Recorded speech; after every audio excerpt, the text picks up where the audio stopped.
Hello and welcome to LNAudioBooks. Please subscribe and leave your suggestions and favorite novels on this channel. Thank you so much, and please enjoy the light novel. Volume 8 of The Eighth Son. Are you kidding me? Interlude 24, concerning a certain custom of nobles.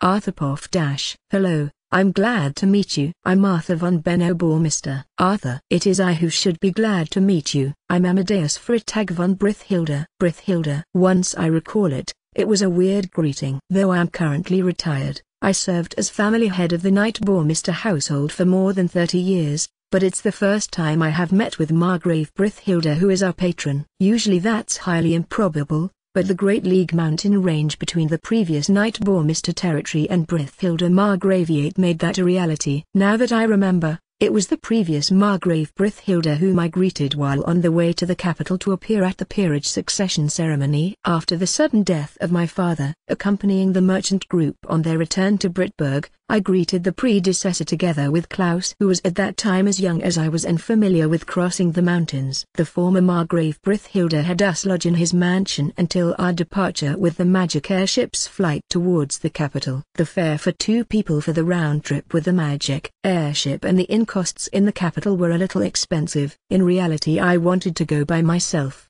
but even as a poor knight I was hesitating to go to the capital alone, and thus the expenses got costly. Nevertheless, since father died from sickness previously, I had to take the peerage succession ceremony as soon as possible. Klaus, who shouldered the heavy-looking box with the armor and sword inside, looked apologetic for me having to be in charge of all our expenses. Usually it's very unlikely for an attendant to worry about such matters. That means that we were poor to such a degree. However, it's also a fact that I got angry at Klaus for apparently taking me for a fool. Once I saw that look from him while instinctively thinking that we don't suit each other. Klaus is excellent, but he was unable to cooperate with me. This might have been the time when I realized it the strongest for the first time. Even the chief retainers of the Margrave Brithhilde household faced me with a look as if I was an idiot. If one says that it can't be helped, then that's all there is to it, but it was something that made me feel offended after all. However, that abominable lot was killed in action in the Demon Forest alongside the previous Margrave Brithhilde. It was a heavy blow for us as well,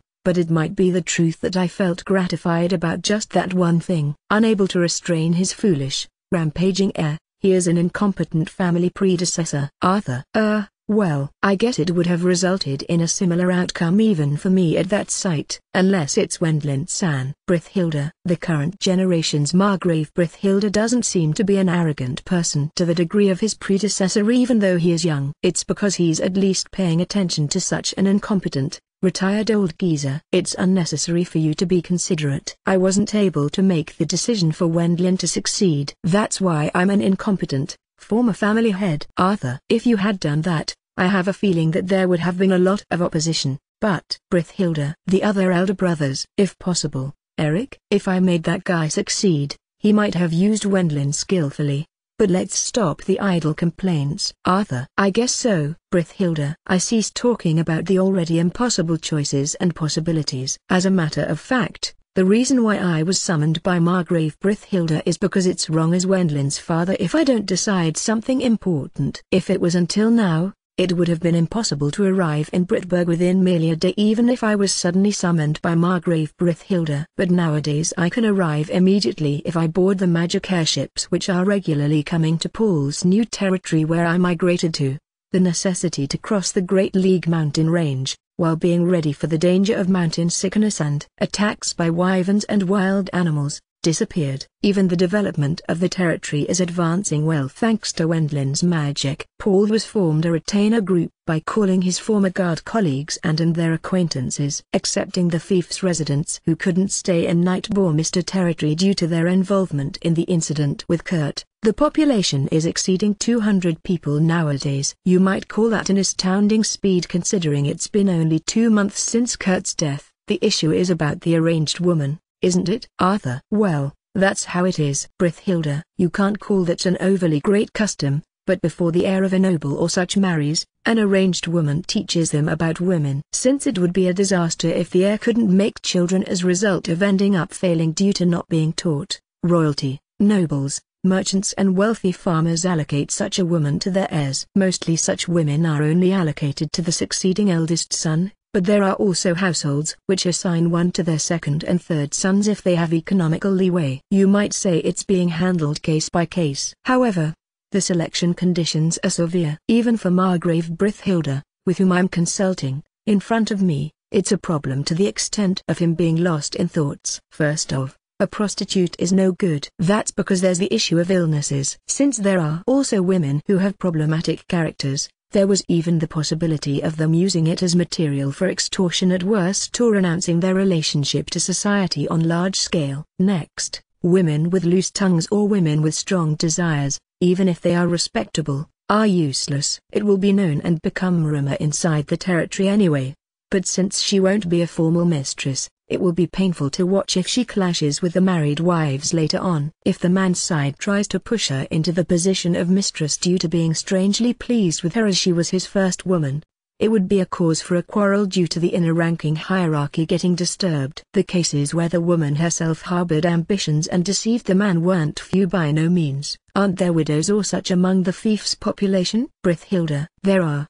But they are the wives of dependents who were involved in that incident. Arthur, given that they are former wives of the accomplices of Kurt who tried to assassinate Wendlin, there was definitely no way that we could allocate one of them to him. I'm taking part in the consultation since I'm a man, but referring one with my household is harsh. Brithilda, if it was the heir of the old knight Bormisted territory, Margrave Brithilda could have recommended one right away. However, once one considers the influence of the current Wendlin, introducing an arranged woman unskillfully will cause criticism towards Margrave Brithilda if that woman does something unnecessary. He also doesn't want to take too much risk, I guess. Having said that, it's not like I can be relied on in this matter either. That's because the current me is a simple, retired geezer. It won't work with passing a book or such. Brithilda, given that it's not possible to allocate an arranged woman to all children, most of those below second son take lessons by reading such books. Even the women who will become wives study by being shown such books by their mothers before their marriages. Though I feel ashamed to talk about something very private, how was it in your case, Arthur-san? Brithilda, there was no special arranged woman. Arthur, in my early days the women originating from southern territories had uninhibited natures. Albeit being married women, they had affairs without batting an eyelid. Moreover, as it was naturally impolite to refuse the invitation from a woman, I kept quite a few of them company. But then, once the priest Meister Dono learned of it, that custom died out right away. The me in those days, well, had his youthful indiscretions, I guess. What a slovenly custom. Can you boldly talk about such deeds to God? Meister Dono, who was an old person since those days, was usually gentle. But just at this time he got angry like a raging fire to the degree of scaring the villagers. That fellow Klaus apparently looked at me with blaming eyes, but at that time I thought that I wanted him to switch with me in that case. In spite of knowing how much the people are striving towards harmony within the territory, he was a truly detestable guy. For me it was the usual way. Brithilda, with his elder brother, who was the heir, having a weak constitution, it seems that such women were allocated to him who was treated as a spare. It was the daughter of a certain retainer in a humble position. She was a widow after having lost her husband in the early days. Brithilda. Naturally women, who are experienced, are chosen because they teach about that kind of thing. Furthermore, given that the story will get complicated if there's a husband, it's always a widow. Finishing the relationship at the time of my marriage, it came to an end with me paying something like a fee for troubling her. Brithilda. It seems that that woman has now become the second wife of a certain elder retainer. Of course she is staying silent as she had been given detailed instructions together with that retainer. I was envious of Margrave Brithilda due to the fact of making her seal her mouth. How about Kurt-san? Brithilda. We didn't have such leeway. Arthur. Since it was a confined, isolated territory, it's easy to cause a problem if one allocated such a woman. Therefore we had him make do by handing a book to him. Now that I think about it, that part might also be included in the cause for Kurt becoming odd. He might have asked himself, even though I am the heir of a noble's household, why is the treatment of heirs in other households different? By no means do I believe that, but there is the bitterness that I can't declare that this isn't the reason with 100% probability. It's a matter I'd like you to prepare by yourself, Arthurson. But, Brithilda, you want me to avoid the surroundings of the Earl Bourmester household. Arthur, since there's a large quantity of fresh retainers in the rising Earl household, it's possible that I will create troubles if I decide from the side. If it's a woman linked awkwardly to some noble household, it's very likely that they will meddle in the affairs over there. As a partner of the rising Earl Bourmester household, given that the formation of the retainer group hasn't finished, it's possible that they will rise to chief retainer with that as the reason. With her becoming the favorite mistress and giving birth to a child, they will wield their influence as maternal relatives and try to push for the child to become the heir. It's a common story, but we should probably avoid that kind of danger. It's troublesome, isn't it? Brithilda. Yes, Arthur. I wondered whether it would be fine to use the wives of the accomplices of the other day, charging it with the meaning of it being like a punishment, but once I considered it prudently, their age wasn't a good match. Since that lot was in the same generation as Kurt, even if they were young, all their wives are older than 30 years. Although saying that is impolite, there's no meaning if Wendlin loses his interest in women due to having forced a woman well past her prime with an age above 30 onto him. Wendlin-san is still 15 years old. Brithilda. There's no point unless we allocate an arranged woman that is at the most in her 20s and is quite the beauty. I end up believing that it's really an annoying custom. With the connections of our Burkhardt. Let's stop right there. Brithilda. That employed magician Dono? Arthur. Since he is an extreme advocate of staying unmarried, he might be unable to introduce anyone but prostitutes. But, Arthur. Certainly, I also think that it's better to have stopped from among the fief's population. Arthur. Be that as it may, as Herman has already become the family head, I can't use my influence in the Knight Bourmester territory. That domain already belongs to Herman. I just came up with it now. But how about that lady? Brithilda. Margrave Brithilda Dono raised the name of a certain person. Certainly, if it's that person, she fits the criteria perfectly. However, the problem is whether the person herself will accept that. That's because it's just after such an incident happened. How about trying to ask the person herself? You might say, giving birth is easier than being anxious. Brithilda. That's true. Arthur. In the end we arrived at the conclusion that we would hand him a book if she was no good. I returned to Paul's territory after buying souvenirs and such for the family in Britberg. You mean me? I do believe it's wrong to request such a thing from you at this time, but, Arthur. Returning to Paul's territory, I secretly called that person to a place with no human presences after handing over the souvenirs to my wife and grandchildren. My wife had a disgusted expression at that time. Since I didn't bring along Layla at the time of moving here after my retirement, it seems she's thinking that I'm making a move on her this time. Certainly, I don't hate women, but I still believe to know right from wrong at such parts. I think there would be side benefits in Layla's case as well, but I decided to judge calmly for the sake of a stable rule of the Knight Bourmester territory. I have no doubt that Layla considered it in such manner as well, although she properly gave birth to sons who would become Klaus heirs, that it was just a jobs for her. Actually at that time she didn't express any kind of dissatisfaction even when she was unable to live in the main house. It might have been just fine for her to meet only for the sake of having children. Even so, she did her job sufficiently. Even if she didn't follow the retired me, I had no particular complaints. The matter of Layla is set with that. The problem is my wife. I don't want to make her worry unnecessarily as an old geezer who is past the half of his 50s. The current me teaches my grandchildren archery and swordsmanship, helps in the development in my free time, and secures food by hunting and gathering. I also took lessons in kanji and calculation in 50 exercises. My wife had the role of teacher, but now that I consider it, it seems it would have also been great if I had given such a task to her. At my time as feudal lord I always didn't notice it with all my might. Also, there might have been resistance by the conservative residents in the Knight Bourmester household at that time, I guess. Now that kind of group has been intentionally retired by Herman and they have lost their influence. Paul is always lacking manpower as he only just began development. Therefore it wouldn't be seen as too much of a problem even if women such as wives helped with the paperwork. This is also because of the changing times, isn't it? Returning to the story, it will be wrong for me as father if I don't allocate an arranged woman to Wendlin who became Earl Bourmester. Moreover, it's necessary to carry it out secretly so that my wife and the other women don't get aware of it too much. I can't hide it anyway, but since it will be weird to request it too boldly, I end up calling the candidate in such secretive manner. If it's a major noble, they can probably have a retainer they can trust, do it arbitrarily, but unfortunately that was impossible for our current family. I think it's inexcusable to request such thing even though you just lost your husband. But Arthur, the one I asked to become Wendlin's arranged woman was Amelie, the wife of Kurt who self-destructed. She fits the criteria quite well. First off, she is an experienced person since she has 2 children as the former wife of Kurt. As a widow there is no husband who will kick up a fuss. She is the wife of Kurt who is the principal offender in the attempted assassination case, but different from the wives of the other accomplices, she is a noble. Even if the surroundings learned of it, it would be advantageous as people would accept it in the manner of her atoning towards Wendlin instead of her husband who died. With her age of 27 years she doesn't look like a woman beyond her prime because of her looking young due to her childish face. She isn't that much of a beauty,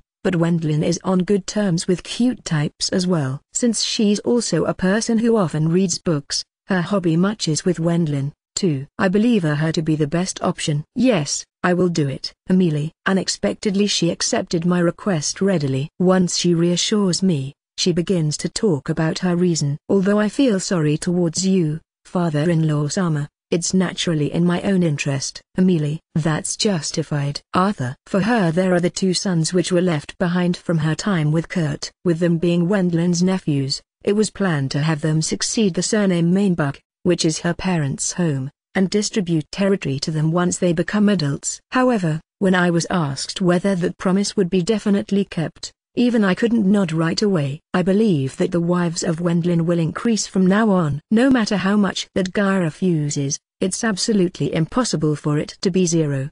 The reason is that he's a part of nobles' society. Of course plenty of children will be born, I guess, and they will create branch families according to the social positions of the wives, and the territory, which has still a lot of undeveloped areas, should be distributed to them. What if the territory allocated to his nephews was disappointing as a result of Wendlin giving priority to his own children? It's a cruel story, but it would probably be pointless even if they complained to Wendlin who has become a major noble at that point in time. That's why she wants to definitely secure the future of her grandchildren by offering her own body. Beyond Wendlin having his social position to consider, the probability of him not taking the wish of a woman, who had that kind of relationship with him, into consideration is low. If you call that selfishness, it's just that. But it also means that she was affectionate as mother. Sorry, I'm burdening you with hardships. Arthur. With her just having married into our family, it's nothing but troubles for her. Certainly she didn't expect to knit ropes with straw as daughter of a noble. Our eating habits are skimpy. Even though he was my son, her husband Kurt was a hopeless man. Even though he had already obtained it, he lost his rightful peerage and territory. He plotted an assassination against his younger brother and got killed in reverse. Even I had no way to cover up for him. Moreover, there's also the issue of me having secretly settled the affairs after his death. Usually that won't turn into a problem. But since that guy did something foolish, it resulted in an excessive drop in evaluation. I don't know when Wendlin Sama will be able to come to you. But Arthur, it's probably no good unless he coordinates his schedule with me. I can't openly tell my wife too much either. It's necessary to inform Paul, but I don't want to tell his wife in the beginning as much as possible either. It will leak out if they do it for a while anyway, but at the beginning it's likely better to keep the uproar low. Just make sure to brace yourself please. Arthur. Understood. Amelie. Once I told that to my non-consanguineous daughter, I began the preparations in a hurry. Wendlin Poff. That's how it is. Arthur.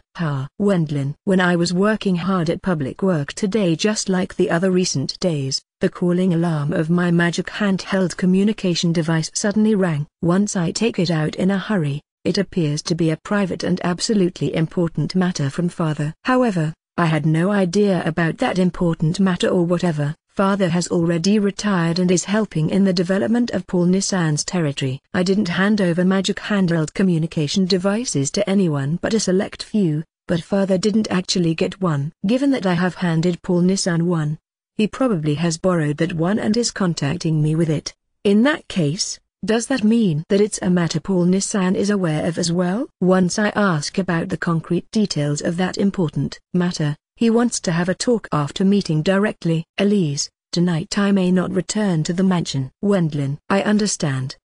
Elise. Thinking that it would be wrong if I didn't hear him out, I finished the public works and leaped to Paul Nissan's territory with magic after contacting Elise with my magic handheld communication device. Paul Nissan's territory is still in the middle of development, but the territory's people are brimming with energy. Forming a retainer group consisting of people he got to know as a guard, the retainers brought along slum dwellers, whom they got to know during patrols and supervision, and had them cultivate agricultural land. Continuing with the maintenance of houses and roads, the construction of Paul Nissan's residence in the heart of the territory is advancing at a quick pace. Currently he is carrying out the governmental affairs and such in an old house which had been relocated by Baron Rembrandt. Once I showed up there, Father and Paul Nissan awaited me. I'm glad you came. Arthur. What kind of business do you have with me? Wendlin. That is. Paul. Arthur. Since we don't need tea, leave the room. Make sure that no one is eavesdropping outside the door. You geese do understand what happens if it gets leaked, right? Paul. Paul Nissan sent the servants out of the study, and ordered them to stand watch so that no one eavesdrops at the entrance. It seems to be quite the important talk. Will it become a disaster if revealed to the outside? Wendlin. That's right. It's better if there's only few people who know about it. Arthur. As Father's expression is serious, it seems to be quite the crucial talk. So, what's it about? Wendlin. Wendlin, you became an upper noble. In addition, you are an Earl Sama possessing a vast territory. Arthur. Wendlin. Once you become an upper noble, there are especially important matters. Do you understand? Arthur. Is it about governing the territory smoothly? Wendlin. That's of course important, too. However, before that it's necessary to have the household continue into the next generation and those afterwards by making children. Arthur. I have Elise and the others though. Wendlin. Hearing Father's statement, I end up wondering whether he is trying to push a concubine onto me. No, it looks like I gave you a misunderstanding. It's not a talk about concubines or such. It's for the sake of you being able to safely make children once you marry. Arthur. Once I tilt my head to the side because Father's speech isn't to the point in any way. Paul Nissan, who watches from the side, assists by throwing a lifeline. Simply put, Vul, you're unskillful as you are still a virgin. That's what it's about. Paul. Are you telling me to go buy a woman? Wendlin. I'm against buying a woman just because I'm told to do so by my father and elder brother. Burkhart-san and aren't here either. It was something complicated for the current me. Besides, this body is a virgin, but it's not like I have zero experience. Though I can't say it was a great number, from my previous life. I consider it to be unnecessary worrying. But since there's no way that I can inform them of that, I end up being lost in thought how to refuse it. As expected, even I know that I can't advise an Earl Sama to buy a woman. Arthur. Then, how about learning it from a book? Wendlin. Which reminds me, there were such books in the library of my parents' home. They were hidden horizontally in the inner part of their bookshelves so that their covers couldn't be seen. But I remember that I didn't feel like reading them much due to their questionable illustrations, going by my taste. That was the moment I was once again made to realize that Japan is the best in that kind of field. Note, porn mags. No, there are arranged women for such times. Arthur. It's only vaguely, but I can imagine the general meaning of the word. In short, it's likely about getting experience by associating with such woman before the marriage. It's a word I have heard for the first time. Wendlin. That's because we were the lowest rank as nobles. Paul. As Paul Nissan gives an explanation, it seems to be a custom to allocate a widow or such to the heir of a noble household as arranged women. They have an inexperienced man associate with an experienced woman. However, it happens behind the scenes in absolute secrecy until that heir marries. Keeping it completely secret was impossible, but they try to not reveal her existence to the wives to be married as long as possible. You can call it something like a time-limited mistress. With an experienced woman, you say. Wendlin. There are many widows, aren't there? Arthur. It will be troublesome if a husband exists, as there's no point even if they allocate an inexperienced woman. It can be considered as natural that it resulted in widows playing the role most of the times. However, this place isn't Brutberg or the capital. If the conclusion is an experienced widow, I have to take into account the possibility of an outrageous old lady appearing. Now that I think of it, There was also a situation where I got taken along to a sex service on my way home from a drinking party with my company's superior during my time as new employee in my previous life. According to that certain superior, it was apparently a shop with the fame of having many beautiful mature ladies and a very good service. It's not like I have erectile dysfunction either. When I was waiting for my female partner while being nervous as I had a normal interest, a pigman, Ultraman monster, which was older than my mother, appeared. How to call her? She was clearly a trap hole. I got stuck hurling curses at the superior, who led me to this shop. In my heart, I tried to somehow swindle my way out of it by doing nothing, but Pigman was very faithful to her professional duties. In the end I finished the deed while remembering a beautiful female employee who joined the company at the same time as me. But from that time I lost my trust in anyone. Attractive mature ladies or widows being wonderful happens only inside literary works to the bitter end. Further is saying it out of kindness, I guess. It's probably because a noble household's heir, who seems to not have an arranged woman, ends up being regarded one level lower. To say nothing of the current me who is an earl. Father prepared such woman in order for me to not lose face. I'm thankful about that. But he wouldn't be able to get anyone but a pigman-like woman with a considerably high probability. Will I have an erection, I wonder? So, what kind of person is that woman? Wendlin. She is 12 years older than you, Wendlin. Arthur. It seems I was able to avoid a grandmother with the pretext of her being an attractive mature lady. But, I wasn't able to let down my guard at all until I have seen the actual person. Speaking age-wise,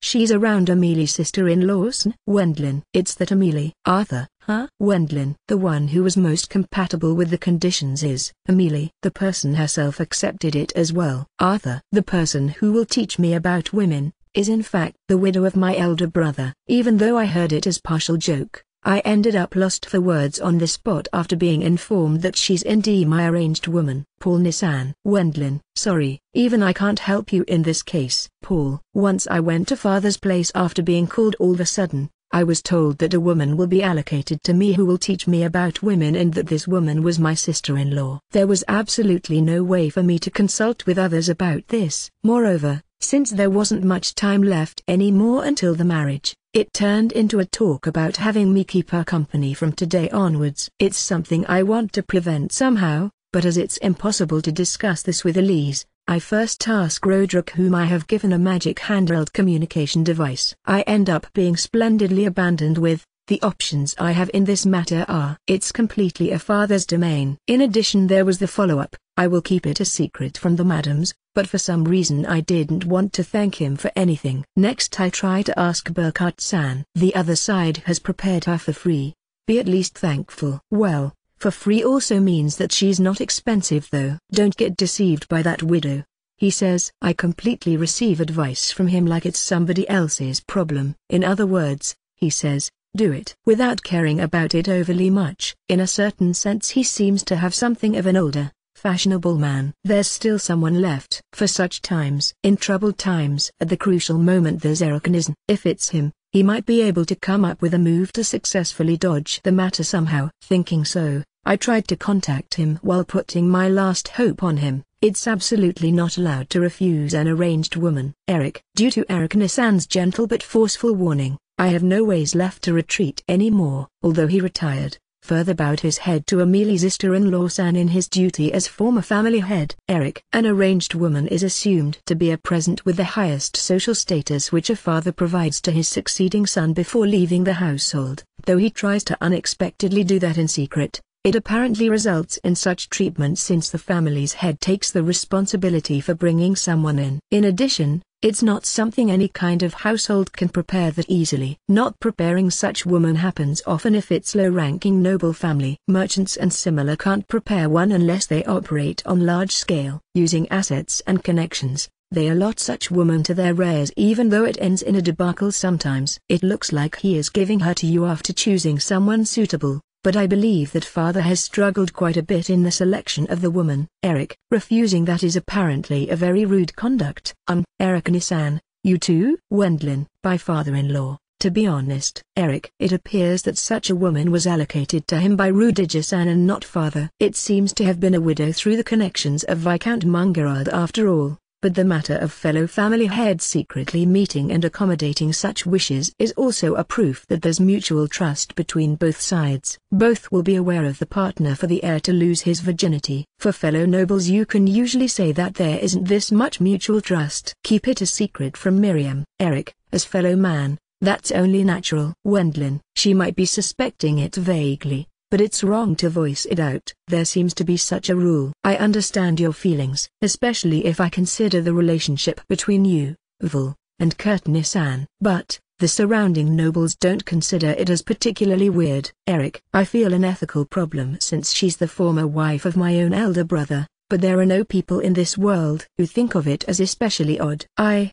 who have the highest authority in that family, look after my sister-in-law who lost her husband. This was something ordinary. This world isn't that easygoing. However, it's not only receiving favors either. If she doesn't properly do what she can't complain even if she's driven out after being told, I won't support you any longer. Ameli's sister-in-law San is living in Paul Nissan's territory, but Vul, you are supporting her a lot, aren't you? Eric. Yes. Wendlin. I can't say how much, but it's a fact that I've been adding it to the aid for Paul Nissan. The nephews will be given territory after they become adults. That's right, isn't it? Eric. Yes. Wendlin. Even if it's Ameli's sister-in-law San, isn't she just worried? Such a great and selfish story, that doesn't happen in the first place. Eric. If it's another upper noble household, a person with a standing like Ameli's sister-in-law San will apparently lead a mostly unfortunate life. Due to the scandal of the eldest son, the heirship of the main house changed to the youngest brother,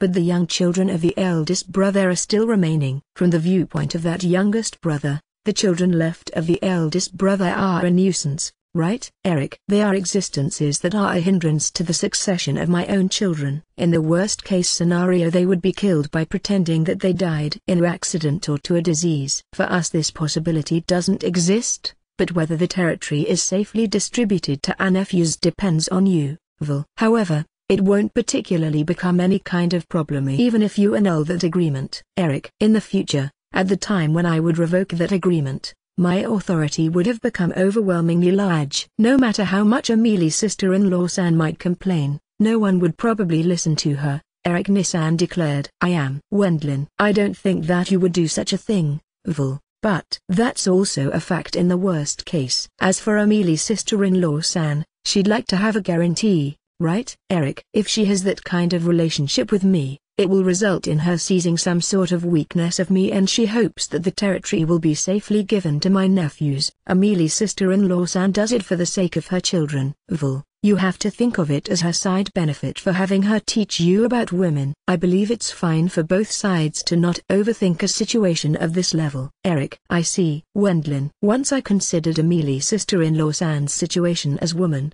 at least a bit. After it turns into that kind of relationship, I was honestly depressed. That might also apply to the other side. In that case, it's fine as matching the selfishness of both sides will make it easier. Indeed, as expected of Eric Nissan, he has been an Ikeman since the old times, but he demonstrated his talent even as counselor. Also, you don't hate her, do you, Vul? Eric. Of course not. Wendlin. That part seems to be the truth for the entire male community. In that case it's okay to enjoy yourself without any reservations. Eric. Got it. Thank you very much. Wendlin. Thinking that it's just as I would expect of Eric Nissan, I cut off the communication, but by no means did I think that even he had such an experience. When I was thinking, those are the benefits of an Ikeman after all, eh? Paul Nissan, who listened to the communication from the side, dropped his shoulders for some reason. Paul Nissan. Wendlin. Such woman wasn't allocated to me. Paul. That's because you became a noble all of a sudden, Paul Nissan. Wendlin. Before that, Helmut did say it, didn't he? Such a woman was mediated for him by Willem San. He said, since that household has a professional duty which can be inherited, they must avoid the nightmare of no children being born. It seems that kind of woman was allocated to Helmut Nissan. Vul. Eric and Helmut, I'm envious. Paul. Let's switch then. Wendlin. What will you do after switching? Paul. Paul Nissan has an envious-looking expression, but as fellow man I can understand him very well. It's not a situation where I can say that I'm jealous or such. However, this hut, you know, although there's a new building, we still can't use it. Paul. Though it's still provisional, There's no way that I can do such thing in the feudal lord's mansion either. Accordingly, it seems I can borrow this hut, which was built at the edge of the territory in order to serve as rest area for those who patrol at night in the future, for a while. Though nothing but the minimum of items has been installed. At worst it will be alright as long as there's a bed. Paul. This place has been apparently designated as location for the clandestine meetings. Moreover, the ones knowing this information are only Father, Paul Nissan, and a part of his retainers. It will get exposed before long anyway, but currently a gag order has been imposed. It has already become dark. I think Amelia's sister-in-law will come if you wait for a bit longer. Well then, is it strange to tell you to do your best? Paul. While saying that, Paul Nissan leaves the hut. I, who was left behind by myself, waited for her while being nervous. Amelie Poff dash. With Vulcan, is it? Amelie. My name is Amelie von Benno-Bormister. I'm a widow who lost her husband just 2 months ago. Be that as it may, my husband didn't die from disease or in an accident. He destroyed himself by trying to kill his real younger brother, who is a noble. I will omit the detailed explanation, but thanks to that I'm the wife of an attempted assassination criminal, and my children ended up becoming the children of an attempted assassination criminal. Usually my children and me should expect to feel ashamed until we die. But luckily we are living without too much discomfort due to the assistance of my husband's younger brother San. The younger brother, who was about to be assassinated by the husband, supports the wife and children of an attempted assassination perpetrator. In society he was considered a person with a large heart and a firm character. Moreover, it seems that my children will be granted a territory in the future. I believe that to be an unbelievable good luck. But at the same time I feel some uneasiness as well. What if he revokes that promise in the future? I think that the younger brother of my husband, Wendlin Kun, isn't that kind of person, but I'm also worried in some respects. However, he really became remarkable. The time when I met him for the first time was when I married my husband at the age of 18. Even though he was still a small, cute child, he contributed to the dining table of his poor home by hunting and gathering with magic. Father-in-law Sama and mother-in-law Sama stuck to not interfering in his activities due to the reason that his talent would produce strife in the territory. Once he became 12 years old, he left outside the territory. His expression at that time looked cheerful. From the viewpoint of my husband, he might have recognized him as enemy who will steal his inheritance, but from his own viewpoint, that territory was nothing but a burden. I think that's how it was. And, within not even 1 year, he subjugated 2 dragons. Building a steadfast position as magician, he even acquired a peerage on his own. It seems that made my husband's anxiety revive once again, but I believe that was correct in a certain meaning. Leaving aside his intentions, it was very unlikely that the upper nobles of the capital wouldn't use his strength. As feared, he returned to his parents' home. He received a request in the Demon Forest, and began the development of the Savage Lands. The fief's population was delighted due to that accomplishment. It reached the point that they wished for him to become the new feudal lord. My husband, who was no more than a mediocre heir, was gradually driven into a corner. I considered him pitiful, but this is also the fate of a noble. There were still plenty of means for my husband to survive. Because it was impossible to develop it anyway, he advised father-in-law Sama to distribute the Savage Lands. In that situation there wouldn't be any worry that the Nightbormister household would be shut down, as they would have understood and approved of the idea to entrust the development of the Savage Lands, which was the ulterior motive of the kingdom, to him. It should also have been possible to get support for the Nightbormister territory. However, my husband wasn't able to choose that option. He was the eldest son and the kingdom approved his rights over the Savage Lands. That's why he said that he would raise our peerage by developing everything, including the Savage Lands, with his own effort. And in addition he said that it was only natural for Wendlin Kun, who is his younger brother, to cooperate with him. The relationship between both had already become hostile. If possible I wanted to advise him as well. But a woman advising a man in this territory would just end up being told that she has gone too far and that she's intrusive. I couldn't do anything but take a distance from my husband, who got angry while cursing at Wendlin Kun every day. Did it also come to this because of that? I wasn't able to consider him as enemy of my husband. To begin with, it was my husband's side which schemed an assassination first. I didn't expect it to result in this. Wendlin. It was unexpected for me as well. Amelie. When I went to the newly built hut as told by father-in-law Sama, he waited for me there. It hasn't been that long since I last saw him, but the fact that he officially became an earl seems to be big. It reached the point that he seems to have grown up in proportion to the increase in responsibilities. Ameli's sister-in-law San is Wendlin. Let's stop that talk. I believe we will just go around in circles. Amelie, although it was legitimate self-defense, it's the story of the man who killed my husband, but as it's already a matter of the past, it's pointless just to think about it. Besides, that person wasn't faithful in this area. Amelie, I think that he cherished me as wife at first as newlywed, but once I gave birth to 2 children, I think he gradually stopped looking at me as woman. Especially for around these last 2-3 years he was engrossed in a new lover. Such a story is Wendlin. It seems he heard it for the first time. He couldn't hide his surprised expression. There's no way that I can talk about it, right? Father-in-law Sama settled it secretly after the incident. Amelie, it's based on the idea of, nobles need several wives. Did he do this just because he liked the woman, or did he really think that nobles are such people? It was a fact that he secretly kept the daughter of a poor farmer, living inside the territory, as a mistress. My husband intended to hide her existence, but of course father-in-law Sama exposed it. Well, it shouldn't be possible to hide it anyway, since this sort of topic will immediately become a rumor. I was told that he apparently promised her to make her his mistress once he officially became the feudal lord. It's nothing bad,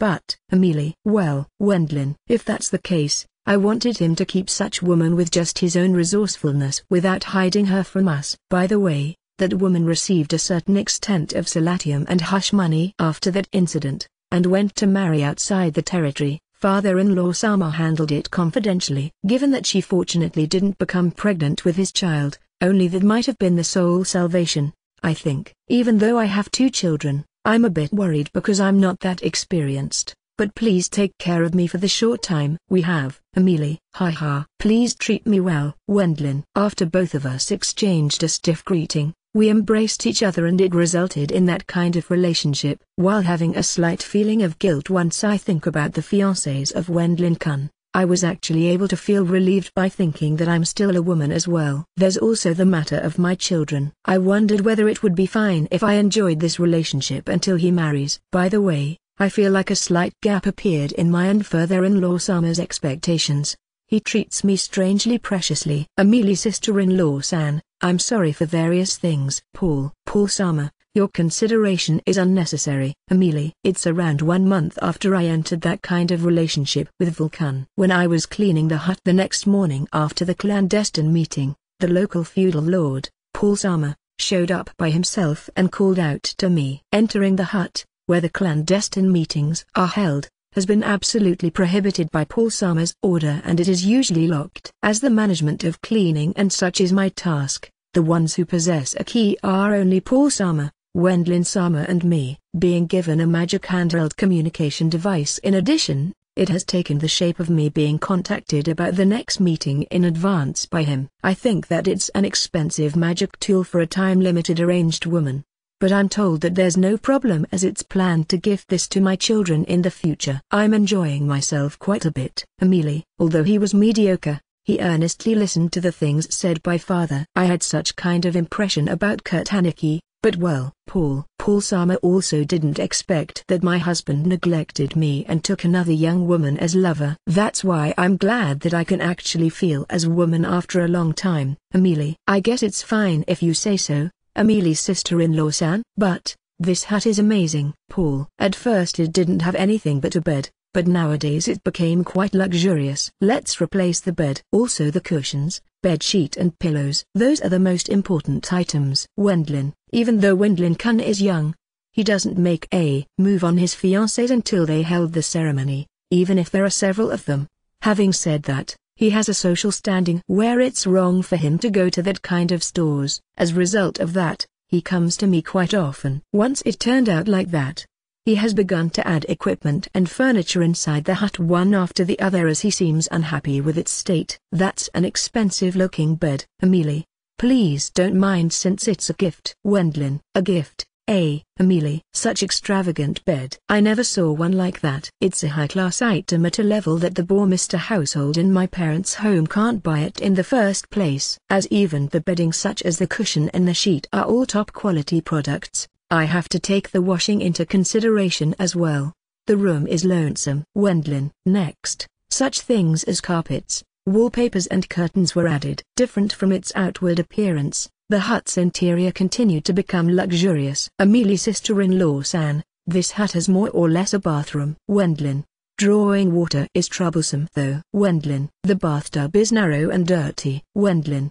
Having changed the bathtub, which has been provided, with a new, big item, matching tiles are laid out in addition. As expected, the interior design of the bathroom is, well, we can at least hang up wallpapers though. Wendlin. Whereupon Wendlin-sama brought a craftsman to work on the interior of the bathroom, and while at it, the toilet from the capital with magic. How many days will it take? Wendlin. With this size it will be done in 2 days. Craftsman. Please work stealthily inside the hut after I pick you up in the morning and send you home to the capital in the evening. Your daily wages will be 10 times that of the normal market price. Wendlin. Okay, I will show you by completing it beautifully. Craftsman. Since he is able to free move with magic, he called a craftsman from the capital and had him remodel the bathroom and toilet. Wendlin-sama, Amelie. It will be alright if it's this craftsman-san. He is that kind of craftsman-san after all. Wendlin. In exchange for nobles and rich people contracting him at high price for remodeling the houses of mistresses whose existence they rather don't want their family to know about, he protects the secrets by keeping his lips sealed. It seems he is that kind of craftsman. Therefore, this hut, isn't the interior design wonderful? I feel like the interior is more luxurious than that of our newly built mansion. Paul Sama's expression had a slight cramp due to the interior design of the hut which was remodeled after fully relying on the assets of Wendlin-sama. It's a beautiful dresser, isn't it? Amelie. Paul. It reached the point that Wendlin-sama often gave me presents such as accessories and dresses. Let's go shopping in the capital. Wendlin-sama. Your face is, Amelie. It will be fine. Wendlin. Even underwear, it would be better if I put on pretty ones. I accepted him bringing me along to the capital with magic to shop in the high-class stores of the capital. Originally it will be hopeless to go to the capital, which I yearned for since my childhood and which I visited for the first time in my life, if I don't pay the expensive magic airship fare. But in case of Wendlin-sama we end up arriving in an instant with magic. Please put on this ring. It's a magic tool for disguising. Wendlin. Using the magic tool for disguising which important nobles utilize to go out incognito, I was taken to various places. It seems to be wrong towards Elise-sama and the others, doesn't it? Amelie. It's because I'm busy with public works. Wendlin-sama had clandestine meetings or took me out for a date 5 times in the week in the time from evening until around the time for going to bed. Today I told them that I will finish dinner at the construction site. Wendlin. Saying that, he took me to a fancy restaurant in the capital. Isn't this underwear a bit too showy? Amelie. Certainly not. Wendlin. I accept him buying me various things to the degree of feeling sorry towards Elise-sama and the others.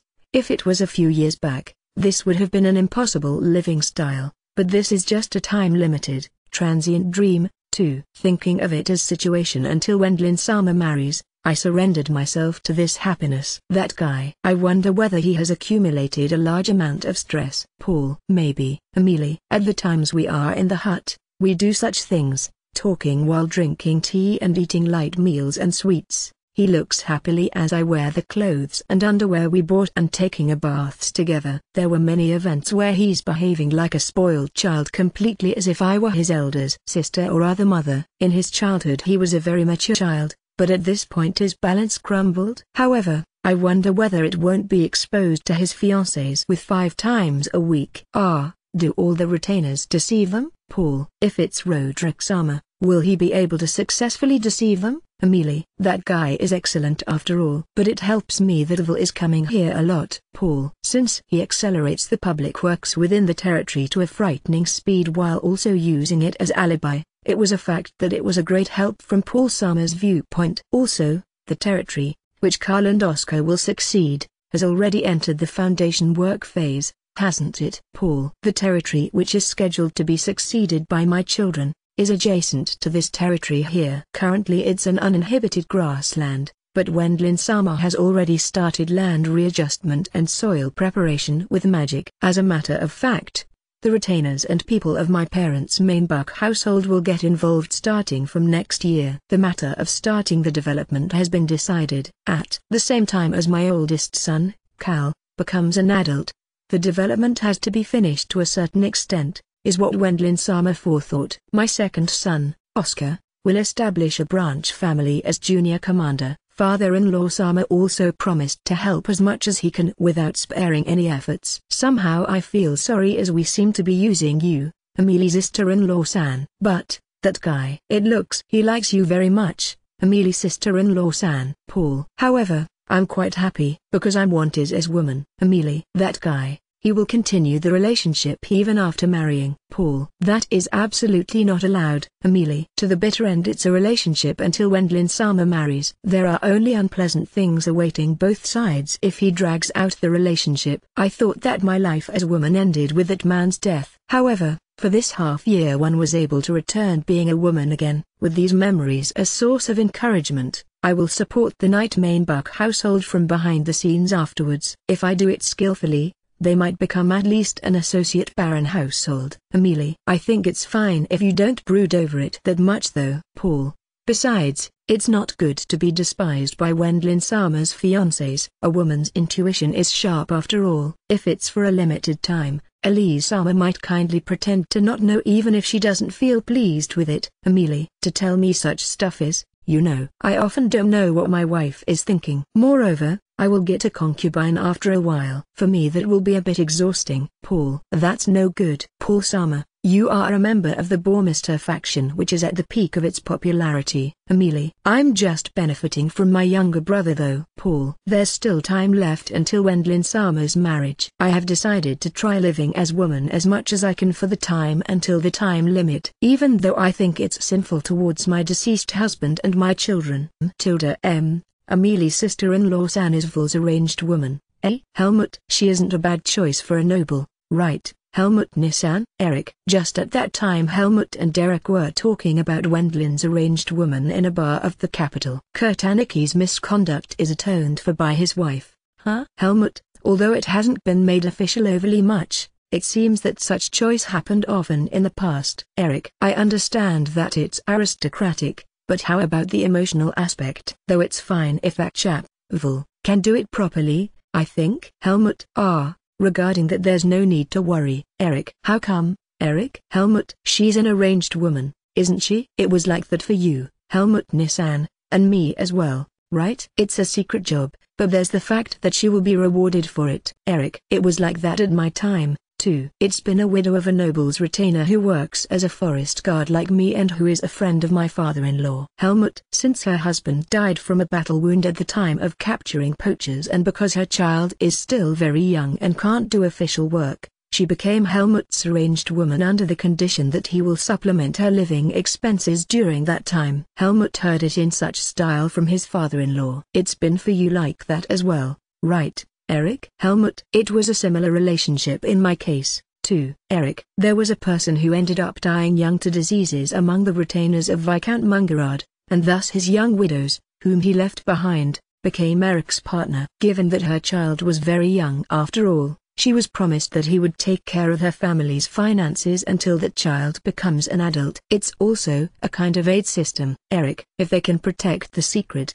they will be paid an according amount of money as hush money. Since they are widows, almost 100% of them keep the promise for the sake of the children left behind. Saying it like this, it decreases the man's feelings of guilt. Helmut. For everyone it's something like that, I guess. In the beginning they consider it as wrong towards the married wife. Eric. I certainly thought that. Helmut. Since both of them already had fiancés, they were reminded of that first. Then, hearing that person's circumstances, they end up thinking that it's even worse to refuse it. Eric. Right. Helmut. If they refuse at that point, it's because it has to do with the lives of that woman and her children. However, all of them are men after all. If they think that they can do that kind of thing with a woman, they are instinctively very delighted. Vol is a man, too. Eric. Therefore he will accept it. but it also means that there's no man who hates that kind of thing. You can say that again. It was the same for me, too. Helmut. For me as well, Eric. Helmut burst into laughter due to the truth mentioned by Eric. The two continued to happily chat for quite a time while drinking sake. Interlude 25, Erwin von Arman's campaign diary? Erwin's Poff dash. She's an angel. There is an angel. Erwin. Troops of Earl Boar Mr. Sama? We will surrender here? Question mark. She's a beautiful person. Erwin. If you have surrendered, we will guarantee you treatment according to our usual customs. Erwin. I accept. I will make all hands discard their weapons. Question mark. Heading in the direction of the headquarters of Margrave Brauig's army, leading an army as ordered by Vol, who is our lord, I fell in love for the first time in my life. On this day, the Brauig household, which held dissatisfaction towards the presented arbitration draft, made the most prohibited move in this prolonged dispute. Changing their equipment and weapons towards actual combat ones, they attempted a night attack with their entire army. This night attack has been prevented with an area stun by Vol, who is my lord and best friend. Isn't it fine if we blow them away with large-scaled magic? Wendlin. Isn't it better to keep the losses among the enemy as little as possible while preventing damage to our allies as much as possible? Wendlin. As usual, Vol is fussing about weird things. Since the situation has already deteriorated this far, I feel like there won't be any complaints even if the Brauig household's troops are annihilated, but he chose a method to decrease the losses at the expense of exposing himself to danger. If that's no good, take us and run away, okay? I leave that part to you. Wendlin. After I met with Vol, it has been a bone dragon, an old dragon, a dragon golem, nobles and their troops, and finally it's an army of 10,000 soldiers. Even though Burkhard-san and Katharina would help him, their contribution amounts to a third of the total. If you go by military definition, military forces, which have 70% of their soldiers incapable of fighting, don't function. The achievement of these two might be seen as something like an extra for adding a complete victory to Vol's victory. A request to send out soldiers came from Margrave Brithilda Sama. Our lord is resting, but even then we won't be able to send them out in this situation. It will turn into a post-approval by our lord, but I think that we should send out soldiers from our side as well. Maritz. Once we put down the three who fainted, Maritz-san makes an appearance. With the night attack by the Brauig household ending in failure, the few troops remaining in the rear capitulated immediately. The majority of their allies, who were at the front, got paralyzed all of a sudden and couldn't move anymore. The few remaining soldiers, who have no commander, shouldn't choose an honorable death by fighting against 5,000 soldiers either. Apparently it resulted in the enemy headquarters in the rear being occupied in a hurry. Vol and the others used up their mana and fainted, but even during that time the situation keeps moving, including a punishment-like meaning for the night attack. Margrave Brithilda Sama has invaded the Eastern Territories and is deciding the occupation points, including things like the troop headquarters and the places where supplies were stored. Together with Maritz-san, I'm leading a few soldiers towards occupying the enemy's headquarters. Once we headed towards the headquarters alongside assisting soldiers of Margrave Brithilda's army. There weren't any decent military forces left there. It seems that the Brauig army made use of almost its entire numbers in order to make the night attack a success. We are the allied forces of the Margrave Brithilda household and the Earl Bormister household. Tell the Margrave Brauig army to surrender. Although we are hastening with the capture and relief of the paralyzed Brauig army, pretty much around 500 soldiers of the allied forces are facing against around 100 people on the Brauig household's side. The Brauig camp has no chance of winning in the first place if they fight us from the front. Do you think that we will surrender? Tomorrow reinforcements will arrive and the situation will turn around once more. Brauig army. A middle-aged man, who might be considered the one in charge, shows up from within the Brauig army's headquarters and raises his voice that they definitely won't capitulate. I didn't know whether he's aware of the news about his allies getting annihilated, but the enemy army is closing in on the troop headquarters. He should understand that they lost, but I guess he's thinking that he will pile shame on top of shame if he surrenders here without doing anything. Owen-san, I leave it to you. Retainer. Got it. Owen, the retainer who is leading Margrave Brithilda's army, asks me to persuade him. I don't have such a skill, but since I'm Vol's retainer, He apparently plans to prompt him into surrender by recounting what my lord accomplished. I wonder whether it will go smoothly. Let me tell you in advance, but the entire Browag army was utterly defeated. Owen, don't spout such lies. Browag army. Isn't it possible to recommend your surrender in order to spare the low-numbered military forces inside unless you wish to get annihilated? The Browag army has been destroyed by Earl Boar Mr. Sama's magic. Owen. Since there's not much of a point even if I decorate my words, I decide to tell him everything in honesty. It seems unrest is gradually spreading inside the Browag household's headquarters after hearing my words. I believe it to be best for you to surrender quickly. Our lord's mana will likely recover until your reinforcements arrive. Owen. I will consult with Kala-sama. Browag army. Kala-sama. That's probably about the female proxy supreme commander of the Browag army Vil talked about. As she seems to be nothing more but a decoration, she wouldn't be taken along on a night attack after all. If there was some mistake and she got killed in action, it would likely become a problem. Which reminds me, Vil mentioned that she's a beauty, didn't he? Owen. Be that as it may, a sheltered noble daughter who is only beautiful is, well, I think I understood after being taken along to such establishments by Burkhardt-san once I became an adult. There's a constant number of beautiful women, but there are only few women who I want to spend my life with. Because Vil has his position, it's probably difficult for him, but I thought that I'd like to be pardoned from marrying for a while. But then again there's the compulsory marriage interview meeting once this dispute ends. Will there really be a good woman there, I wonder? When I was pondering about such stupid things, it was decided that we will receive the capitulation from Kalaju, whom I considered to be a decoration of Browag's camp. It seems she's a woman who has more heart than I thought. Vil, is she really a beautiful woman? Owen. As I'm thinking that, Kalaju shows up. As expected of the daughter of a high-ranking noble, she seems to be tinged with a nimbus by dressing her body with mithril-made equipment. I'm the proxy supreme commander of the Browag army, Carla von Browag. Since we are going to surrender, I'd like to request a lenient treatment of the soldiers. By the way, Carla! Owen. Seeing her face, I receive a shock. I fell in love in an instant with the beauty of Kalaju who came out of the headquarters. It has been decided that we will take care of Carla-san. Wendlin. Because there are women among us? Owen. That's correct.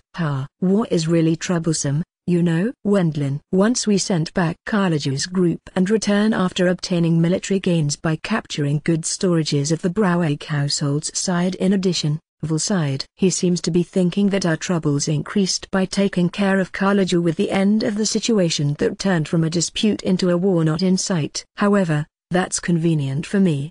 Owen. Since I also serve as Vil's bodyguard, there's nothing strange about me getting in contact with her. Kalaju's care is bound to be taken care of by Elise and the other girls. In that case the chances for her to get in touch with Vil will increase, and that also means that the opportunities for her to get in contact with me as his guard will increase as well. I will serve as Vil-sama's personal bodyguard. Iryu, you will be in charge of guarding the vicinity and interior including Elise and the others since we are short on hands. Wilma.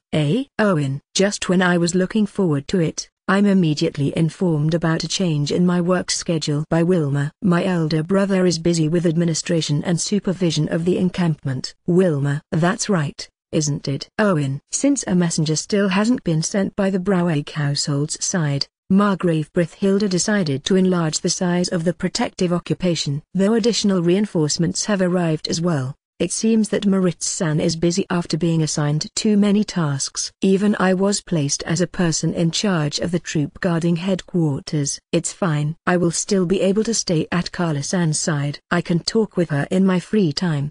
Owen. Iryu, why are you grinning? Wilma. No particular reason. Owen. Wilma has a somehow sharp intuition. Since it would be embarrassing if my feelings towards Carla-san were noticed at this point in time, I reset my expression right away and started to devote myself to my guard work. What was that tilde? Carla-san as a wife of V.E.L. tilde? Owen. I never received such a shock in my entire life. Owen-san, you are quite skilled at archery, aren't you? Carla. Same as my lord. It's the experience of a rural noble. Owen. A few days after Kalaju came to us, I was at the peak of happiness. Although I had my job as guard, I was able to receive coaching from Carla-san, who is an expert in archery, in my free time. I have her teach me archery while chatting about various things with her. Moreover, she is very skilled at teaching as well. She is giving me advice how to prepare and knock an arrow into the bow, as well as how to support it with my hands. But she has a very floral scent. It was the joy of a slightly perverted fetish, but it seems it's the same for Vol as well. I'm envious of you, Owen-san, since I'm completely hopeless in swordsmanship. Carla. Though I'm jealous of you, Carla-sama, who is a master in one art. Owen-san, there's no need to attach Sama to my name. Although I'm a daughter of the Broweg household, I was simply the daughter of a poor noble until 1 year ago. Carla. She, who was a forgotten daughter, was summoned due to Margrave Broweg's one-sided convenience. That's why her attachment to the Broweg household is weak. And yet her handling of their headquarters was splendid. She's not only beautiful, another beauty existed in her as well. Today's meal was prepared by me. Carla. You are good at cooking. Wendlin. Since I was a freeloader at my mother's home in the capital, I know a bit of cooking. Carla. No, not at all. It's delicious. Wendlin. The meal prepared by Carla-san was tasty. Since even that picky eatable said that it was delicious, I think that's quite the achievement. She should be almost equal to Elise. Owen-san, I fixed the part that became loose on these clothes. Carla. Even though it would have been fine even if she didn't do such things, as she was a guest of honor, albeit as prisoner, Carla-san gallantly worked together with Elise and the others. I enjoy working while chatting with Elise-san and the others. Carla. She's an angel. Seriously, an angel. Owen. Undoubtedly she will be the best wife once she becomes one, I think. However, the wall of social status exists for the current me and Carla-san. I'm Vol's retainer and Carla-san is the youngest daughter of Margrave Broweg. Moreover, at the location of the arbitration negotiations, which finally resumed, both of the two successor candidates of the Broweg household schemed to push Carla-san into becoming Vol's wife. That actually throws my heart in great turmoil. Vol, will you accept her? Even after Margrave Brithhilda, Roderick and the retainers below heard about it, none of them supported it. It was obvious that the nobles and the newly hired retainers, who economically profit from the development of the savage lands as well, were targeting a share of the enticing cake. This pointless troop dispatch happened because of the instigation of a rebellion at my native home. It would be the best to get financially in the black by charging them with as much ransom as possible. It looks like Vol never wants to get involved with the Broweg household again. That's certainly true, isn't it? Even the numbers we are providing now are probably a hard blow to the Bourmester earldom. Klaus. After all, the rebellion's mastermind says so. Wendlin. No, Wendlin-sama. It's appropriate to describe me as the one in charge of executing it. Klaus. Vol, who became a noble, shouldn't want to take Carla-san as his wife going by his personal feelings. He is saying so himself as well. There shouldn't be any mistake in that. If it didn't include any ties of obligation, she would be the ideal woman though. Wendlin. That was his evaluation. I feel slightly uneasy though. However, that old man Klaus, who can easily ward off Vol's sarcasm, is terrifying. Such a demon like geezer didn't exist in my parents' home. He definitely made a mistake in the place he was born at. Owen Dono, are you worried about something? Klaus. Moreover, this old geezer. It seems he noticed my feelings about Carla-san. He immediately sounds me out. There are no worries here. Owen. Depending on the progress of the arbitration negotiations, the condition that Wendlin-sama marries Carla-sama might once again. Klaus. Owen. I end up raising my voice in surprise due to Klaus' sudden revelation. You are young. Owen Dono, I think it would be better if you kept in mind to hide your emotions a bit. Though there's no need to hurry with it, as such things come with experience. Klaus. This geezer is a demon after all. As it was exposed anyway, I honestly talked about my feelings while thinking that I might as well inform Vol about it, too. A love across social standings? Unfortunately, as I don't have any experience in such matters. Klaus. Now that you mention it, I haven't heard you talk about your wife, have I, Klaus? She died young from disease. As a former second son, I wasn't in a position to allow me succeeding the village headship. I believe that you've heard that, but, Klaus. It seems that even Klaus-san had a fiancée. She was the second daughter of a nearby farm family, my childhood friend. Since both of us were fine with being poor, we wanted to start a family no matter what. Klaus. However, With the sudden death of his father and elder brother, it was decided that Klaus-san would become the village headman. Once that became a reality, the surroundings started saying, "It's necessary to get an adequate wife for the new village headman Klaus-san or such." I didn't want to give up on Marta at any cost. Klaus, it seems that he couldn't yield on just that, faced down the opposition of the surroundings and took his childhood friend as wife. However, that put a burden on her. Klaus, receiving pressure in the form of, "Is the second daughter of an ordinary farm family really suitable as wife of the village headman?" By the surroundings, she ended up dying from illness while their children were still very young. I might have wronged her, but I was told I was happy by Marta on her sickbed. She might have said it out of consideration, but those words were enough for me. Klaus. After that he persisted in staying single without following the surroundings' recommendation of taking a second wife. Usually a village headman will take a second wife right away if his first wife dies. Him not having done that is probably because Klaus-san stuck to his own principles. Because there's no doubt that this damaged the honor of Vol's father who recommended it. I can understand that those two are on bad terms with each other. My experience might not be very helpful. A love with a difference in social status between the partners. That will work if you have, for example, assets, or if you become a noble by developing a territory by yourself. Klaus. Although I thought about that as well, I considered it unnecessary after seeing Vol. Rather than becoming a noble, I feel more at ease with being employed. Besides, during that time someone else will probably be chosen as Carla-san's husband. That's right, isn't it?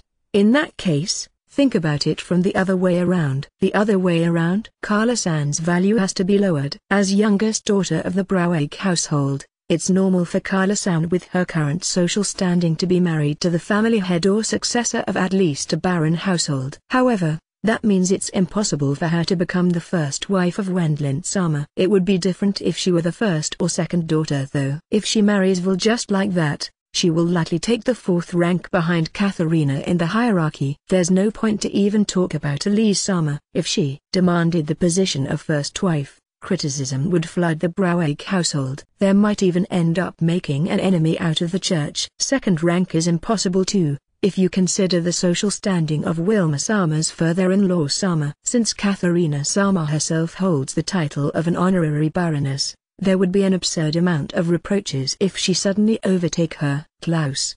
In that case, it's fourth rank. Owen. If that happens, it will anger Margrave Brithhilda-sama who sent in Louise-sama and Ina-sama.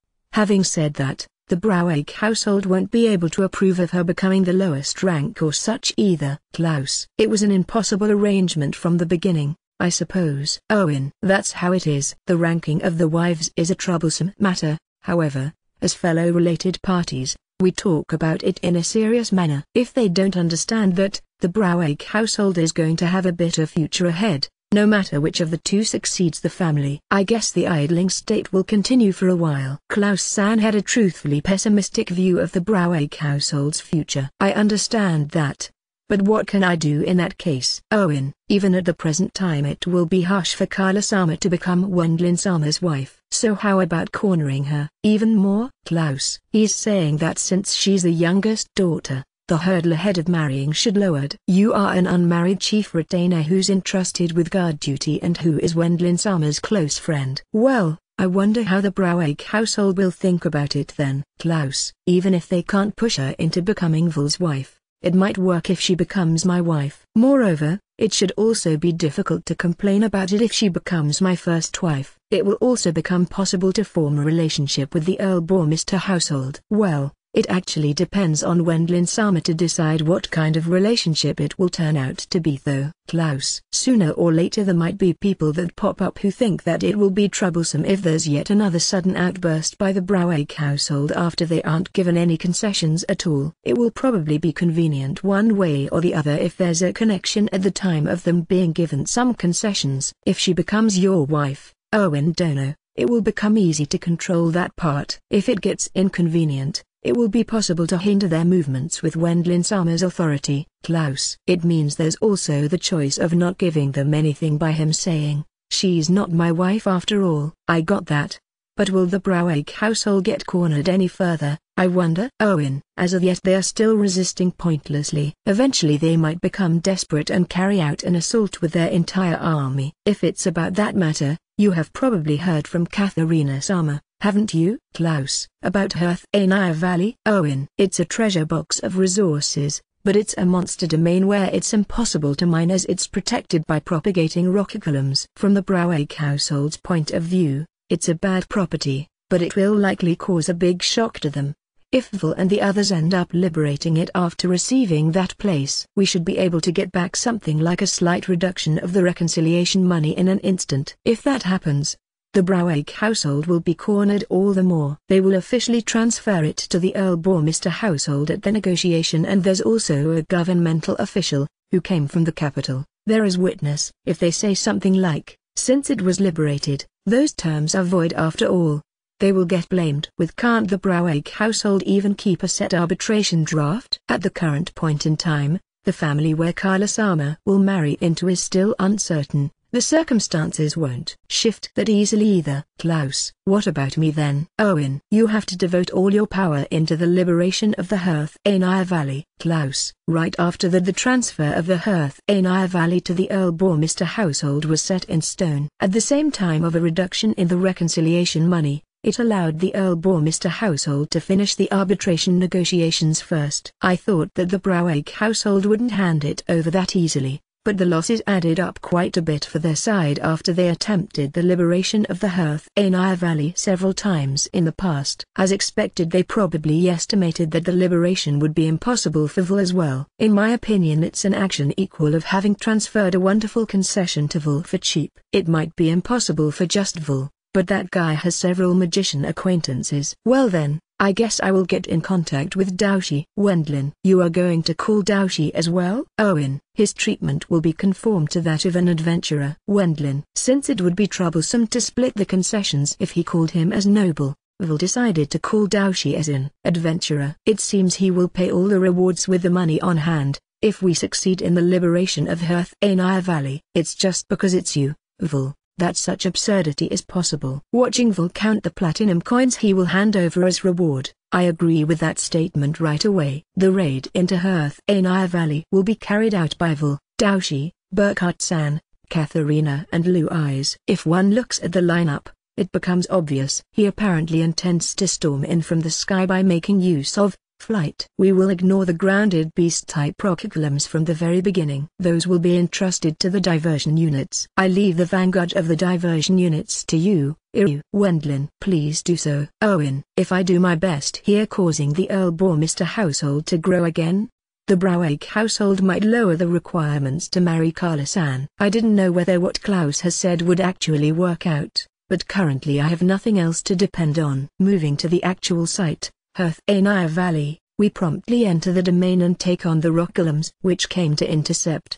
Their strength is slightly less than ordinary wolves, but since they are made out of rock, their defense is high. I cut down 3 of them, but ended up having to repair and sharpen my sword. Inducing an exhaustion of their opponents with numbers is probably the aim of these golems. Owen-san, your skill in swordsmanship is magnificent. Kala. I was praised by Kala-san for that. When I was praised by her, I was glad from the bottom of my heart that I seriously trained my swordsmanship. Erwin, Kala-san will support you as well. Moritz told me that after we started the diversion job of the Herthanaya Valley Liberation Operation. Once I look back, Kala-san is waving her hand. This is my chance to show my manliness.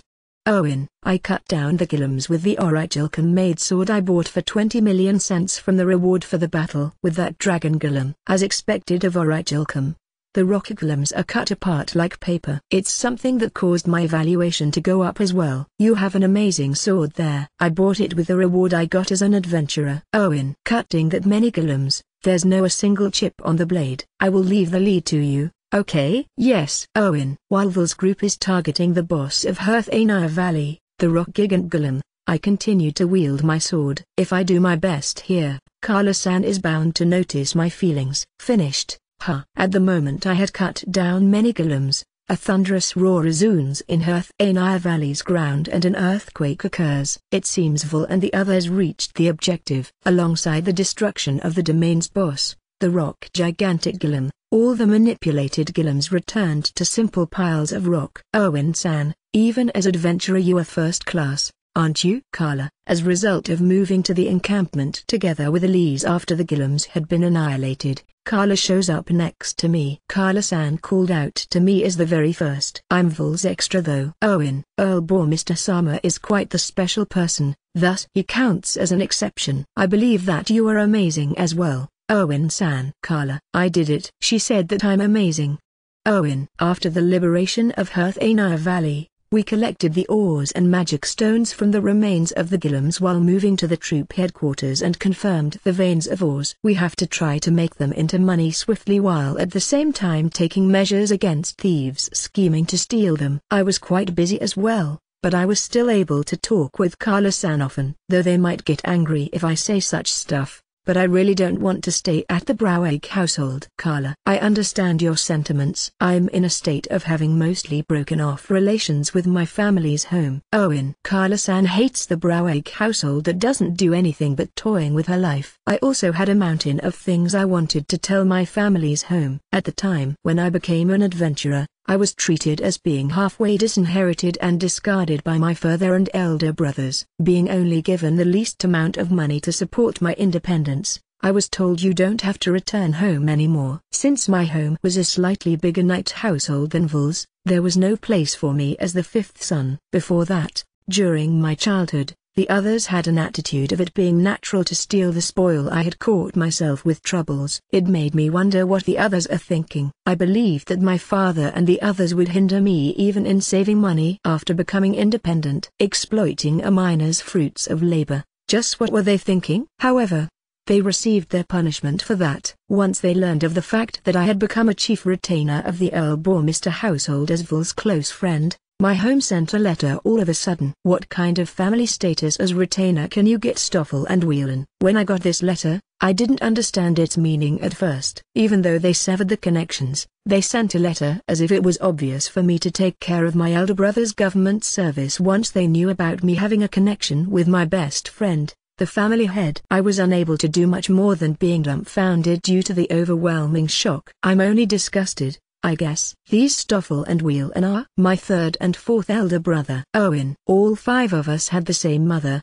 but our relationship as brothers isn't any good. Since it was a setup where the higher elder brother exploited and oppressed those below, my third and fourth elder brothers, who were squeezed dry by my first and second elder brothers, chose me, who was the bottommost, as target. Hearing it from other guys with the same circumstances at the adventurer prep school, my family seems to nominate for quite the cruel category. Because of that, it's fine to ignore them. Owen, won't it be bad if you don't consider it somewhat? Brithhilda. I was warned to pay attention to their needs by Margrave Brithhilda-sama, but once I explained the situation, he could agree with me. That's a bit terrible after all. No one is talking about good treatment, but it's at least common sense to not become a nuisance. Brithhilda. Them hindering me to save money for my independence is because they are believing that it doesn't matter even if I die a dog's death after leaving home. The fifth son, whom they didn't mind to die a dog's death, became independent. I think it's plenty with that. Yes,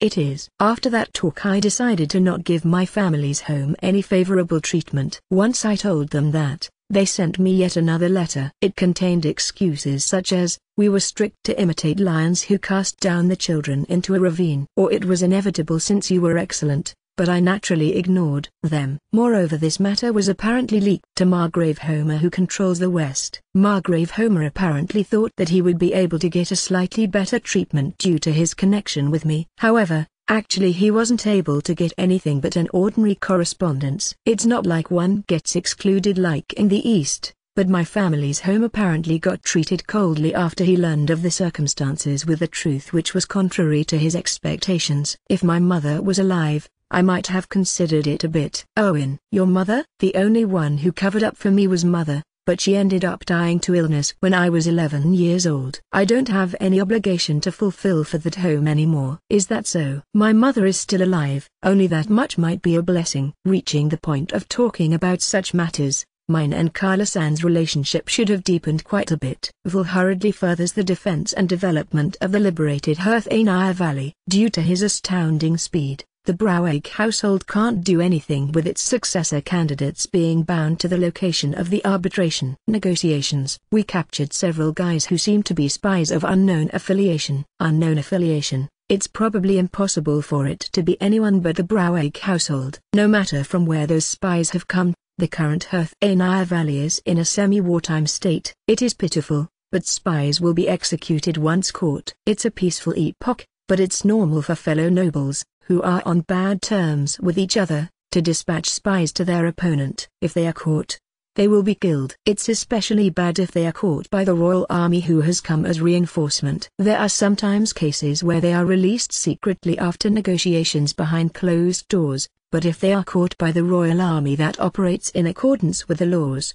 they are beheaded right away. Even if it's the Broweg household, since they have arbitrarily sent in spies to the Herthanaya Valley which has become the Earl Bormister household's possession, there's no way for them to file a complaint. They pointlessly wasted trained spies. Because they have no leader, the ranks are probably in disorder. Carla. It's likely just as Carla-san said. If they wanted to obtain intelligence, they should have sent in spies in a far more systematic manner. After all, I have no other choice but to pave my own path by myself. Carla. Several days after the liberation of Herthanaya Valley, Carla-san revealed that to me. Pave your path by yourself? Owen. Yes. I want to be omitted from the family register of the Broweg household. I want to live by my own strength in a position that has no fetters binding me down. Carla. If you consider her archery skill, it's possible going by her ability, but the probability of those two elder brothers of her letting go of her as peace for a political marriage is low. Just how the hell does Carla-san want to accomplish that?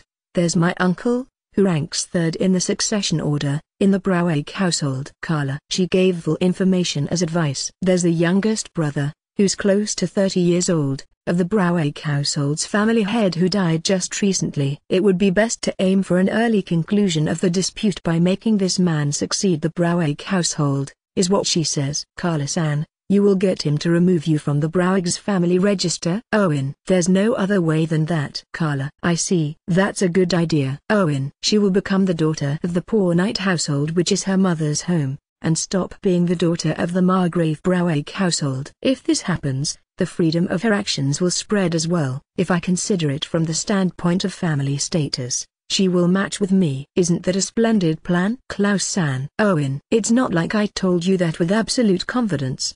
But Carla-sama is considerably. Klaus-san seems to be thinking that Carla-san is much smarter than he expected. A beautiful, wise wife. It's a wonderful chance, isn't it? Owen. Ha, I guess so. Klaus. I'm slightly worried about Klaus' tone, but currently our first priority is to accomplish the previous plan. I enter the Broweg territory as a guard of Vol, and then the Broweg household inaugurated the third succession candidate as new family head and accepted the arbitration draft because of Vol's retaliation. The chief retainers, who commanded the night attack, were hung and their households lost their rank as well. In addition, there were also many households which collapsed due to the reduction of their wages. Almost all of the predecessor's family was sent off to the capital. They ended up losing their authority after being given a knight peerage as a substitute for the dismissal wage. Although they just reap what they sowed, that's what happens after angering Vol. That guy won't do such a thing unless there's harm to himself. It finally came to an end. Carla. Yes. After the end of the dispute, Carla-san succeeded in getting removed from the Broweg's family register. Once I ask her about her plans from here on out, it appears that she wants to inform her mother, who's living in the capital, first. Afterwards I will earn money for living together for a while, I guess. Carla. Earning money for living together? Owen. Yes. I'm getting married. Carla. Is there such a person? What kind of person is he? Owen. I receive a shock as if being hit hard with a blunt weapon due to the impact of reality, but once she begins to talk about her partner's traits next, I'm gradually getting overwhelmed by happiness. He is 1 year younger and our romance started with me teaching him archery. Carla. Even after hearing his other traits, I can't think anything but this being definitely about me. In other words, this is Owen. It's a pattern that resembles quite well I read about in a romantic story I saw while indifferently flipping through the pages of a book before. It's actually about the woman proposing to the main character after rejecting him once by saying, "I'm getting married to the main character." No, it's completely the same situation. If it's women, they love such stories. Owen, do you have any complaints about that? I ended up saying something bad to Ina, who's the owner of the book. The current me liked such story very much. I want to receive permission from my mother in the capital. I also think that I want to live us together after things calm down after the marriage. Carla. That's nice, I think. Owen. Victory. I won. Yesterday I refused after being asked, would it be better for me to order her to marry you? By Vil. But with this it's all right now. Since I will get married at long last, it's not good for mutual love for it to be out of compulsion by my lord. After all, she has actually chosen me. After I finish my preparations in the capital, I will come to Ballberg for greetings. Carla. Got it. Owen. Carla-san went back to the capital and I returned to my normal life. While looking forward to her revisit. Owen, you are in high spirits, aren't you? Thomas. Really? Owen. Just as pointed out by Thomas-san, I'm cheerful. Even so, as I don't make any mistakes in my work, there shouldn't be any particular problem with that. Are you alright? Katharina. I don't know what you are worried about,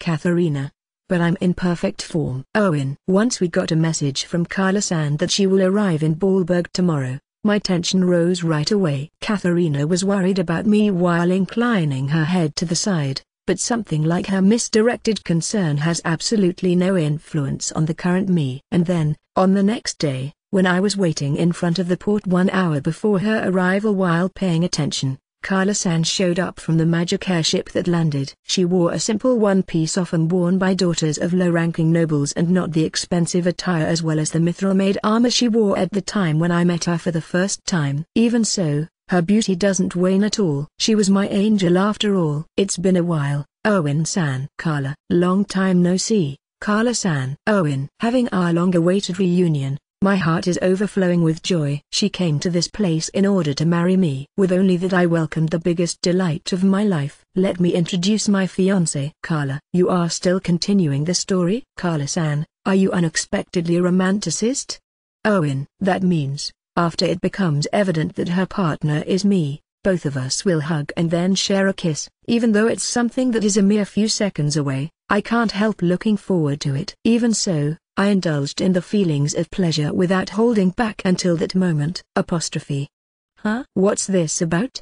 Owen. Even though that should have happened, I was left standing in front of the port by myself. I don't know why, but Carla-san introduced the man, who has quite the similar air about him as me, behind her as her fiancé. Moreover, he appears to be an outstanding talent who won the championship in the archery division of the martial arts tournament. Being recognized for his skill, he entered governmental service for the Margrave Homer household as archery instructor. At the same time as having their honeymoon as married couple, they will hunt and gather together in the Demon Forest. I was treated very well by Owen-san. Carla. Congratulations. Owen. Somehow mustering my willpower, I congratulate them, but this was my limit. I'd like to be praised for being able to say just that. Hey, Iru. Wendlin. Vil. Leave him alone. But, Wendlin. If you touch him now, he will collapse. Vil and are talking about something, but I can't hear them well. Rather, why did it turn out like that? Did I do something wrong? It went very smoothly with Carla-san. Since Vil held back and didn't talk with her overly much except during work and archery training, I was the closest to her besides the female camp. A friend treatment? She was treating me as companion? Owen. After introducing her fiancé who resembled me well, she left. Hey, it's the grand marriage interview meeting, however. What is Vil saying? I don't understand. Boy, you can choose as you like. Burkhart. It seems that Burkhart-san is saying something as well, but I don't understand that either. You are Owen-sama, right? I'm called Irene Firian Forager. Some girl-like person has started to talk to me, but I don't comprehend. It's no good. That's a serious injury. Burkhart-san, is it better to give up this time? He's young, thus it will probably alright even if he delays it by 1 or 2 years. Burkhart. Right. The outsiders are talking about various things, but I don't understand the meaning of their words, neither do they enter my head. But you know, it's the long-awaited grand marriage interview meeting. Owen, I'm barely able to recognize that much. Certainly, my first love ended. It ended with me getting completely rejected. However, will I give up on everything because of that? Owen, I'm still young. There might certainly exist a second Carla-san in this world. There are many participants in the grand marriage interview meeting organized by Vol. There might even be a woman that fits me perfectly among them. Stand up. Owen, I will find a new love. Owen, mustering my willpower, I regain myself, which was in a daze due to the shock of a broken heart. I will even get several wives just like Vol. Aim for a small harem. Owen, having overcome my unrequited love, something like a shock doesn't exist for me anymore. I will definitely show that by getting a wonderful woman, who surpasses Carla-san, as wife. Vol. Is there any wonderful woman among the participants? Owen, the grand marriage interview meeting has already ended though. Wendlin, Vol thrusts an outrageous truth at me who finally woke up. Look, the cleaning up has already started.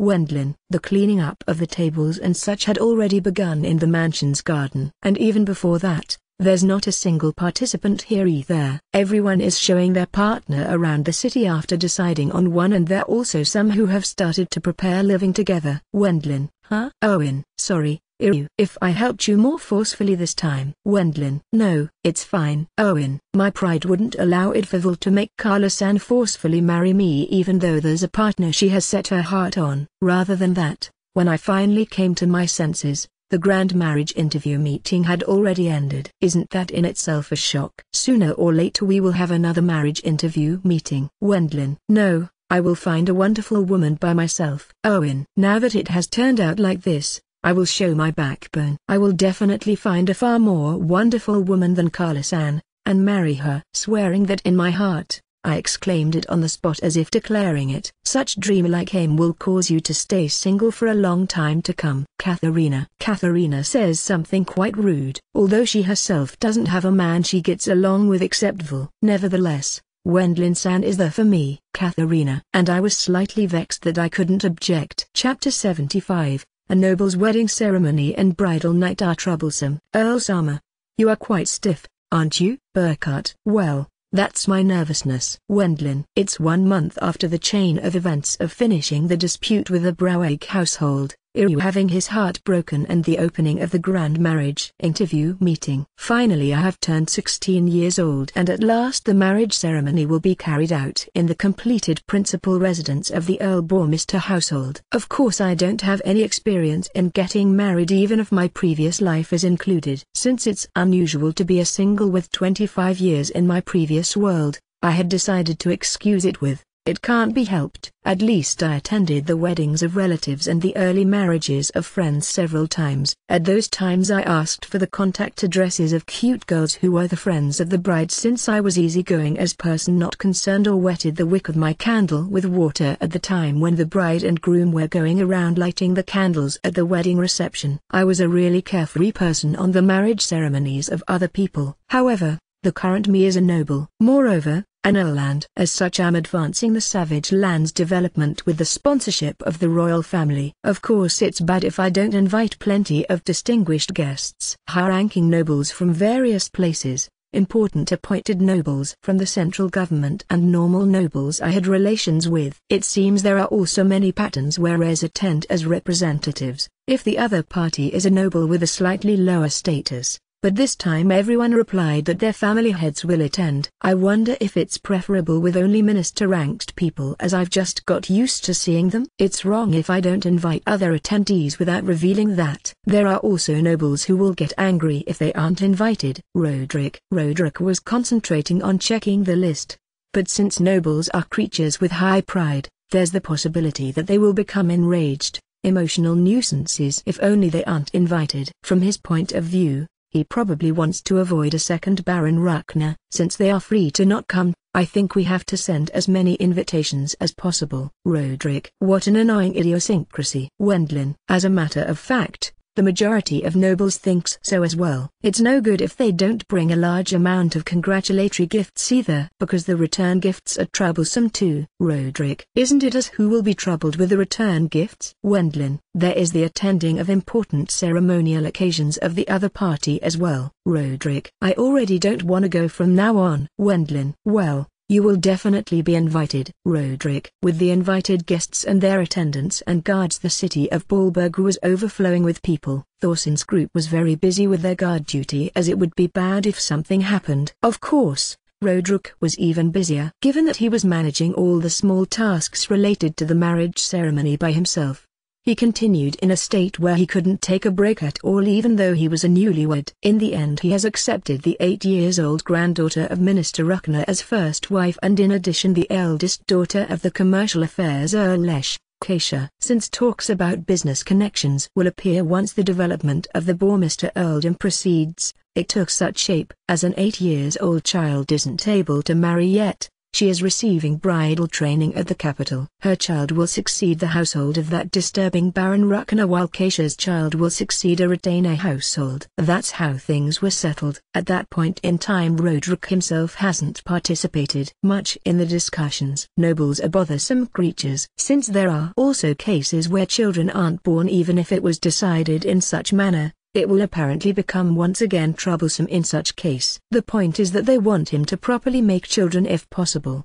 Master, you can't talk about other people either though. Roderick, if Elise doesn't give birth to a boy, it will likewise become troublesome. Even if I'm told that, I won't know until that time comes. Since it won't become that much of a problem in Heisei, Japan, whether the child is a boy or girl unless it's deep in the sticks, I'm unable to quite understand the sense of impeding danger of such matters. At any rate, I'm worn out from the marriage rush. Wendlin, as Roderick said, I think I only left my home for marriage ceremonies in this month. Due to the marriage ceremonies of couples, who decided right at the grand marriage interview meeting, everyone ended up bustling about every day. Eric Nissan, I won't be able to appear at the after party. Sorry. Wendlin, are you busy? Eric, today there will be 2 marriage ceremonies of retainers. After this, Wendlin, you have my condolences. Eric, I attended the marriage ceremony of Eric Nissan, who presented his concubine at the capital, on the way, but I wasn't able to take it slowly overly much. Given that I can use teleportation, without thinking about it, I was tied with a tight schedule by the demon Roderick. For a noble to attend 3 marriage ceremonies in one day, it's the first time I heard of that. Helmut Nissan, won't you attend as my representative? Wendlin, no, that's impossible since those are the ceremonies of your retainers. Helmut Nissan, who went to a ceremony yesterday in the same manner, looks at me with sympathizing eyes. Even though it's just a ceremony for receiving a concubine, its scale has become large as it has a connection with me. Because the schedule was unreasonable for them as well, I have brought father, mother, Herman Nissan and Paul Nissan together to the capital with teleportation. As expected, even my parents can't escape this kind of socializing anymore. Having surpassed the age of 50 and greeting important nobles and such for their first time, they apparently have various difficulties. With me completely playing the role of something much like a taxi, I'm introduced to their unmarried daughters and am flooded with nauseating flattery by the attending, distinguished nobles once I appear at the ceremony. Once that finally stopped and I got to sit down on my seat, I wasn't able to do anything but sigh. Vulsama, this is delicious. Wilma, your unchanging manner is lovely. Wendlin, feeling good. Wilma, considering Wilma, who sticks to her usual routine at such times, as adorable, I end up stroking her head instinctively. Once she attends a party, she will search for delicious food and eat it. Why I had only her accompany me as fiancé was because it was decided that they would take turns with just one of them coming with me at a time, as we are too damn busy. Since Elise and the others, who aren't attending, are hectic with the preparations for their own marriage ceremony, it's not like they are particularly playing hooky. Earl Bourmester, it would be better if you ate more. Edgar, even Minister Edgar, who is her father-in-law, was the same type as Wilma. Being next to Wilma, he stuffed his cheeks completely like Daoshi with the meat dish recommended by his daughter-in-law. Minister Edgar, you're eating well. Wendlin, since I don't have any hobby except eating. Edgar, be that as it may, Usually he is putting up with simple food and trains his body so that it doesn't get fat. I have heard this from his son, Thorsin, as it's an event where he eats at a party to which he was invited by another noble. He lets out his appetite. You can avoid troublesome invitations to dances and such if you eat. Edgar, father-in-law Sama, this is delicious. Will you eat it? Wilma, ooh, my daughter, please give me a full serving. Edgar, got it. Wilma, I think it's probably tolerated because he is a noble belonging to the military. However, even though they are not related by blood, they resembled parent and child quite well. Paul Nissan, what's your impression? Wendlin, having 2 wives is bothersome. Vul, you have nicely accepted 5 people. Paul, I call out to Paul Nissan who is together with Minister Edgar. Since Minister Edgar is his patron as intermediary from his time as guard, even Paul Nissan's concubine is related to Minister Edgar. That means even today's attendance is an important job for him. Some time ago it was on the verge of becoming 6 people. Wendlin, the youngest daughter of the Brouwegg household, was it? Edgar, now it's former daughter of the Brouwegg household though. Wendlin, how admirable to reject her. I have to praise you. Edgar, once Minister Edgar hits my back with all his strength, I end up choking for a moment. From his point of view it's probably praising, but with his strength being too powerful, the damage to my body is far too high. I heard the story about your friend, Erwin, having his heart broken. Is he alright? Paul, if it was a genuine noble, they would likely have criticized you. But since Paul Nissan doesn't seem to be much of a noble, he is purely sympathizing with Ryu, who had his heart broken. As a man, even I, since it was in my time as guard, even when I wanted to call out to her, that it was impossible as our social positions were too different. If I consider that, we are now poles apart though. Paul, was that so? Wendlin, if you think about it logically, the chances for Paul Nissan to become a noble were slim. Therefore, if the woman he fancied was a noble's daughter, there was probably nothing that could be done about it. I believe that Ryu will be alright. Wendlin, certainly, he is strong-willed. Paul, hello, young lady. I'm called Erwin von Armin and am serving the Earl Bourmister household. Erwin. Ryu put his effort into searching for an ideal wife and called out to a woman who looks beautiful and unmarried. He has a level of toughness where you wouldn't believe that he had his heart broken just recently. If he isn't at least this strong-willed, he won't be able to work as adventurer. Wilma. Indeed. Paul Nissan deeply nodded towards Wilma's opinion. By the way, how did it go at Herman Nissan's place? Wendlin.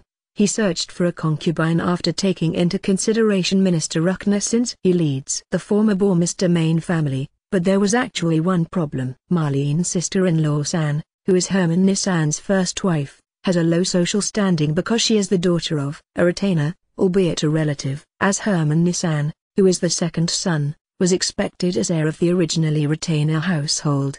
He didn't usher in a wife from outside. If I unskillfully bring in a concubine from outside, the social standing of the concubine will end up becoming high. Herman. No matter how poor the Knight household is, its daughter has a higher social standing than the daughter of a retainer. It's that kind of difficult story. Paul. As Paul Nissan had his stomach apparently filled with such kind of stories, he openly showed an unpleasant expression. Even so, it looks like Minister Ruckner's group earnestly searched for one. Herman. I searched as well. I exerted myself greatly though. Ahaha. Edgar. Minister Edgar joins the conversation while enjoying a second serving of the meat dish with Wilma. There are few precedents, but in such situation it's normal to demand an exchange of the wife's rank. Earl Bourmister, your elder brother clearly denied that. It feels like that guy is unexpectedly quite manly. Edgar. It's a fact that the rank of Marlene's sister-in-law San is low even as daughter of a retainer belonging to a high-ranking noble. It looks like it was an unexpectedly hard fight for Minister Ruckner's group to search for a concubine. There were many households which came forward, but apparently all of them started saying, well, then our daughter will become the first wife. Ruckner that fool broke down there for a moment and asked your elder brother for a temporary, internal exchange of ranks. Earl Bourmister. Edgar. If he tells Herman Nissan such a thing. Wendlin. Herman Nissan is a parson who calmly opposed even Kurt, who was the next family head. It's impossible for him to swallow such demand. Just as you thought, he clearly told him, then I won't take a concubine. Edgar. If it's Herman Aniki, he will say that Paul. Currently Marlene's sister-in-law San seems to be pregnant for the third time. It will be fine if he searches for a concubine within the territory as long as the pace of the retainers and village headmen in advancing the development of the territory doesn't sink. So, what happened? Wendlin. Ruckner searched amongst his vassals with teary eyes. Edgar. That man occasionally goofs up, doesn't he? Wendlin. His ability to follow up is amazing though. Edgar. Finding a fourth-born daughter of a certain baron household, he apparently decided to have her marry him as daughter-in-law. Daughter-in-law. Wendlin. She's a daughter who was born between the family head and a commoner from another place. Edgar. Since she was made outside, she isn't able to enter the main family. She will be married to Herman Nissan as adopted daughter even though she is a blood-related daughter. As she is an adopted daughter, that means that there won't be any problems with her even as concubine. That's a disgusting story. Wendlin. I know that man, but the legal wife is a terribly harsh woman. Did he want her to feel at ease somewhere else? It was clear that the girl would be tormented by the legal wife even if he let her enter the main family. Thus it was apparently godsend. Edgar. There appears to also be the reason that it should finish without that many problems if it's a rural noble household like our home because she lived as commoner albeit receiving support. The person herself was delighted. It's because her children can become village headmen and retainers. Edgar. In that case, all that remains is Marlene's sister-in-law San's mood.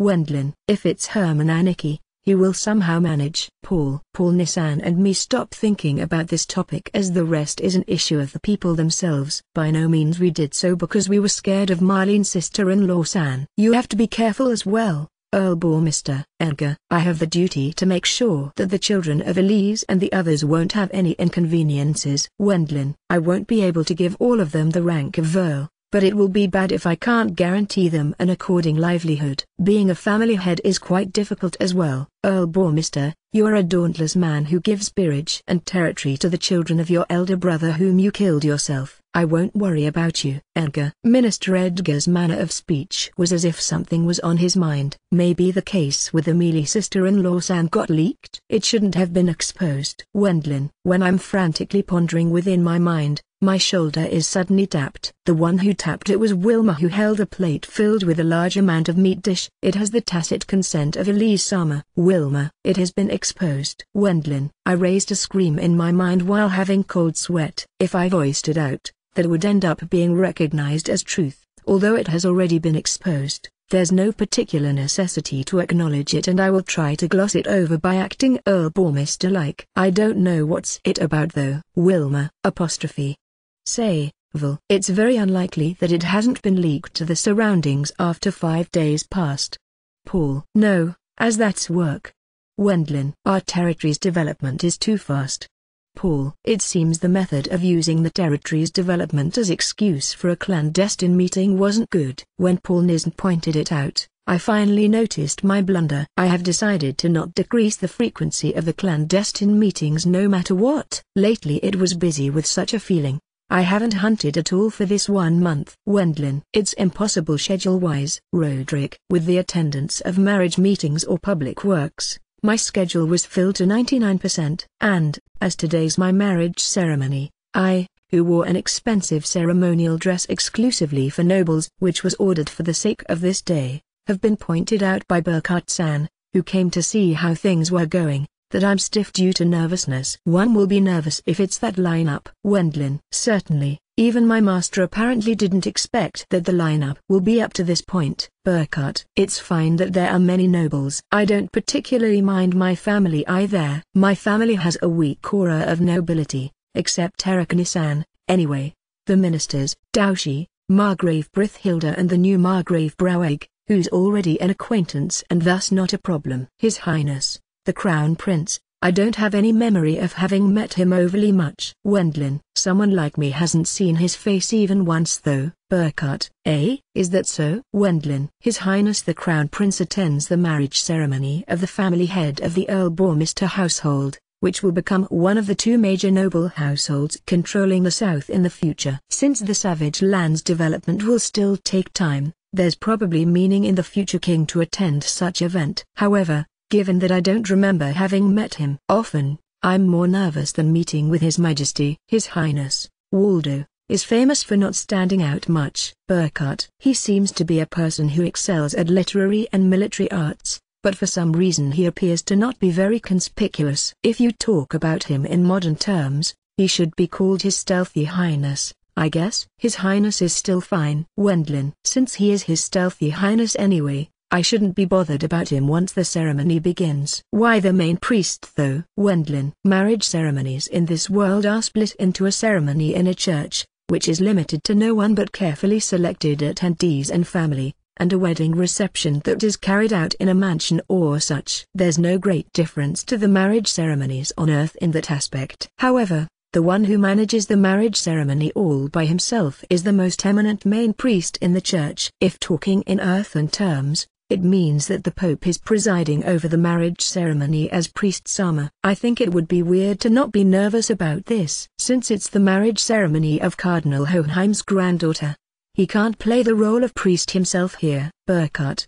The church has the peculiar rule that a relative can't play the role of priest in such situation. Originally it wasn't strange even if he had the role of priest, since he is the person said to be closest to becoming the next main priest. But today he obediently sat down in a seat of honor on the relative side. The roles to lead the brides to the priest at the time of the ceremony has been decided to be given to Viscount Hohenheim for Elise as her father, Minister Edgar for Wilma, Heinz for Katharina and their respective fathers for In and Louise. Which reminds me, I met with Inaz and Louise's fathers for the first time, but their faces became stiff due to tension because of their important task to walk the bridal aisle with their daughters amongst those attendees. I can relate to their feelings very well. Even I originally belonged to their side as petty bourgeois-like man. It's great that you aren't a daughter, Wendlin.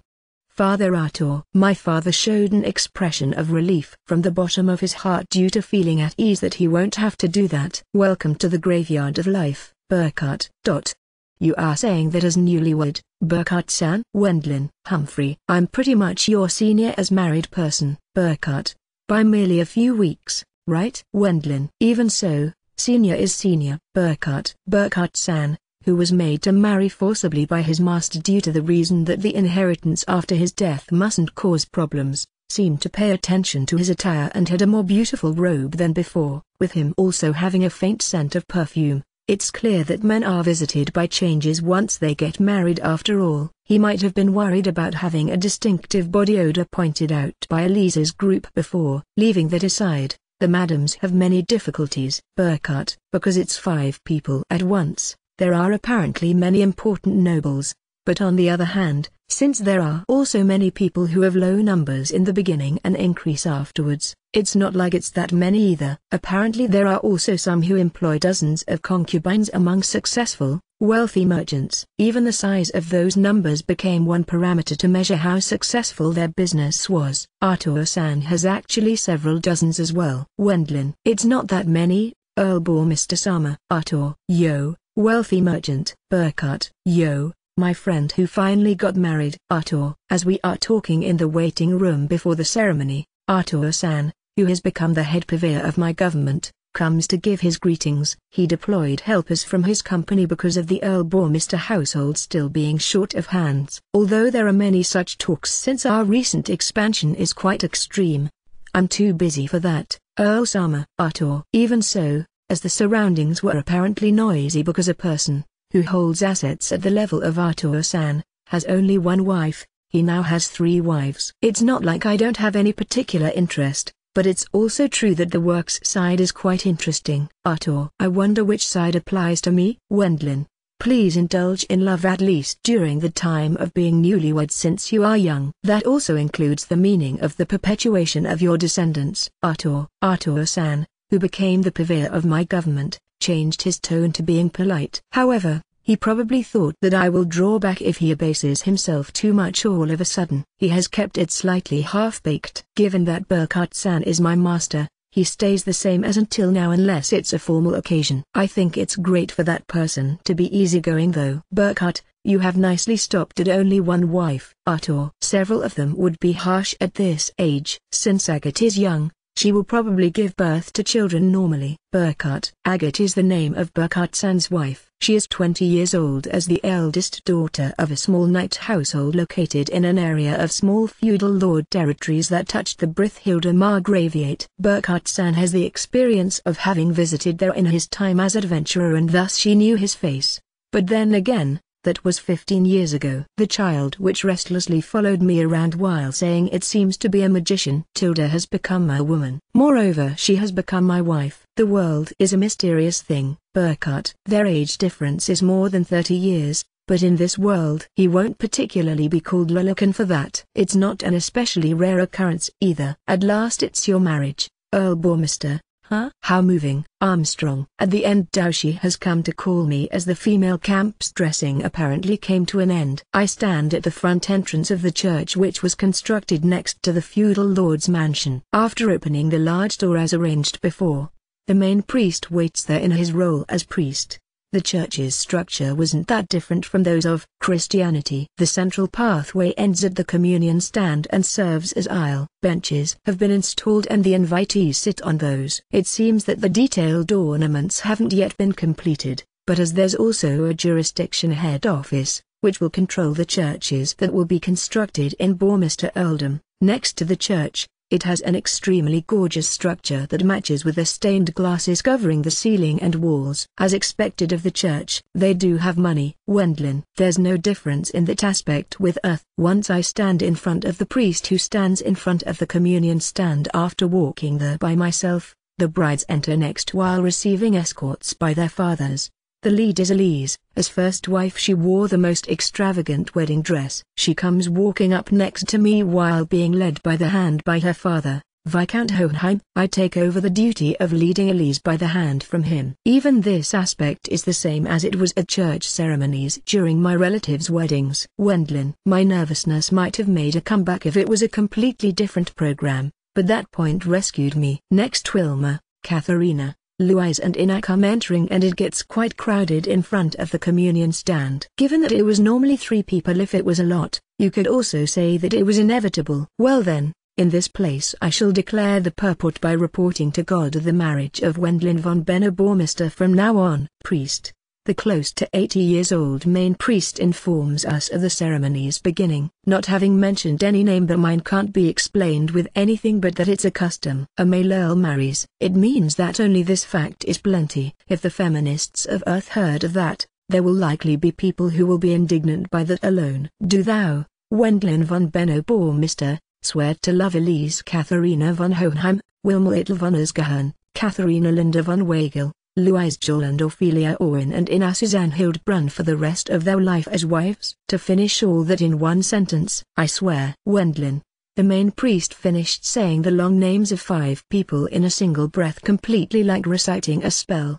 He probably eagerly learned them before. If you want to know why, even I occasionally don't have the confidence that I can say the full names of Louise or Katharina. At that time I remember them somehow, but it will be uncertain once a week passes, as there's no opportunity to call them by their full names either. I end up deleting them from my brain right away, I guess. Next, do thou, Elise Katharina von Hohenheim, swear to forever love Wendlin von Benno Bormister as thou husband? Priest. Yes, I swear. Elise. Next he asks the other for the same. It was apparently to hear each of my wives with everyone saying, yes, I swear. It didn't turn into the development where they are suddenly taken away by another man like in a certain movie. If you consider the guarding, you can also say that it's only natural for it to not happen though. Vul, aren't you thinking about some strange things?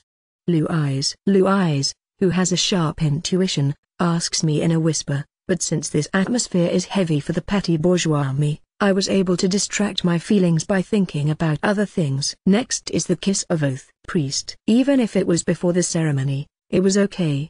But kissing in front of everyone in this place has the meaning of telling the surroundings, don't make a move on her since she's my wife. However, as it's in front of a priest, a too showy kiss is prohibited. I kiss them in turns by lightly touching their lips. Katharina, are you alright? Wendlin. Even I got used to it. Katharina. I was worried about Katharina, who has absolutely no immunity towards such things despite her appearance, but as expected, she became familiar with it. She kissed me normally. Next is the exchange of rings. Priest. These were prepared beforehand as well. I put 5 rings made out of silver with the family crest inscribed on the fingers of Elise and the others. In view of the foregoing, the reporting to God finished. God will likely be also pleased by the departure of the new married couples. Priest. It was ambiguous whether there's really a God who can be pleased about it, but there might be a fellow who send me into this world. Because it's a wording that has been decided before, I ignored the main priest's words without feeling anything special about it. Well then, it's the end. But, priest. Leaving the church, the well-known bouquet toss would be carried out in marriage ceremonies on earth. The participants' unmarried daughters, who didn't enter the church, line up at the front row and don't move to catch their bouquet, as it's improper to do it themselves if they are daughters of important nobles. Maids and servants moved instead. The jinx, that the person, who caught it, will be able to marry next, exists in this world as well. Since there are many cases where they will be able to get a reward if they can catch it safely. The maids were serious as well. Won't it be the maid, who caught it, who will be able to marry next? That question is apparently taboo, as it's wrong to catch it by themselves. They are made catching it by using maids. Then, please throw them. Priest. While it may be true that they caught this, I don't think that it's really a guarantee that they will be able to marry next either. But they earnestly scrambled for the 5 bouquets. No doubt, it's a struggle of predatory women. Once the bouquets safely landed in the hands of 5 maids, they brought them to the location of the respective noble daughters whom they are serving. At once there were people among them who have received something like a bag filled with the reward. And among them there was a single colored person mixed in. You caught the bouquet well. Let me give you a reward. ?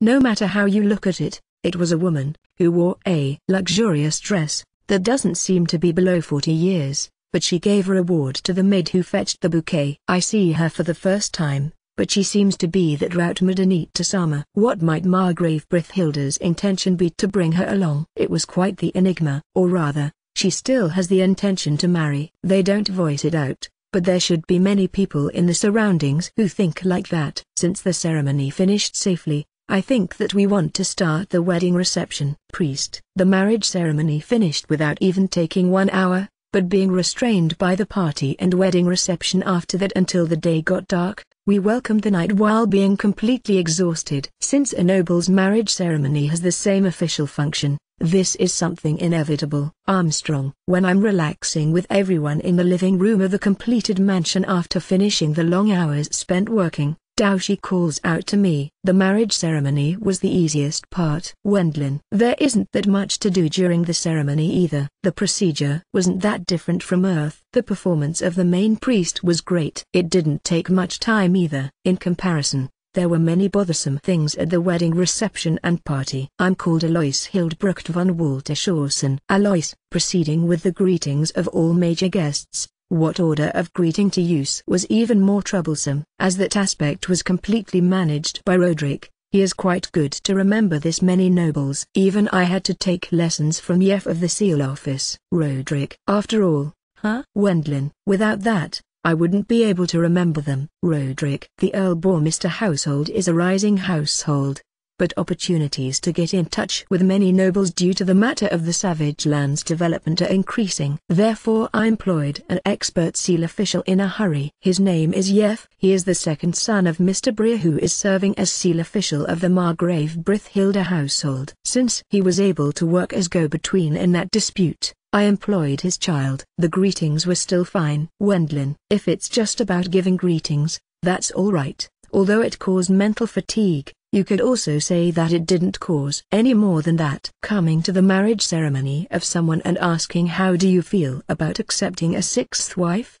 Or such, you mean? There were countless nobles who tired to hand over marriage interview photographs or appeal their own unmarried daughter whom they brought along. Given that you increased your concessions with the mines of Hearth Anaya Valley, adding them on top of the Savage Lands, everyone is desperate. Even if it means presenting their daughters, they want a piece of the cake. At any rate, me and Elise's group, who encountered those, are dead tired. Judging by Elise entrusting the brewing of tea to Dominique, which she usually does always by herself right away, she must be quite worn out. But, Isn't tonight the bridal night? Burkhart. Bu. Wendlin. Because Burkhart-san mentions something strange all of a sudden, I spit out the mate tea I had in my mouth. How dirty, Earl-sama. Burkhart. It's because you said something strange, Burkhart-san. Wendlin. There's nothing particularly strange about it. Dominique's duty is to observe it. Do your best so that you don't mess up. Burkhart. That's the hardest part. Wendlin. Which reminds me, there was something I saw in some book in my previous life. People, whose role is to confirm whether the bridal night was properly carried out, will be appointed. That meant that there's a custom to check whether nobles had proper sex after they got married in this world as well. Elise-sama will finally become a Madame Dominique, as there's no way to allow a male to peep at them. Married women take on this role. Last month Dominique married with a 20-year-old youth who is working as gardener and is called Casper. With him being the second son of Viscount Hohenheim household's gardener, Dominique was acquainted with him since her childhood. Having Dominique watch is embarrassing. Elise-sama. This is a custom as well. Dominique. Just like Elise, a normal person shouldn't want to be peeped at in such situation. Even I didn't have the characteristic of getting excited by being watched. Moreover, it will be 5 days in a row, won't it? Owen. You are hopeless, Owen-san. Dominique. Although I normally don't want to see such scenes of my friend and Lord Owen somehow recovering from his broken heart, Iryu, who is currently holding the embarrassing nickname of Love Hunter, questioned Dominique in order to tease her. Me neither. But there isn't anyone else here. Dominique. As it seems that you can't all of a sudden entrust the observation of the bridal night to a maid who was just employed. She will observe, beginning with Elise, then Wilma, Katharina, Louise and Ina. It was decided that Dominique will carry out the confirmation for all of them. That's quite the shame play. Well, it can't be helped. Wendlin. While saying this, I begin to turn the pages of the magic book left behind by Master. It was a book I inherited from Master when I was still 6 years old, but as a matter of fact, this book had sealed page printing like a magazine. As work by Master, he instructed me with open the sealed pages once you got married. At the time of handing it over to me, there isn't any appendix of the weekly publication. However, you can say that it was an appropriate way of doing it by Master. That person had unexpectedly many playful parts to him. You were told to open it after getting married by Alf. Burkhart. Yes. Wendlin. Maybe. Armstrong. That spell. Huh. It isn't very difficult. It will be alright if it's you, Earl-sama. Burkhart. Burkhart-san and Dousie were able to imagine what kind of spell it was. Matching their sights, they showed bitter smiles. Anyway, I will open it. Wendlin. Once I cleanly cut the sealed page with a paper knife, an explanation of the adult spell, Vitality Recovery, of the water attribute was noted down there. T/N. Usually the author doesn't use such brackets in this situation. It's probably a hint towards the wordplay that Mizu is usually water but can also be translated as fluid or liquid in certain context. Such a spell. It existed. Wendlin. Indeed. Even if it was taught to me when I was still a child at that time, it probably could be considered meaningless to do so. Such spells or medicines are indispensable for nobles, right? For the perpetuation of one's descendants, or for making many wives satisfied. No, the majority wasn't able to think anything but using it with the goal of even when grown old, with my vitality, as it used to be. It seems to be a priceless treasure for someone like a young lover. I wonder if Burkhart-san actually uses it habitually as well. A magic aggravation? Wendlin. Using that spell, you can strive to secure having descendants with your 5 wives. But, if there's too many children, there was the possibility that those below second son will be treated miserably like in my family. Even now I sometimes think that it hopefully won't happen. Your fortune is something completely different. It's fine if you ponder about such things later on. If you are unable to make a child, that will become troublesome as well. Armstrong. Giving an unusually aristocratic advice, Dousie forcibly pushes Elise and me into the bedroom. My best regards from here on out. Wendlin. Yes. The same to you. Elise. If it was Erikani-san, he would probably be able to say something smart at such time, but I don't possess such skill. Even Elise, who usually exhibits a perfect superwoman style, is apparently unable to cope with something where she has no experience. The two of us end up silent after we exchanged greetings on top of the bed. There are ears outside, but the policy is to not mind them. Wendlin. Yes, that's right. isn't it, Elise? I was really saved by my experience from my previous life and having recently done secret training. Without that, I should have run into quite the difficulties. I believe that you will experience hardships from now on as well. Wendlin, those close to 4 years I spent with you were very enjoyable, Wendlin-sama. I haven't considered them as hardship. It will be definitely the same from now on as well. Elise. Thank you, Wendlin. But, Elise. But, Wendlin, please make sure to not ignore us while going just to her place. Elise. Wendlin. As I was told by Wilma before, Elise was perceptive. Since she's the daughter of a big noble, she probably knew of the custom of a convenient woman. Also, since I wasn't able to go for a while due to the dispute with the Browake household, it might not have been a good idea to have gone visiting once I had time due to the good excuse that I'm able to use teleportation. I raised things like the scent with magic. Since I almost never spend the night somewhere else, I thought that I was able to deceive them. Wendlin-sama, looking only at me now, please become engrossed with just me. Elise. Instead of a reply, I plug Elise's lips with my own lips and continue doing so while falling onto the bed. Close to 4 years after meeting her in the capital, Elise and I finally became real married couple. Wendlin-sama. Elise. And then early next morning, the two of us, who were accustomed to it for a long time, awaken at the usual time. We are nude together on top of the bed, but as expected, Elise's breasts are amazing. Even when lying down, they keep their shape as is. By the way, my girlfriend of my previous life didn't have large breasts up to this point. Good morning, Elise. Are you alright? Wendlin. I'm fine, but, Elise. Both of us being young, I had the great justification of practicing the vitality recovery spell as it was instructed on the special sealed page from Master. Well, I was just faithful to my own lust. Even Elise, although she said in the beginning that it hurts a bit or that she's tired, she's able to use healing magic. As a result, we piled up many trials and errors until both of us got sleepy. Shall we enter the morning bath? Wendlin. Yes. Elise, with Dominique pricking up her ears outside to listen and the overly disastrous scene on top of the bed, the two of us quickly moved to the bathroom trying to escape while wearing gowns. Even though you are a newlywed as well, we did something bad to you, Dominique. Elise. No, as it means that Elise-sama safely turned into a madam. Dominique. Elise apologized to Dominique who was outside the room, but her face became stiff due to the disastrous scene on the bed. Perhaps, this for 5 days in a row. Dominique. There's also no one but her here as she's a maid who's worth to be trusted. After that Dominique followed her job of attentively listening at the bedroom according to the custom for 4 days. Even the other wives, everyone is amazing. Dominique. You have satisfied me, Vilsama. Wilma. Do you understand the meaning of that, Wilma? Wendlin. I learnt it from a book. Wilma, who possesses an inaccessible power because of the hero syndrome, had inaccessible stamina, too. Vitality recovery, is it? It's a spell that can't be used by women. Katharina. Before that, I'm worried whether your head won't start to boil over, Katharina. Wendlin. Wendlin-san. As I'm the oldest among us, I'm an adult woman. Katharina. No, I'm worried because it doesn't look very much like that. I will assist you in you learning the new spell, Wendlinson. Katharina. Katharina can use healing magic as well. She did her best while healing herself in the same manner as Elise. In other words,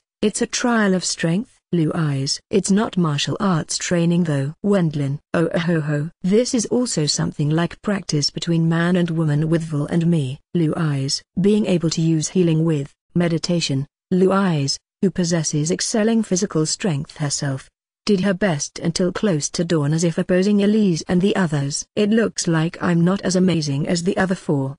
Even I think that it's normal though. Wendlin. I said to clear her misunderstanding, but it's not like vitality recovery increases one's vitality. It merely returns it to its original state. I think it's plenty amazing with just that much though. I'm unable to use recovery or such after all. Yeah, I got it. However, I can use it. Wendlin. In mere physical ability, Ina isn't that different from Blue eyes. In addition, since she was healed by me, it resulted in her keeping at it until morning. Once we opened the door of the bedroom to go to the bathroom at early morning, Dominique showed a relieved expression from the bottom of her heart while shedding tears. At last you finished. However, the top of the bed is horrible. If I don't ask Roderick to increase the number of maids. Dominique. Given that Dominique, who was worn out by the night shifts for 5 days in a row, was pitiful. I have directly conveyed her appeal for an increase in maid numbers to Roderick. In addition, she got paid a special bonus and received a special 3 days break. Chapter 76, The Secrets Increase in a Newly Married Life. Don't use that, vitality recovery, with me, okay, Amelie? Of course, Wendlin. Since you have 5 wives as well, they have to be the main cast. Amelie. It's around 1 month after safely marrying Elise and the others. The time was evening, but I continued my secret meetings with Amélie's sister-in-law San without change. Before that, an convenient woman like me should have been discarded at the time of your wedding, Vulcan. Amélie, that part is a selfish strategy of a high-ranking noblesima. Wendlin. The relationship between me and Amélie's sister-in-law San didn't stop even after my marriage. I'm continuing it forcefully. Being an Earl Sama, the surroundings won't say anything since it's currently the willfulness of the greatly powerful me. At least on the surface. Even if I'm told something behind the scenes, I'm a high-ranking noble that doesn't have to care about such things. It seems that's how it is. Roderick said so before. There won't even be any fellows who will complain about a matter of such degree, but, Roderick, it might turn into a big problem on Earth, but it wasn't deemed to be odd in this world. Rather, there seem to be many people who think, supporting the wife of his elder brother whom he killed himself and even promising to bestow peerage and land to her children, Earl Bormister has a firm character. I was surprised by the difference in values, but for that reason I'm continuing my tryst with her once a week. Entertaining my 5 wives in order during 5 days of the week. The remaining 2 days are my free days. On one day of those 2 free days I enjoy a tryst with her for a few hours. Of course Elise and the other have noticed that, but this time they have given me their tacit consent. However, since it's wrong if I don't return to the mansion, I don't do something like devouring her that greedily. There were also times when we had dates after moving to the capital with magic, but this was also for the sake of a temporary peace of mind for me. Well, it's something we do once every 2 times though. Vulcan. You are quite peculiar as well. Even though you have 5 young and beautiful wives, you keep such old lady company. Amelie, although it's the person herself saying that, Amélie's sister-in-law San isn't an old lady either. Considering that she has conceived twice with 27 years, she looks rather young. Her figure isn't bad and her skin is fair as well. It can be said that she simply looked a bit sooty thanks to living in the poor Bormister household until now. And, at the time when there was only the 2 of us, she managed to call me Vulcan like in the old times. This is something I asked her to do. Recently the people who only call me Lord Sama or Earl Bormister Sama are increasing and that is somewhat unpleasant. You can also say that I have Amélie's sister-in-law and deliberately call me like that for the sake of keeping my heart in balance. I, who is a lover whom you are keeping to yourself, have the privilege of keeping you company until you get tired of me, Vulcan. Amélie. The ones called nobles are troublesome, aren't they? Wendlin. Even my father is someone like that. That's only natural. Amélie. I somehow came to understand the reason for nobles having many wives or living in luxury to some extent. Since there are usually various difficulties, they likely do it to release stress. There were also fellows whose reputation fell too much or who lost their heads in debts though. In other words, you can also say that I'm taking a breather here. Wendlin. I can consent with it if that's the case. Is something sticking to my face? Amélie. We talked while lying naked on the bed, but Amélie's sister-in-law San noticed my line of sight. Number. I'm measuring your mana. Wendlin. Mine's the same as normal people. Amélie. I have confirmed it many times over, but Amélie's sister-in-law San's mana was certainly the same as that of normal people. An extremely small amount. That seems to be the case for the majority of the people in this world. That's right, isn't it? Wendlin. Did something happen? Amélie. Yes, it's an important secret that will turn into a disaster if it's leaked. However, it will be soon exposed anyway, I think. Wendlin. It's fine without me hearing about it. Amélie. Given that Amélie's sister-in-law San is able to keep a secret, I reveal something I can't tell other people overly much in fairly large parts. It's something like the story of a detestable noble, a parasite-like noble and good-for-nothing noble. Also, as it's not like there aren't any misgivings at all although it's going smoothly, I have her occasionally listen to idle complaints towards my wives. I need a melee sister-in-law San for such aspects as well. As a matter of fact, Wendlin, I begin to speak about a fact that came to light directly after being newlywed. It's about the next morning after Elise's bridal night finished. When we headed towards the dining room to take a breakfast after stepping out of the bath, Burkhardt-san,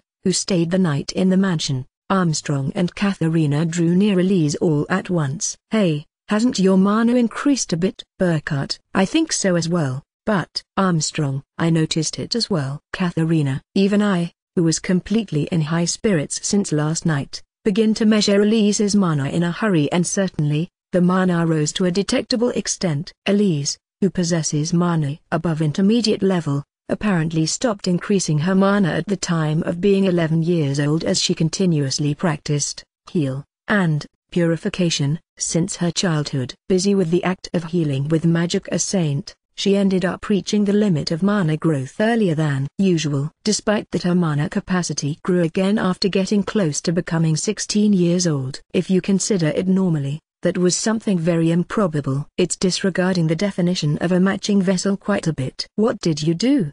Means that you did something. Burkhardt, that is, Elise T/N. The pun here is probably that it can also be read as what did you do? Means that you licked something, though not 100% sure on that one. It was a vulgar pun appropriate for Burkhardt-san's age. Elise blushes out of embarrassment, but I might be the same kind as well, as I'm actually grinning after seeing her state. Master Sama, you are indecent. Katharina, sorry, but that's very likely the cause. Burkhardt. While reining in Katharina's criticism, Burkhardt-san presented one possibility. In other words, it means that your mana increases if you do such thing with Earl Sama. I don't understand why or the finer details to it though. I haven't heard about such principle either. Such things are subjects investigated in the Curio-like Sorcery Guild in the capital. Burkhardt. Due to the very likeliness of Burkhardt-san's deduction, it causes and shock among us. So, you looked at my mana? But, Amelie, we are continuing this kind of relationship for several months already, but there has been no change in Amelie's sister-in-law San's magic capacity. That means the mana won't increase unless one has talent in magic,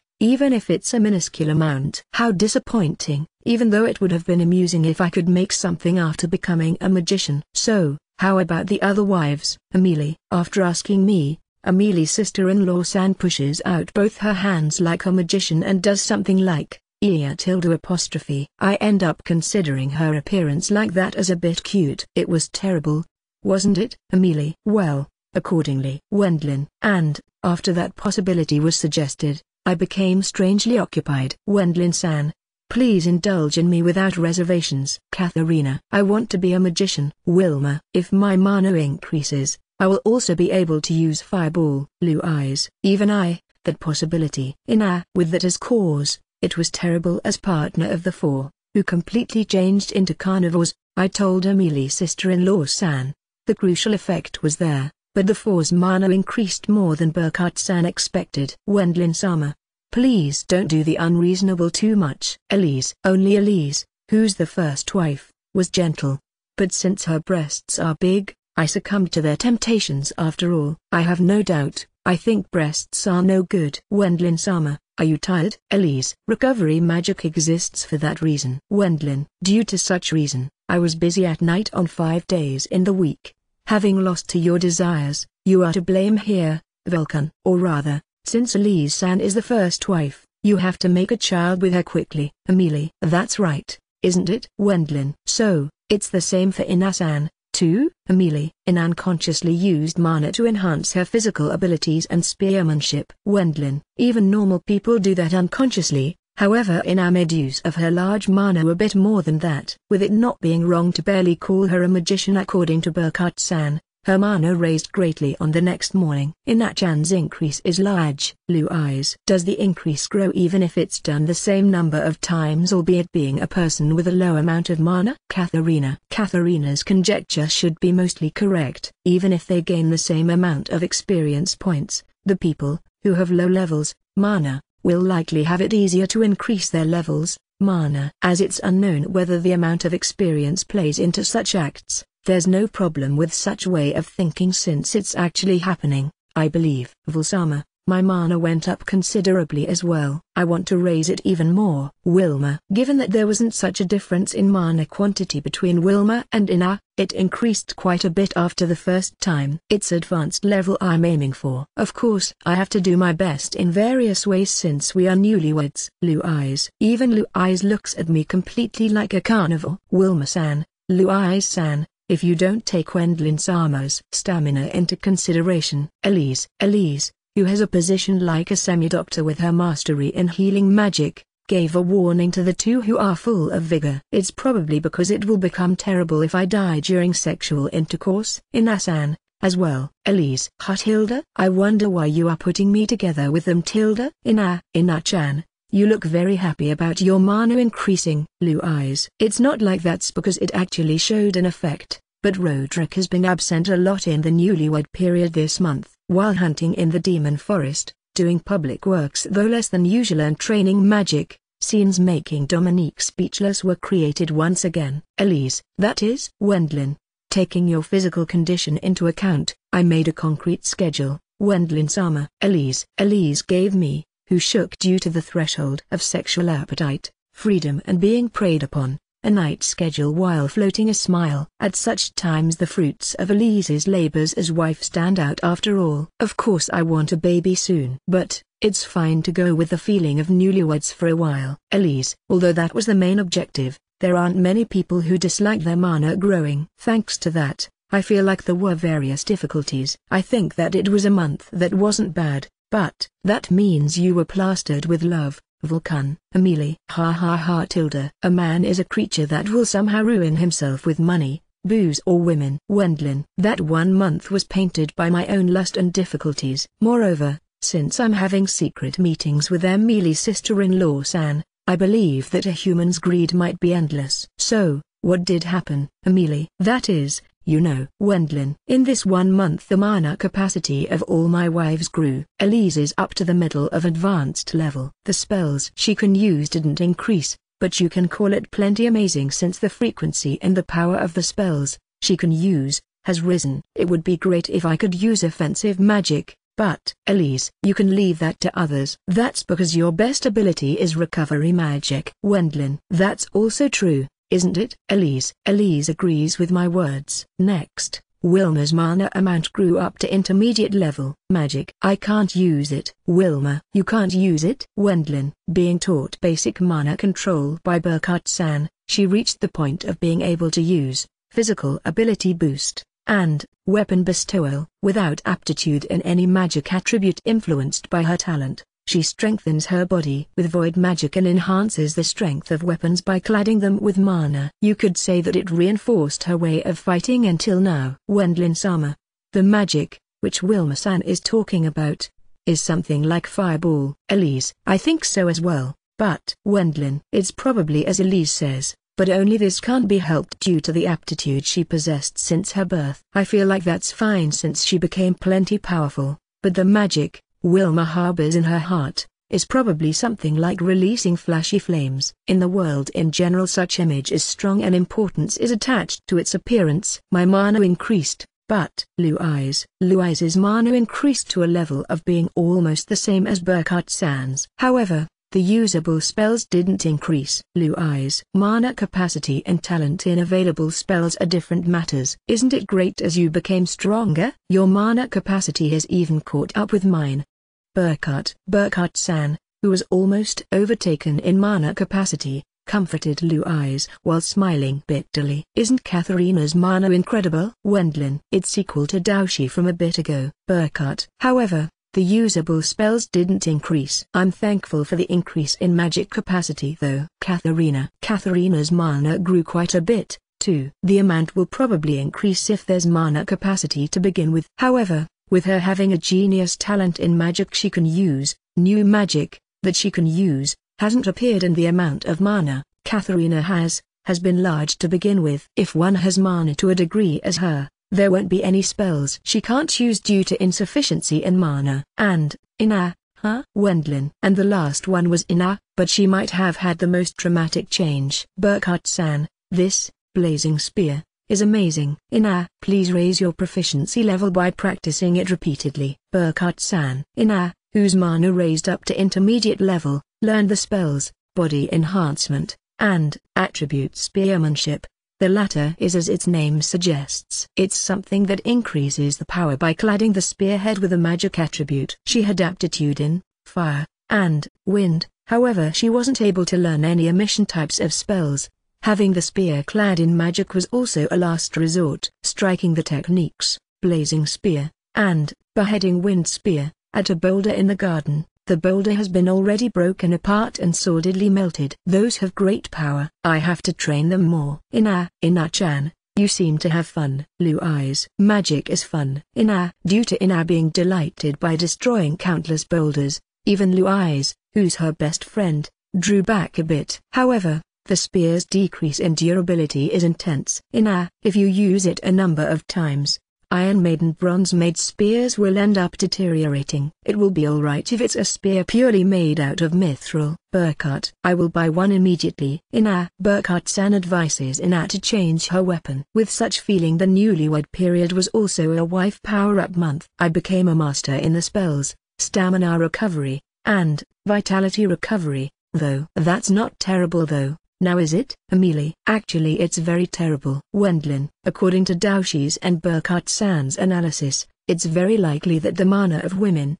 who have elementary foundations for being a magician even if to a minuscule degree, will increase if they have sex with me. The kinds of usable spells depend on the talent of the person herself. If you look at Ina, who used magic she couldn't invoke until now due to deficiency in mana, that was very clear. How much it grows likely also depends on the talent of the person herself. Even people, whose increase in mana capacity stopped due to the vessel limitation, will increase their mana if there's leeway. The growth of mana capacity of the 5 stopped after the 1 month for now, but there's also the possibility that it will increase again. It was the continuation of a required investigation, but this was simple to observe as long as marital relationships continue. Won't it be a disaster if it gets leaked outside? Amelie. Yes. Please keep it a secret. Wendlin. I can't even tell my father-in-law Sama. Amelie. Please not father. He will faint. Wendlin. Since mother and him are commoner like nobles, they will probably be unable to endure the weight of that story. Rather, it raised this much in 1 month. It will definitely be exposed once you are seen by other magicians. Burkhart. Moreover, it's as Burkhart-san says, if people, for whom it's visible, have a look, it will be exposed since everyone's mana increased quite a bit. Before that, Burkhart-san has reported it to his master, Margrave Brithhilda, and Daoshi to his majesty. Is that alright, Amelie? On the contrary, it probably won't be leaked readily with that. Wendlin. Chaos will be inevitable if it's leaked. Therefore, the only ones from the kingdom knowing about it are Daoshi and his majesty. Even in the Margrave Brithhilda household, only Burkhart-san and Margrave Brithhilda himself knew about it. You will be flooded by female magicians telling you have sex with me, won't you, Amelie? Only imagining that makes me tremble. Although it might make me laugh if seen in a literary work, being actually pushed to do so myself will be unbearable. As half of the magicians are women, there's also many old ladies and grandmothers among them. As expected, even I probably won't be able to have an erection to begin with. There are a lot more troublesome matters. Wendlin. If looking at the example of Ina, even the people, who haven't been treated as magicians until now, will have the possibility to raise their mana if they have the elementary foundation as mere magician. There was the possibility that I would get flooded by female magician candidates. Of course, old ladies and grandmothers will be mixed in there as well. Also there's the pattern for nobles, who sent their daughters. Take responsibility since you hurt her. If their mana can't be raised, it was a fraud-like method, but it's not an odd opinion if they can actually get involved with me like that. Even so, it's still fine if it's a woman. Wendlin. It's not only women who want to raise their mana. Iryu became the weakest. That's since before though. Wilma. Well said, Wilma. Vul. My butthole. Owen. That's too much of a joke even while jesting. Wendlin. It was mainly Wilma's abuse of language, but even as joke I pass on something like anal sex with a man. My current mana is fine. Burkhart. There's no problem since I'm raising my mana by training every day. Armstrong. In the first place, even if I do such a thing with a man as partner, it's still unknown whether their mana will grow. Or rather, even before that, I don't want to test it. Iryu-san, Homosexual love is a heresy. Even if there's only such rumors about Wendlin-sama, it's possible that he might become a target for punishment. Elise, who is related with the church, harshly rebutted Iru's statement even as a joke. In this world, homosexual love is denunciated to a degree that's not funny. Even for nobles it will become a reason for change in rank or change of family head if they are unlucky. Also, the church with its freedom of marriage, with the exception of one part of the denominations, had problems in the past with homosexual love between fellow male priests. It's not allowed for you as well, Wilma-san. Iru, I'm sorry. Wilma, that's fine. But what will we do? There's no other choice but to hide it. Wendlin. What raised the mana was a matching of vessels, though the reason is unknown. If we don't do such a thing, even male magicians wouldn't hesitate to push me have anal sex with me. By just imagining that, I can't call that anything but a nightmare. It would really have been better if I didn't hear about it. Amelie, please don't reveal it. Wendlin, I won't carelessly leak that. Also, there's one more problem. Amelie. Yes. Wendlin. That is, if children are born between my wives, who have an elementary foundation in magic, and me, who is confirmed to have such strange ability, won't those children possess mana? Troublesome, isn't it? Amelie. That's why I come here like this occasionally. Wendlin. I can agree with that. Amelie. Yes. Amelie's sister-in-law San is soothing. In order to forget the once again increased difficult problems for now, I bent over Amelie's sister-in-law San. Even if I forgot it for a while, it's not something I should be able to run from though. Chapter 77.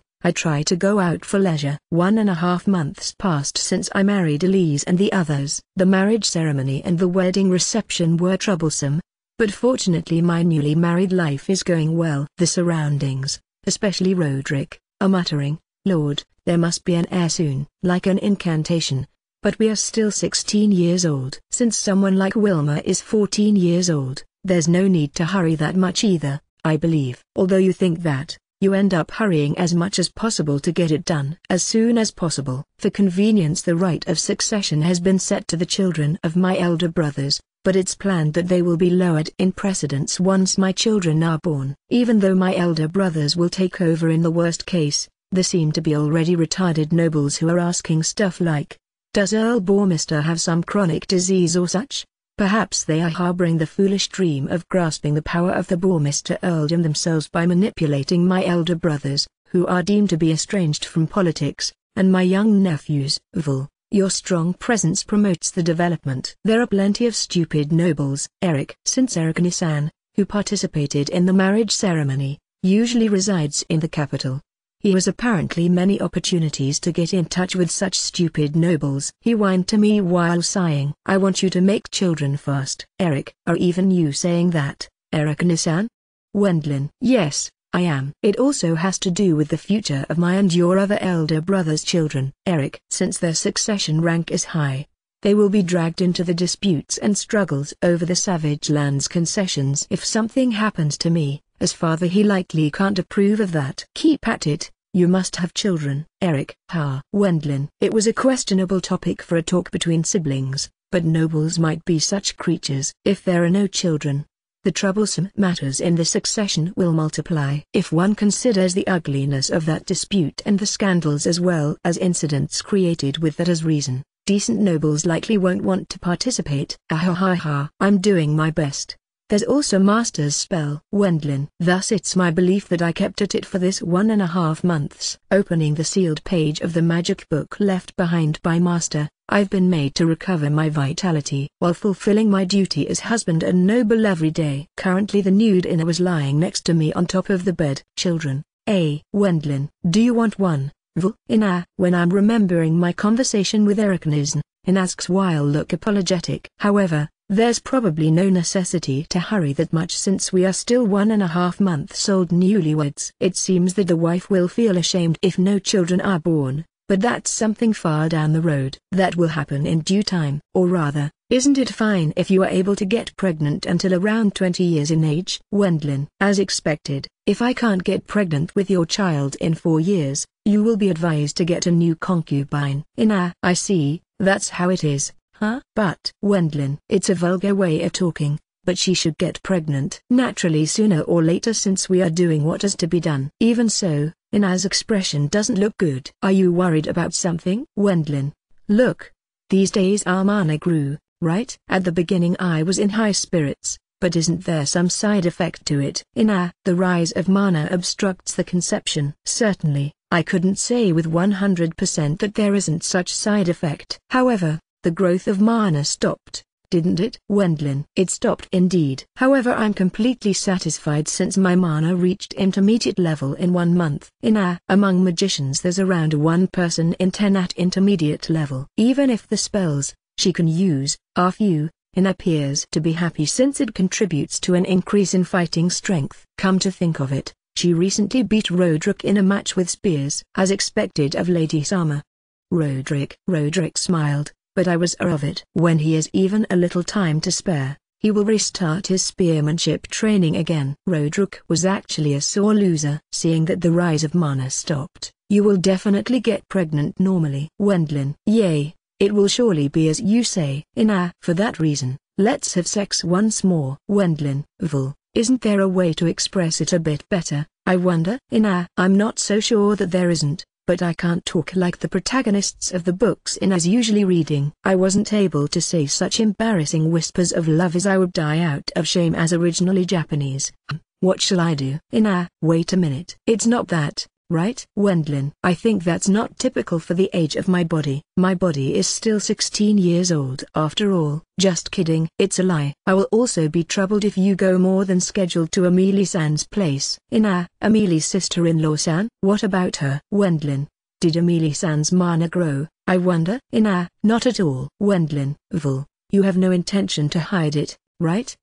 Although I realize that it's a bait, I pretend to be caught in it purposely. Ina noticed that right away though. So, it was exposed, eh? Wendlin, good grief. Since the time I met you for the first time I thought that you were the ultimate softie. Even now it's mostly like that, I believe. Wendlin, that's true as well. It's fortunate that you took someone like me as your wife. Right after that we try going at it since the night's still young. But now that we have started, it might be the rule of the world that we won't be done with just once. And once again we are greeted by morning like always. It has become a custom to enter the morning bath together after causing a disastrous scene on the bed as usual. Something like a mixed bath with women. Your dick should be plucked off. Owen. Iryu hurled cursing words at me when it was only us. But as expected he had the discernment to not mention it when there were other retainers present as well. From their point of view, it's desirable for me to have skinship with my wives so that children are born quickly.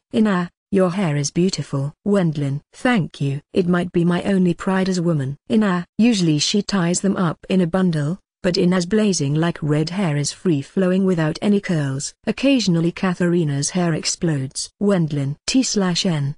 Probably meaning that it curls up like mad if the knot is undone. She spends time every morning to put it in order. Her Ojusama drill hair is actually very frizzy. Such is the reason, every morning she forcibly arranges it into her usual hairstyle. Her way of arranging her hair by releasing heat with magic makes me think that she can open a beauty parlor, if it's on Earth, without even needing perm machines. The hair adjustment agent you created is very nice. Shampoo existed in this world, however conditioner didn't. Noble children and their likes arranged their hair after shampooing it with something like perfumed oil. Accordingly I produced a natural conditioner with vinegar as ingredient and gave it to my wives. As its popularity is great, Arthur-san has sniffed it out before I noticed and is making plans to sell it after improving it. He had a keen sense of smell as ever. That's great. Then, let me wash that hair. Wendlin, I can do that myself. At least once per week is fine, isn't it? Wendlin, thanks. In addition, when we are passing in front of the bedroom on our way to the living room once we left the bathroom after washing out bodies together, Dominique was coaching a new maid how to make the bed. Got it? In the current Earl-Bourmester household there are many concerns which are kept secret like that. Dominique. In short, Master is peerless. New maid. Your voice is too loud. Dominique. Once in and me listen attentively. Dominique lists the important points to the young maid. Master is peerless. In other words, there's a chance for me and Dominique Nasan though. New maid. I'm a married person, but Dominique. However, Master is craving for your beauty. Dominique-san. New maid. Humphrey. Dominique. Dominique drops her fist on the head of the young maid who made an imprudent remark. We felt like we saw an unexpected side of her. Do you get it? Master won't do such immoral act. Dominique. I have the discretion to at least not make a move on someone else's wife. It looked like I was very highly assessed by Dominique, but if I consider the matter with Amélie's sister-in-law San, I end up thinking that she shouldn't appreciate me that much either. Being overestimated by Elise's childhood friend and maid is painful. Wendlin. Isn't it alright if it's about Amélie-san? That person is currently single. You. Thank you. Wendlin. Don't cry. I'm slightly moved to tears due to Ina's kindness. Got it. Ria. You were recommended because you are my cousin. If you receive punishment for unnecessarily spreading rumors, my evaluation will end up falling as well. Dominique. There are many situations where one will be criticized in Japan if they got their job through connections, but if they fail in those, the honor of the people who recommended them will be sullied as well. It's not simply easy or enviable in the least. Besides, if there are rumors going around about Master being peerless, it will increase the high-pressure approaches unnecessarily. Dominique. There's also a possibility that the number of merchants and nobles who offer their daughters for strengthening their relations with him or due to their desire of concessions will grow. Dominique explained to the new maid who's her cousin. That means it might actually make Elise-sama's position difficult. Dominique, a noble's concubine, who has entered the harem later, will slight the legal wife by receiving affection. That throws the harmony within the household out of order. It was a story that often occurred in noble society. Me and you, Ria, are receiving such blessed treatment because Elise-sama became the first wife of Master. Dominique. Certainly. The pay is decent, isn't it? Ria. Given that the work location is in the savage lands at the kingdom's southern tip, they were paid larger wages than average. If one makes me name it, it's a bonus for being in a remote location. Therefore make the bed quietly and learn the other tasks quickly as well, please. Dominique. Got it. After looking at the disastrous scene on top of the bed, the special bonus must be hush money. Ria. Humphrey. Dominique. Dominique lowers her fist on Ria's head again. The contents of the job, I was taught, seem to be flying around my happy memories of childhood or such. Ria. Then don't say anything unnecessary. Dominique. Dominique-san, you are strict. Ria. She has been just scolded by Dominique, but the skill of the maid called Ria is good, albeit her mouth's bad. Just as instructed, she quickly completed the bed making. The sheets are amazing, Dominique and Sama. However, if they are this amazing, I can maybe become Master's concubine as well. Ria. Humphrey. Dominique. Dominique drops her fist on Ria's head for the third time. It hurts, Dominique-san. It seems like my memory of going for a swim at the Layman Lake when I was 5 years old has vanished. Ria. It hasn't vanished, now has it? We are going to the next room. Dominique. Inanmi immediately moved from in front of the bedroom to the living room, but our topic on the way was entirely about the new maid. That girl. I wonder if it'll be alright with her. There's the part of her loose tongue, but her work skills were good. Dominique will likely train her well. Wendlin. I guess that's true as well. Once the two of us move to the living room, the breakfast preparations are carried out by other maids. However, the life of having various things in the mansion taken care of by maids is something I can't get readily used to. Due to my original poor person's mentality, I'm somewhat not able to settle down. Master, what do you prefer today? Maid. Rice. Wendlin. For me, a large serving of rice. Armstrong. It reached the point that we can freely choose between rice or bread for the meals in the mansion. I'm mostly going with rice, but even Daoshi, who recently has spent less time in returning to the capital, requested rice from the maid while holding out his own large rice bowl. However, doesn't this person need to be at attendance in the royal palace? Daoshi. Is there no official business in the capital? Wendlin. Actually there is, but it's not particularly necessary for me to appear there. Armstrong. Daoshi, who is also the kingdom's ultimate weapon, seems to basically have free time as long as it doesn't reach the last stage. Me not having anything to do is a proof that this county is peaceful. By the way, where's Burkhart Dono today? Armstrong. On holidays. Wendlin. Burkhart-san can't come here immediately if I don't go fetching him with teleportation. Without any such plans for today, he is enjoying a holiday with his newlywed wife for a while since he has recently been working non-stop. What are your plans, Earlboar Mr. Armstrong? Today is a full rest day. Wendlin. In that case we will go hunting in the Demon Forest. Armstrong. No, I won't go. It's my vacation after all. Wendlin. Certainly.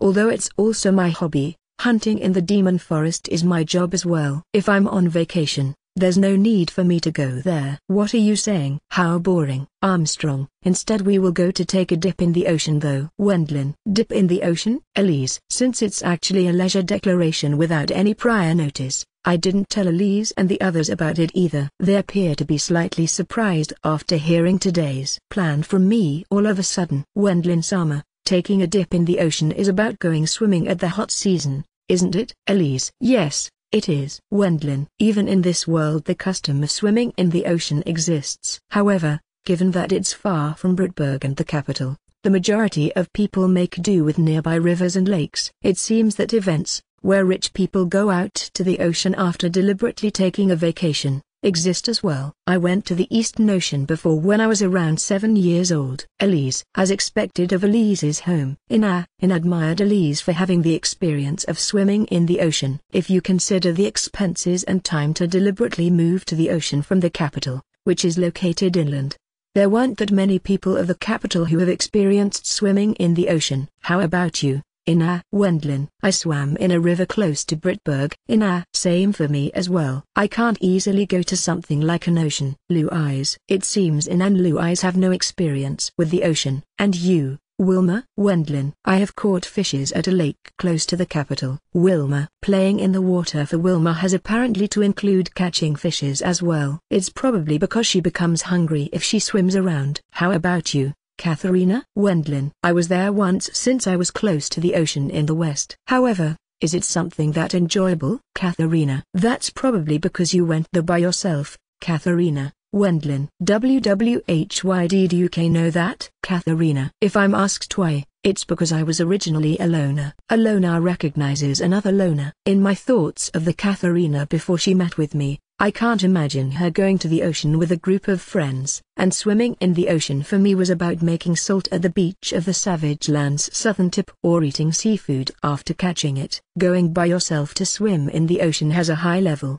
Wendlin. I can't talk about other people, but I admire it for being something significant in a certain meaning. Katharina's loneliness power was high. The Earlboar Mr. household has a private beach after all. Wendlin. There was such a thing? Armstrong. I created it. Let's enjoy our holidays by also having barbecue for lunch. Wendlin. That appears to be interesting. Armstrong. Given that Doushi promptly supported it, we departed to the private beach, which is located at the southern tip of Boar Mr. Earldom with teleportation. Right after breakfast. It's the best weather for taking a swim in the ocean. Armstrong. Once we transferred to the private beach with teleportation. When we finished preparing after breakfast, Doushi was very delighted by the white sand beach and the ocean with its high degree of blue clearness. Although he is the oldest among us, he frolicked around like a child the most for some reason. Currently it was winter. However, the Savage Lands are only slightly cool in the early morning even at the northern part following the major northern mountain range. The coastlands of the south were hot to a degree where it's possible to swim in the sea throughout the entire year. Even so, it's not as humid as Japan. The felt temperature crosses only a bit over 30 degrees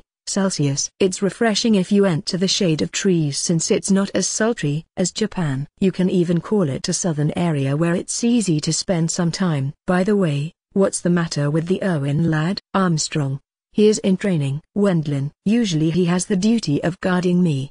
But since I want to leave the leading of the feudal army to him in the future after all, he continued to train under Thorson regularly. T/N. Not the martial one but administrative. He is quite enthusiastic. For me something like commanding military forces is impossible though. Armstrong. That can't be helped. It's because Doushi exhibits his fighting prowess the best by fighting alone or joining up with high-ranking magicians. Since His Majesty is aware of that as well, he usually lets him act freely, I guess. Well then, if you are talking about swimming in the ocean, there's the matter of bathing suits. Armstrong. Uncle Sama, We prepared for it properly. Elise, as expected of my niece. Armstrong. Elise and the other women have brought along their own swimsuits. Even Daoshi's swimsuit was arranged for by Elise. Everyone started to immediately change their clothes after using the shade of trees as partition screen. However, Daoshi suddenly took off his robe in front of me and began to change. Although muscles of steel,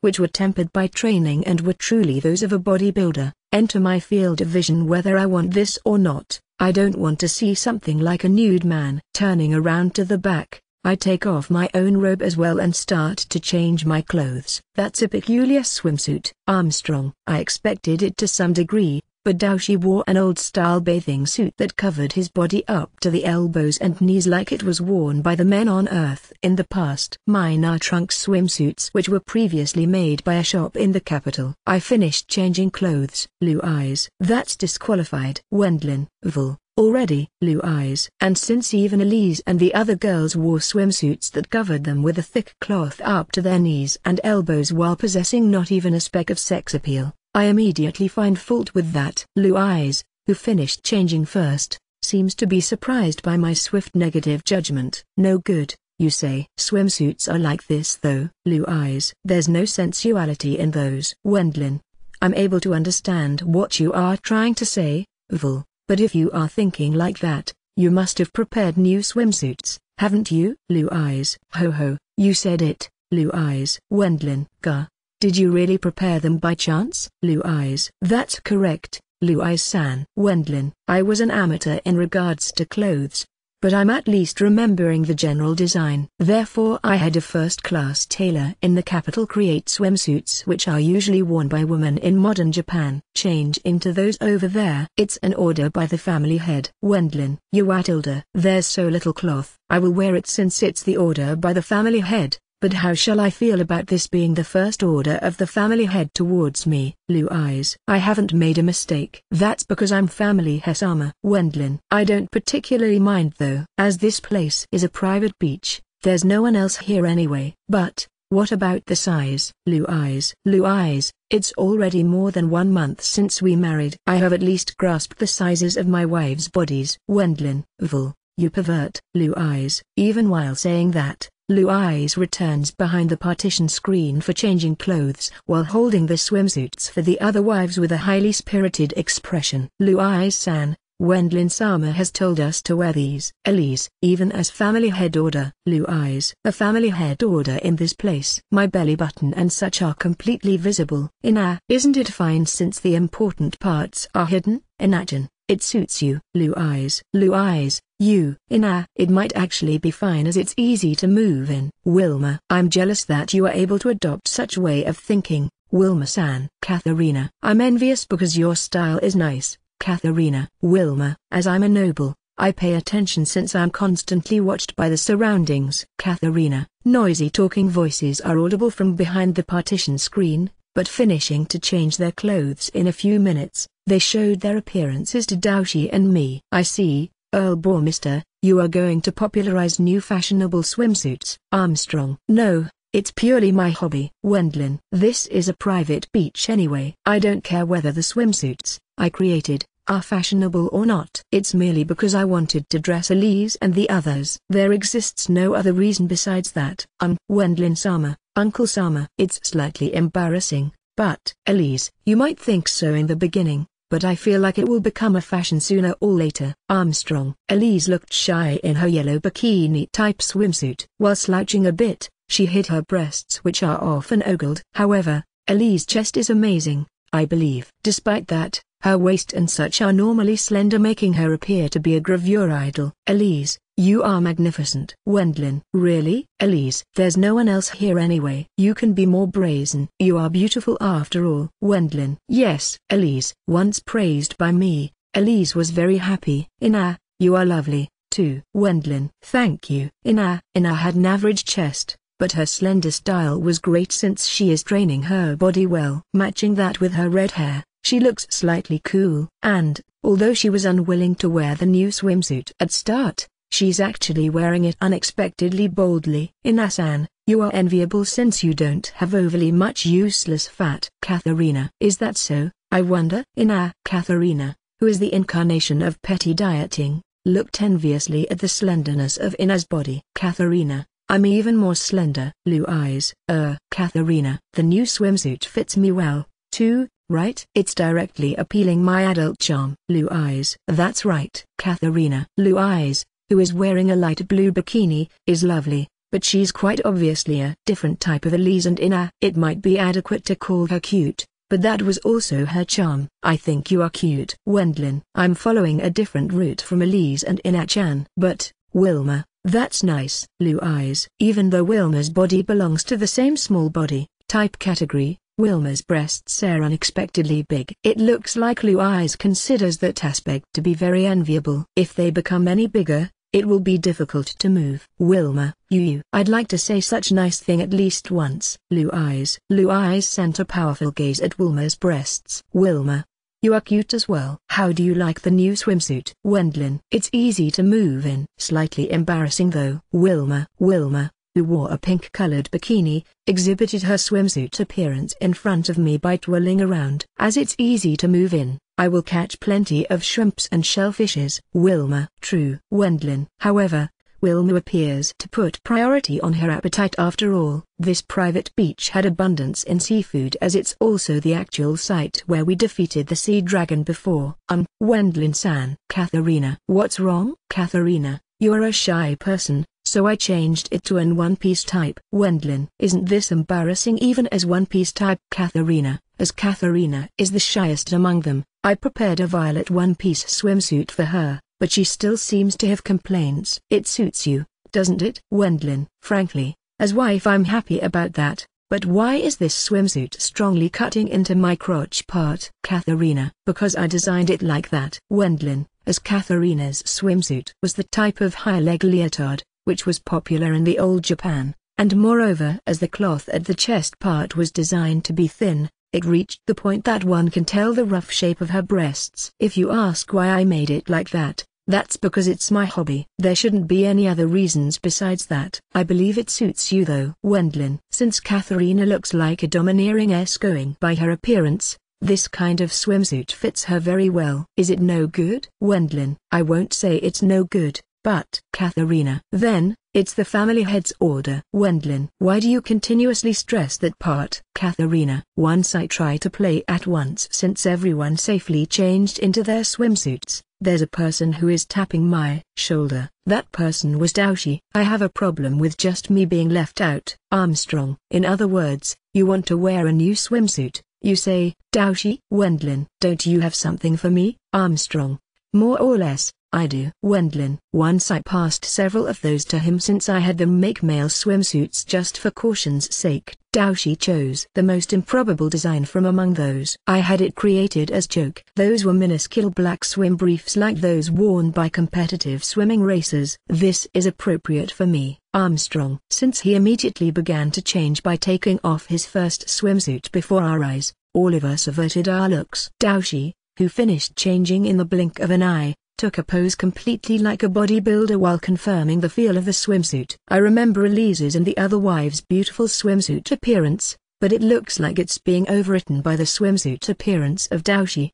Wendlin. He had an atmosphere of taking the championship if he took part in a bodybuilder tournament on Earth, but unfortunately for him I had absolutely no interest in that direction. Well then, now that we changed, let's play. But Wendlin. Next Daoshi took out some jar with some fluid in it. If I don't apply sunscreen, it will likely be terrible later. Armstrong. Sunscreen exists in this world.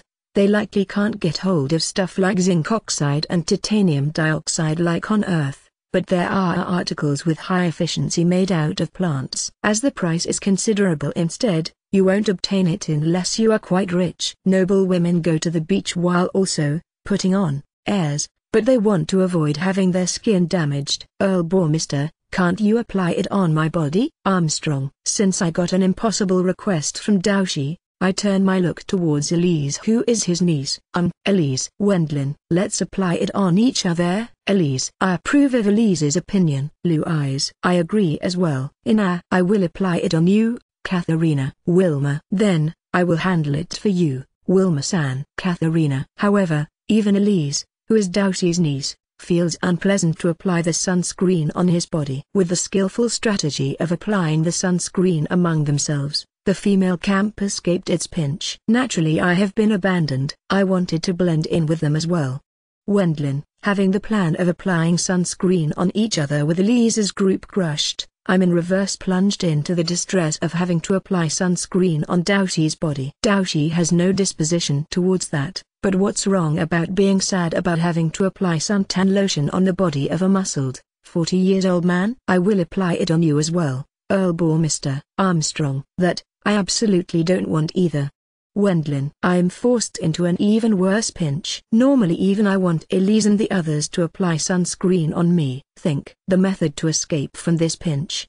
Wendlin. In my brain, that ponders about somehow avoiding the worst case scenario, a certain idea surfaces. It's a heartless method, but it's also for the sake of getting out of my pinch. After I harden my heart, I immediately put my robe on top of the swimsuit and leap to the guards' garrison, which is located in Ballberg, with teleportation. Lord Sama, gatekeeper. I have business with Iryu. Wendlin. Once I enter the training room after slipping through the gatekeeper's examination due to my free admission for being well known, I discover Iryu, who is taking lessons from Thorson. There. Lord Sama, Thorson. Thorson, I'm going to borrow Iryu for a bit. Wendlin. Eh? What? Owen. When I grab the hand of Iryu, who hasn't quite grasped the situation, I once again return to the sandy beach with teleportation. Hey, what kind of business? Wow tilde, what incredible swimsuits. Owen. As Iryu had a lewd look on his face after seeing Elise's and the others' swimsuit appearances,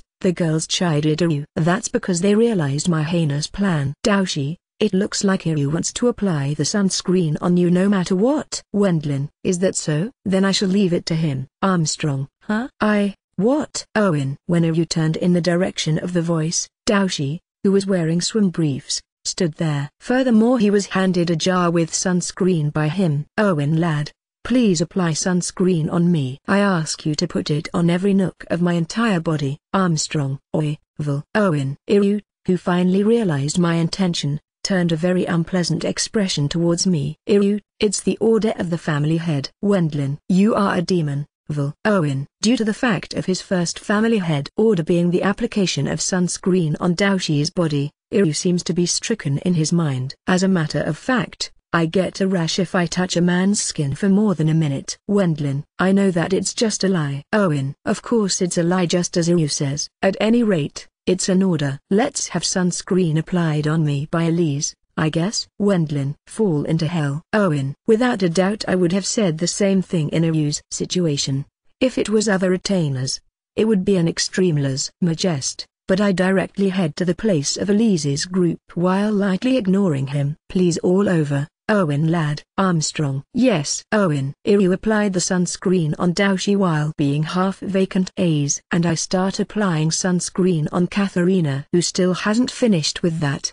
Having quickly decided to leave it to Iryu, is my victory. How is it? Does it feel nice? Wendlin. Your way of asking seems somewhat obscene. Katharina. There's nothing obscene between a married couple, now's there. Let me apply it on your butt as well. Wendlin. Wendlin-san, I don't particularly mind. But you have to consider the gazes in the surroundings, you know. Katharina. In contrast to her appearance, Katharina becomes obedient once pushed by me in my hand's direction. Even so, without disliking it particularly, I applied sunscreen on her. After putting sunscreen on Katharina's entire body, I have sunscreen applied on me by every one of Elise's group. Vil. Smear it on my butt as well. Blue eyes. I shall gladly undertake that task. Wendlin. Ha. What a nice feeling. Blue eyes. I applied sunscreen on Blue eyes, who looked like she's feeling good, as well. Such stuff is great. 2. Blue eyes. Is this called depravity, or should it be called happiness? When I'm brooding over such stuff, Daoshi, who had sunscreen put on his entire body by Iryu, took a pose like a bodybuilder. As it looks like Iryu properly applied the sunscreen on him, he looks very satisfied. With this it's alright. If I'm burnt too much by the sun, my skin gets scalded. Armstrong. Though I believe that you won't have a single burn even if you are roasted by the flames of hell, if it's you. Daoshi. Owen. Owen lad, I'm not that sturdy. Armstrong. Daoshi seems to be thinking that Iryu has made a joke, but there's no doubt that it's an expression of Iryu's real feelings. The reason is that me and Elise's group ended up agreeing with Iru's muttering. So, what's my job? Owen. It's finished with this. Wendlin. Oi. Owen. Before he can complain, I grab Iru once again and leaped to the guard's garrison located in Ballberg with teleportation. And then, after handing over Iru to Thorson, I returned to the sandy beach. I think that it's pitiful, but I was able to become an Earl at great pains. I wanted to leave the penance of something like applying sunscreen on Daoshi's body to other people. Isn't Iru slightly pitiable? Iru has tomorrow free after all, or did you wish to swap with him in exchange? Wendlin. Then, let's quickly go playing.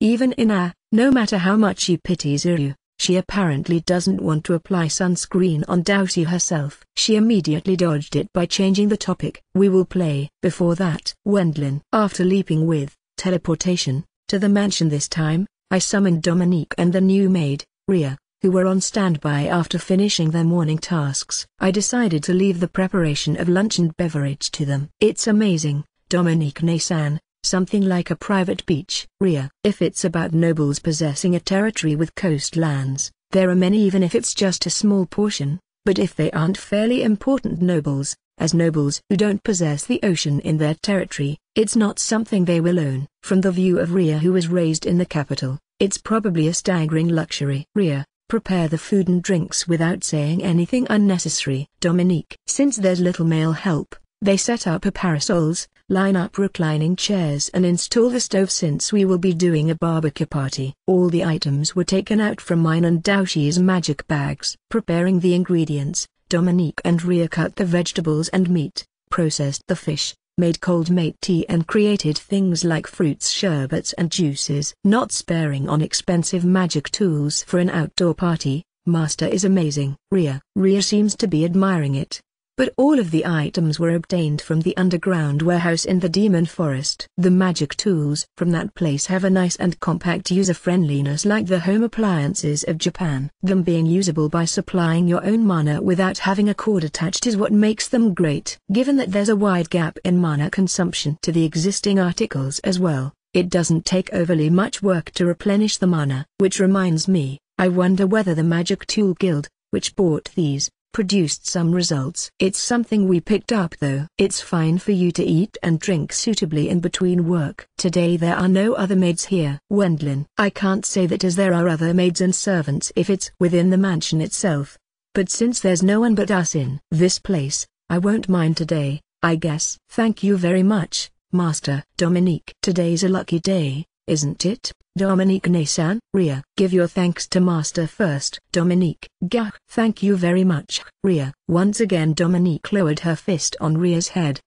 This time my memory of having gone on a picnic with my family when I was 6 years old has. Ria. You are remembering it, aren't you? Dominique. How to say it, Dominique, you have it difficult. Wendlin. Her learning of the job and her skills are good, but the way she talks is problematic. Dominique. Dominique seems to have troubles with training her younger cousin maid. Well then, I leave it to you. Wendlin. When we head to the sea after entrusting the food preparations to Dominique and Ria, we start to play around by entering the ocean with everyone and swimming around or diving. Swimming in the ocean after a long while is pleasant. Someone like Wilma began to catch shrimps and shellfishes by diving deeply. The one who can swim the best among us is Wilma. Wendlin. It looks so.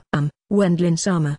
Please don't separate your hand. Elise. For you to be unable to swim was unexpected, Elise. Wendlin. I led Elise by the hands while teaching her starting with flutter kick swimming. I have the experience of swimming in the ocean, but since women only play in the vicinity of sandy beaches. Elise. It looks like she has no experience of the act of swimming itself. You will immediately learn it if I teach you after building a pool in the mansion. Wendlin. Thank you very much, Wendlin-sama. Elise. If it's this girl, she will be able to swim smoothly. Louise. Breaststroke is comfortable as well. Next to me teaching Elise swimming, Louise, who immediately learned crawling, swam smoothly. Is swimming with breaststroke while looking happy and carefree. In this world there's nothing but obsolete swimming styles. In order to be able to swim while wearing heavy armor, swimming was recognized as something for just males. You did well to come up with such swimming styles. It's because I had free time in my childhood. Wendlin, in reality I was part of the swimming club in middle and high school. Of course, without having any talent, I felt to being an all-round reserve due to being able to use the basic swimming styles. Rather than that, I believe In and Lu eyes are amazing. With just one lecture how to swim, they have immediately reached a point where they can swim faster than me.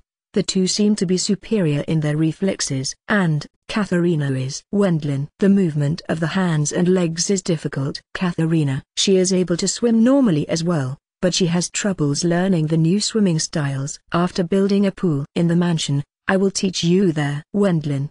The hands movement is like this, and the legs this way. Katharina. Katharina's reflexes don't seem to be that different from mine, stopping the movement of her legs if she moves her hands while crawling or concentrating on the legs movement while neglecting the hands motions. I repeated similar mistakes in my childhood. Even if I'm unable to swim, there's no problem since a magician has magic. Katharina. Once you say that, that's how far you'll go. Wendlin. Since there's a spell to move underwater within a created bubble of air, you can say that there's no problem if you can't swim unless you aren't able to use your mana. Given that I have it especially taught to me by you, Wendlin-san, I will gratefully accept it though. Katharina. Uncle Sama is fast in picking it up as well. Elise. Daoshi is. Well, Wendlin. Elise looked enviously at Daoshi swimming while causing grand sprays in a slightly separated place. However, ignoring crawl, breaststroke and backstroke, he only learned butterfly quickly. It looks like the swimming of a large monster. Blue eyes. The person himself seems to enjoy it.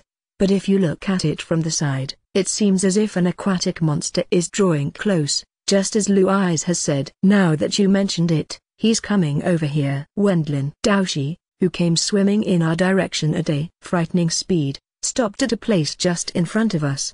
But we were assaulted by a large amount of water sprays. All of us end up being submersed. This swimming style is handy. Armstrong. Daoshi was pleased with the butterfly he chose. By the way, where's Wilma? Wendlin. If I remember correctly, she should be diving freely to catch shrimps and shellfishes. Blue eyes. Immediately following Blue eyes' reply, the ocean's surface swells greatly and Wilma makes an appearance there. In her hands she held a net bag with prey inside. I caught plenty. Wilma. I see, that's great. Wendlin. For Wilma, rather than taking lessons in new swimming styles or playing around, it's enjoyable above all else with just the fruits of her gathering seafood. Although she headed towards the sandy beaches the insides of her bag had an uncommon amount of shrimps, shells and fishes. She has filled it up quite a bit.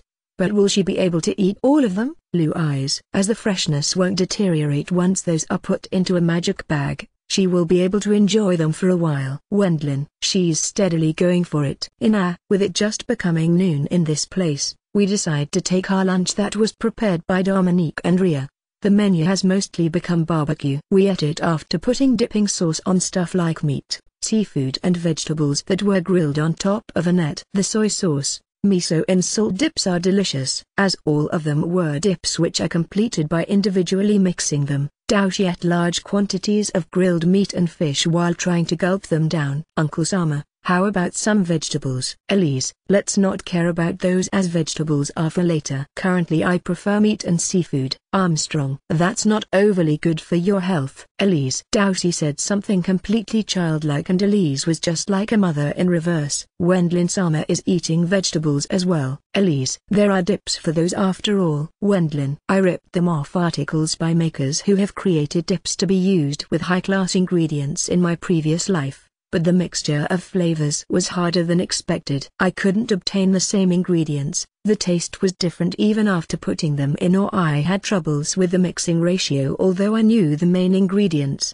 These three kinds of dips are the crystallization of my hardships. Does the taste change with such detailed mixing ratio? Owen. Even though someone was troubled with the mixture of their dips, Ira frequently teased me from the side. He is an outrageous person to find fault with my dip mixtures. That's why you can also say that I executed a penalty by having him apply sunscreen on Daoshi. Certainly, those dips are well made. Elise. Arthur-san even wants me to sell him the recipes. Wendlin. That man is good at business. Elise. He's probably quick-witted since he's a former adventurer. Wendlin. Vulsama. Wilma. When I'm chatting with Elise, Wilma comes calling out to me next. What is it, Wilma? Wendlin.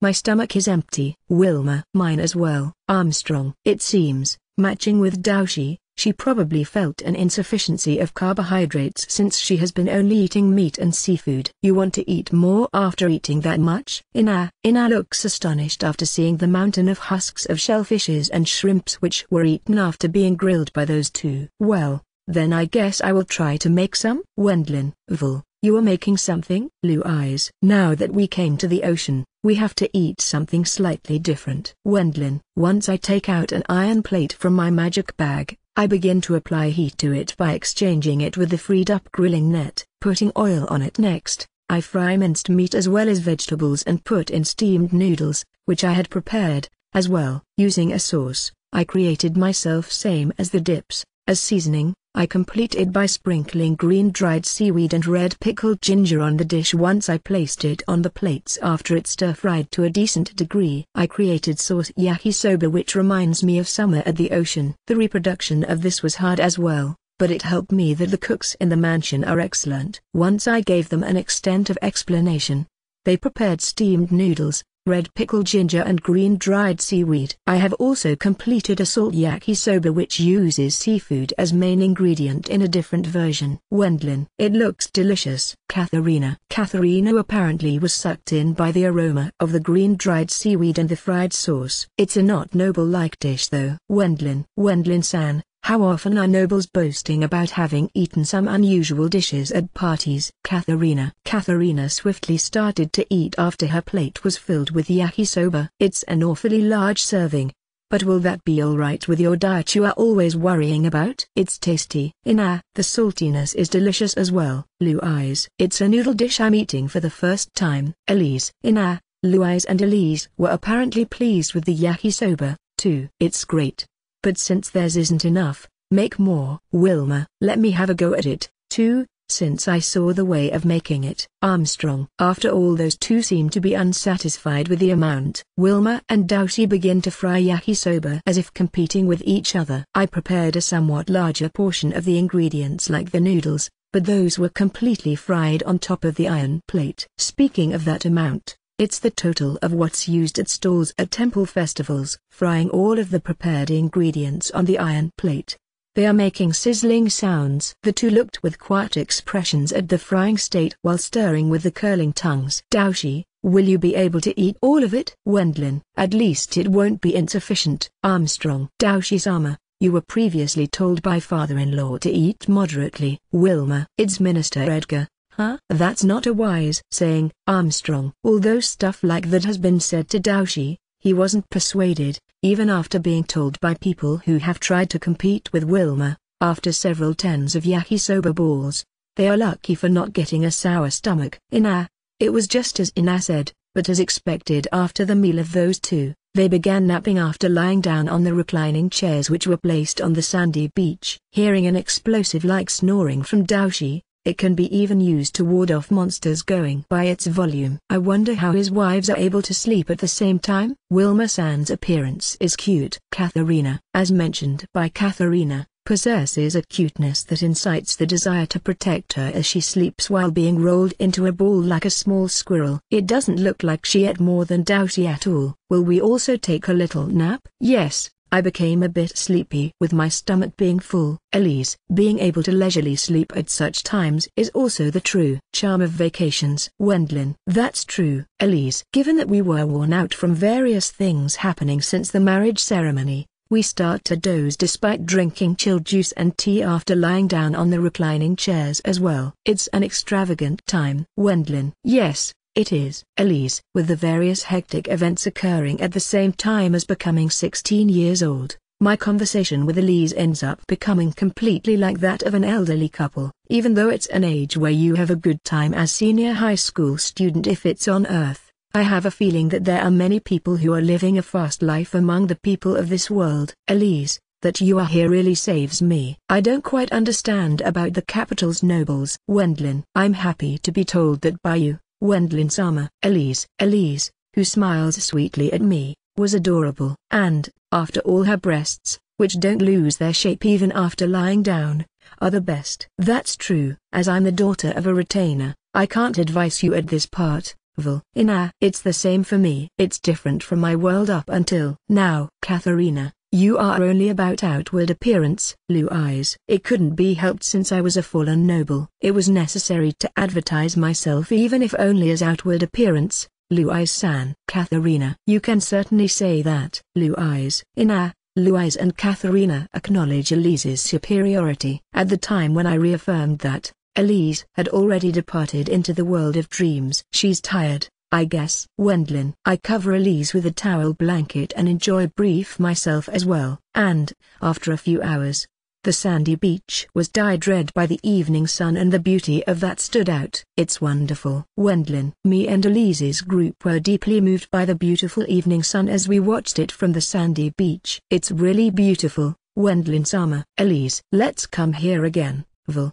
Well today we rested, right Eyes. We were able to eat plenty of delicious dishes. Wilma. Private beach. It was enjoyable. Katharina. Once we are planning to return to the mansion after watching the setting sun for quite a long time, I call out to Dominique and Ria who are cleaning up. After lunch, once they finished tidying up until evening, I told them that it's fine to cook the remaining ingredients and to eat them. I thought it would be improbable for it to go haywire if it's Dominique, but that new maid, Ria, sat down at the location of the luggage which were put in order. What's wrong with this girl? Wendlin. While it's embarrassing, she genuinely overate. Dominique. Is that so? Wendlin. She stuffed herself with large quantities of seafood which she can't eat often. Dominique. She properly cleaned up, but she apparently sat down there after reaching her limit. There are limits though. Dominique. How many times is it with this? Dominique dropped her fist on Ria's head. The memory of going to a high-class restaurant with my family at the age of 7 has. Ria. As I said, it hasn't vanished, now has it? Dominique. The combination of the serious Dominique and the funny character of Ria was completely like a two-person comedy act. How about taking some stomach medicine if you overeat? Wendlin. Taking out a stomach medicine made out of herbs from my magic bag, I hand it over to Ria. Master's benevolence is piercing the heart of this one. Ria. This girl is funny.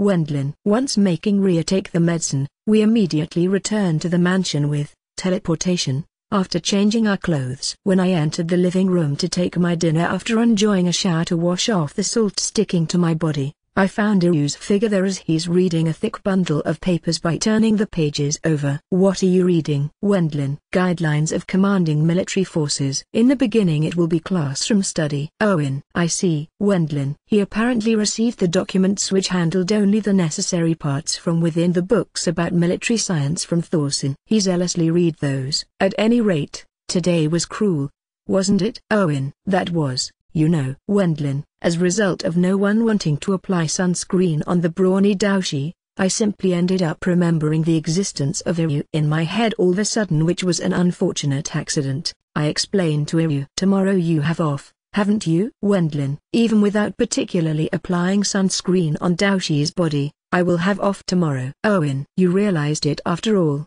huh? Wendlin. I rather want to know someone that wouldn't realize that. Owen. Certainly. It's as Iryu says. Let me introduce you to one girl instead. Wendlin. You real? Owen. Yay, she is quite the cute girl. Wendlin. I'm not telling a lie. The new maid Ria seems to be 2 years younger than Dominique, but her style doesn't lose to Dominique either. She has a lovely appearance with her flaxen hair. If I let Dominique speak out, she would say something to the extent of, if I somehow do something about her way of talking. But as maid she was actually excellent. Is it true? Who is it? Owen. Since he's asking too delightfully, I tell him Ria's name. Thereupon, Iryu's expression begins to get clouded at once. That girl? Owen. You knew her? Wendlin. Well, yay. Owen. He has actually witnessed the fist of Dominique, who is in charge of her education, dropped on her. That person, is she alright? Owen. Her way of talking is a bit questionable, but she's an unexpectedly nice girl, I think. Wendlin. Her ability as maid shouldn't lose out to even Dominique. I believe it to be good for taking her as wife. How about trying to invite her for a date as test? Wendlin. Let me think it over. Owen. The next day Iryu ended up leaving to the downtown of Baalberg by himself for his day off, but in reality it was also the first holiday for Rio after coming to us. Dominique-san, what if I'm called out by a man downtown? Ria, call the guards if he's persistent. They will help you if you tell them that you are serving in the mansion of Master Dominique. She is always dropping her fist on her, but Dominique apparently loves Ria. She saw off Ria, who left to the city for her first vacation, in front of the mansion. Got it. Then it's at once the start of hunting for sweets. Ria, make sure to not waste your money. Dominique, I know that. I will buy some presents. Ria, at the moment the figure of Ria, who ran off in full spirits, couldn't be seen anymore. I tell Dominique about the matter of me having recommended Ria to Iryu. Huh? Ria, you mean? Dominique, as best friend of Iryu I don't want to forcibly push a girlfriend of him, but it's so that he can choose her as one of the options. Wendlin, will that be alright? Dominique. Once letting Dominique speak out, it's probably inevitable for her to worry about that questionable way of talking. She has to correct it a bit more. Maybe it's possible. Wendlin. Understood. For the time being I shall keep it in mind. Dominique. Will those two get ever married? Currently that was a future only heaven knows. Chapter 78, Friendship Visit Group. Friendship Visit Group? Wendlin. Yay. I participated 10 years ago as well, but this time you have been nominated too, Earl Mr. Armstrong. Around 2 months after holding the marriage ceremony, I heard the story about the Friendship Visit Group which will be dispatched to the neighboring country, Holy Empire Urquhart, from Doushi in my mansion in Ballberg. I will join, too. Wendlin. Earl Mr., you are a celebrity, thus there's the order from His Majesty to have you participate by all means. Also, it seems that extends to Katharina Dono, too. Armstrong. Me too? I shall do my best to meet your expectations. Katharina. It seems the friendship visit groups are dispatched by both countries with a scale of around 200 people each once every 10 years. The previous time of Helmut Kingdom is 10 years ago and for Holy Empire Urquhart it's 5 years ago. Although it's 10 years for both, it was apparently adapted a visiting system of either side visiting either side every 5 years like Summer and Winter Olympics. I heard about such event existing, but it didn't become even a topic of talks in my parents' family's home. Since it was unlikely that we would be called, it finished with saying that we are unrelated. Most likely father and mother should have been aware of it in a corner of their minds. Is it something like let's get along with each other as there's no war anymore? Wendlin. There's that as well. But in a certain sense you can also say that there is a war. Armstrong. Each side brings along great products and new technologies. Both sides are apparently aiming for comments like, those have been developed by us. Are you jealous? Look. It seems to be some kind of event to enhance national prestige. Given that there are things like revisions of trade negotiations, this could also be called a war with the name political negotiations. Of course there's also the announcement of excellent magicians. Armstrong. As understandable after seeing the dispute with the Margrave Braueg household, a magician, who can use wide arrow advanced level spells, is able to overturn a war situation at times. Actually, if both armies clash into each other, it won't be possible for one side to be that easily dominating since there is almost the same number of magicians with the same ranks on both sides, but if one side has many excellent magicians, it will turn into an advantage during the progress of the battle. Announcing those abilities apparently serves the purpose of preventing a war by being militarily pressured by the other side. The last time I led the magicians, Armstrong. It's only natural if you consider Daoshi's strength, or rather, one might think that they will hesitate to start a war once they see it. At any rate, he is the biggest deterrent on this continent. Did Burkhardt-san ever attend there? Wendlin. Of course I was invited. If Alf was still alive, he would have been invited though. Burkhardt-san, who came to the mansion together with Daoshi, answers my question. Basically a magician is apparently not invited if they are a noble themselves or if it's unacceptable as employee of a noble. Since Burkhardt-san was employed by Margrave Brithilda instead of Master, he was together with Daoshi for around 3 weeks after being invited to it. Now that I think about it, I'm an acquaintance of Burkhardt Dono since that time. Armstrong. I at least knew his face since before that. It seemed that he was a friend of Alf Burkhardt, and, actually meeting him at the Friendship Visit Group, I became speechless at that time due to the strong character of Daoshi. Burkhardt-san explained to me the circumstances in a whisper. This time the employed me was called as well. Burkhardt. Is it alright for so many magicians to leave? Wendlin. Until now it was fine. Besides, stuff like this shows the backbone of a country. Burkhart. Even the brief announcements of special spells and magics battles will be carried out at a welcome party venue. Military authorities of both sides at that venue measure the abilities and numbers of the magicians who are affiliated to their currently imaginary enemy. Since magicians, who earn their income in the private economy, won't attend due to it being a bother for them, it's mostly an obligation for magicians who are employed by the kingdom and nobles. Serving at the court promises stability, but being unable to oppose such order might be a shortcoming. That means you can also call it a kind of war. Burkhart. That sounds serious. Wendlin. Be that as it may, until now there weren't any troubles. Right, Daoshi? Burkhart. That's right. After appropriately revealing the spells, sightseeing is the main. Armstrong. Given that we are magicians, we have more free time than the group of nobles and government officials of other commerces and industries. For them there are things like technology exchanges and renewals of import-export agreements, but it's fine if a magician simply presents their magic. As the rest is sightseeing, Daoshi explained that the main will mostly be playing around. You can say that there are some kinds of sightseeing tours. Earl Bormister,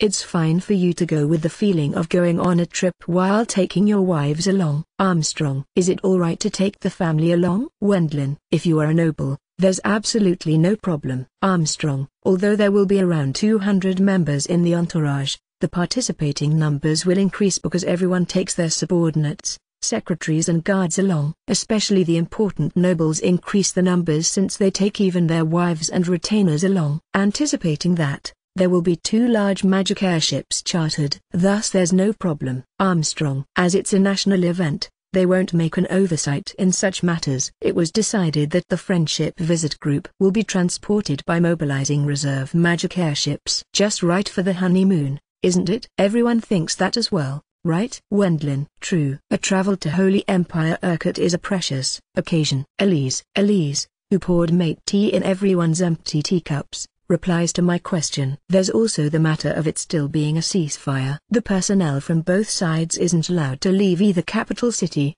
but since it's a travel to the sole existent foreign country, the Friendship Visit Group boasted of a secret popularity. As it's just trade, which unifies a state by exchanging private relations, there are many people who are eager to go with the nobles and merchants. It has already been carried out more than 20 times. But particular troubles haven't occurred. That means we are able to have a safe vacation abroad. However, will the entourage be limited or regulated? Wendlin. Since not everyone can take along dozens of people, the numbers of the entourage will be first decided after the requests have been submitted. It seems that great nobles can bring along many people, but they will be regarded coldly by the surroundings if only they bring along too many. Since the prescription in that matter is troublesome, I decide to dump it completely on Roderick. Someone like me went alone because that's too troublesome. Armstrong. That is because Daoshi likely wants to enjoy traveling alone though. Wendlin. Given that it's traveling to a foreign country, it might have been his wish for a feeling of freedom. Before that, there's the fundamental question, does Daoshi, who is the ultimate standalone combat soldier, require any guards? Though we are fine with the usual lineup, I think. Wendlin. Things are advancing favorably. But since we are developing the Savage Lands and Hearth-Ainire Valley at the same time, it will cause a heavy burden on Roderick, whom I have entrusted with that, if we take too many people along even if it's only as guards. Me, Iryu and my wives are probably enough. Yes, if it's at the level of simple housework, we will handle that. Wendlin. Since we have even slept outdoors at the times of working as adventurers, there was no necessity to take maids along unreasonably. As Dominique is newlywed as well, it would likely be better to increase her free time currently. Lately we have caused her a lot of troubles. The new maid, Ria, revealed an expression of wanting to go as well, but if we suddenly took a newcomer to a foreign country, it might cause friction between the other maids. Besides, this time a maid isn't particularly necessary. Wilma. What do you think? Wendlin. I look forward to the meals. Wilma. Those will be the Wendlin. Since it's a slightly cold northern country, it was very likely for us to encounter different dishes and ingredients there. The Holy Empire Urquhart is overwhelmingly superior as for the domestically produced seafood of the oceans. In addition there might also be some good ingredients and recipes. If it suits my palate, I will gladly negotiate for its import. How about you? Louise, Wendlin. It's our honeymoon. There won't be any problems since we will be there as guards. Louise, who most recently matched Daoshi in power, replies while pushing out her chest, of which she doesn't have overly much. Even so, they have become a bit bigger after marrying, but there were many people who didn't notice it even among her close acquaintances. You, Katharina? Wendlin. It's an honor to be chosen for the friendship visit group. I will exhibit my magic to my heart's content. Katharina. If it's Katharina, she will doubtlessly say that, I thought. The family head of the Weigel household, which had fallen once, was chosen as member of the friendship visit group too. Which a normal noble isn't nominated readily. Are there some nice sightseeing spots? Wendlin. The Colon Cathedral or the large morning market of Shitmuki. There are other smaller, passable tourist attractions as well. T/N, Colon equals Cologne. The author explicitly used the city's name here. The cathedral over there is called Colonna Dom. Shitmuki is the low-lying area of eastern Tokyo near Tokyo Bay. I could change it into a German name, but I'm not sure what's good for Urquhart yet. I looked at a book called Margrave Brithhilda's Bardische Traveler's Journal, which was brought by Burkhardt-san.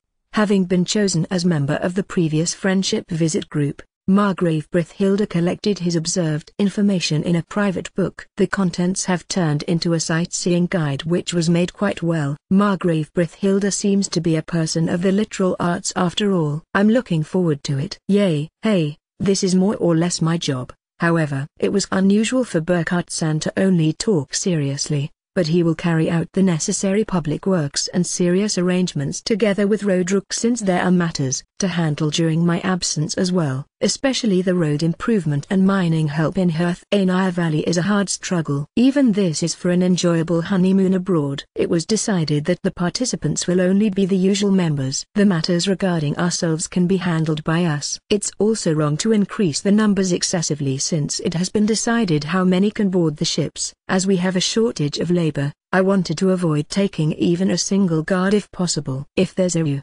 Louise and Wilma, common guards are unnecessary. Wendlin. That's true, isn't it? Them not being there is honeymoon-like. Also, there's the matter of us cutting the share of other nobles if we increase our entourage. If we increase the entourage, even though being newcomers, who completely profited from wars with Mithril being the main appearing in Herthaenia Valley, it would be a reason for us being very likely trash-talked with. The upstarts are impertinent. Nobles are truly troublesome creatures. It was basically a suggestion to go without guards, and Roderick approved it while being reluctant. Please ignore the other nobles and escape with magic if something happens. Roderick. Does that happen? Wendlin. It does. That's why there are nobles who increase their guards by even using the quota of other people's entourage. Roderick. As a noble is responsible for their own life, the public won't complain or anything at the time when their own lord died while other nobles survived. On the contrary, it will finish with them being blamed with, "Isn't that because you lot's guard arrangement was no good?" Even if we increase it somewhat, annihilation will be inevitable if the Holy Empire Urquhart feels like it. Wendlin. Since we are going to be isolated in the midst of the enemy, you could say that the difference in guard numbers was meaningless.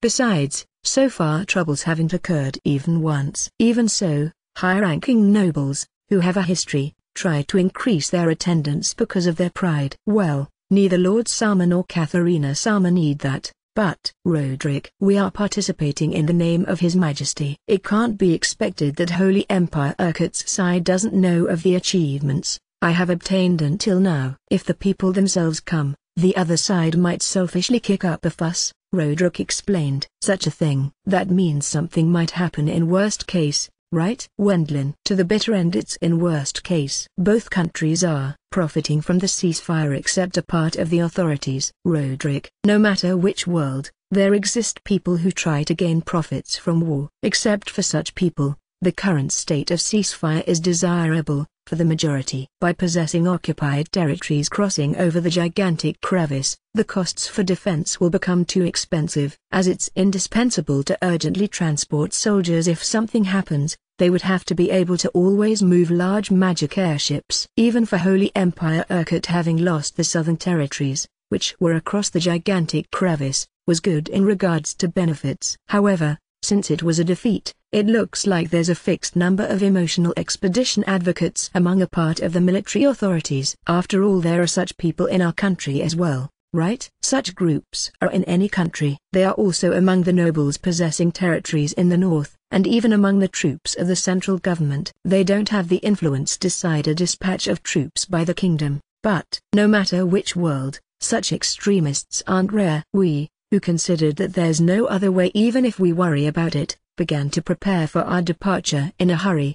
Its size isn't inferior to Stadtberg. 1 week later, we had an unbroken view on Bardiche, the capital city of Holy Empire Urquhart, from atop the deck of a large magic airship which was prepared by the kingdom's government. According to documents, Bardiche was only a bit above in size and population compared to Stadtberg. The visible buildings had mostly only few differences to the properties of the Helmut Kingdom style, but there are some among the visible buildings that had, what is called on Earth, structures of Islam style, India style, Chinese style and Japanese style. It seems Holy Empire Urquhart is a mix of various cultures. It's a multi-ethnic culture. Wendlin. Looks like it. It's written in the book that Holy Empire Urquhart was established by unifying many small countries. Ina, who was next to me, informs me of the contents which are written in Margrave Brithhilda's Bardiche Traveller's Journal. Who is chosen as emperor from the 7 duke households, who hold the titles of prince-electors, seems to be a relic of that time. An imperial family exists in the capital city as well, more or less, but it appears like once in every 3-4 times an emperor is born who is originating from the imperial family. The rest is chosen from among the prince-electors, who announced their candidacy, at a vote by the members belonging to the Nobles' Congress. That means there is a partial electoral system. However, this was also the proof that the power of their central government wasn't as strong as that of Helmut Kingdom. They have various circumstances due to the country.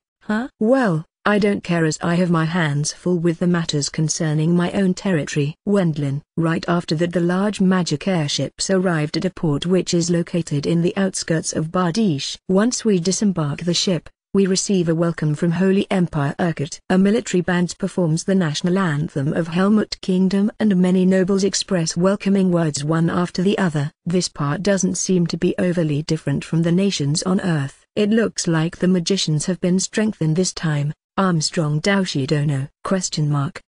It might be called as the start of young talents sprouting. Blatson Dono? He's the dragon-slaying hero Dono? He's young. Oops. Excuse me. I'm called Ali Blatson. For the time being I'm the head magician of this country. Blatson, a magician of Holy Empire Urquhart, calls out to the group of 20 magicians, which included me, a slender elder with an age of around 60 years, who had his silver-grey hair swept back and wore an ashen robe, introduced himself as Imperial Head Magician.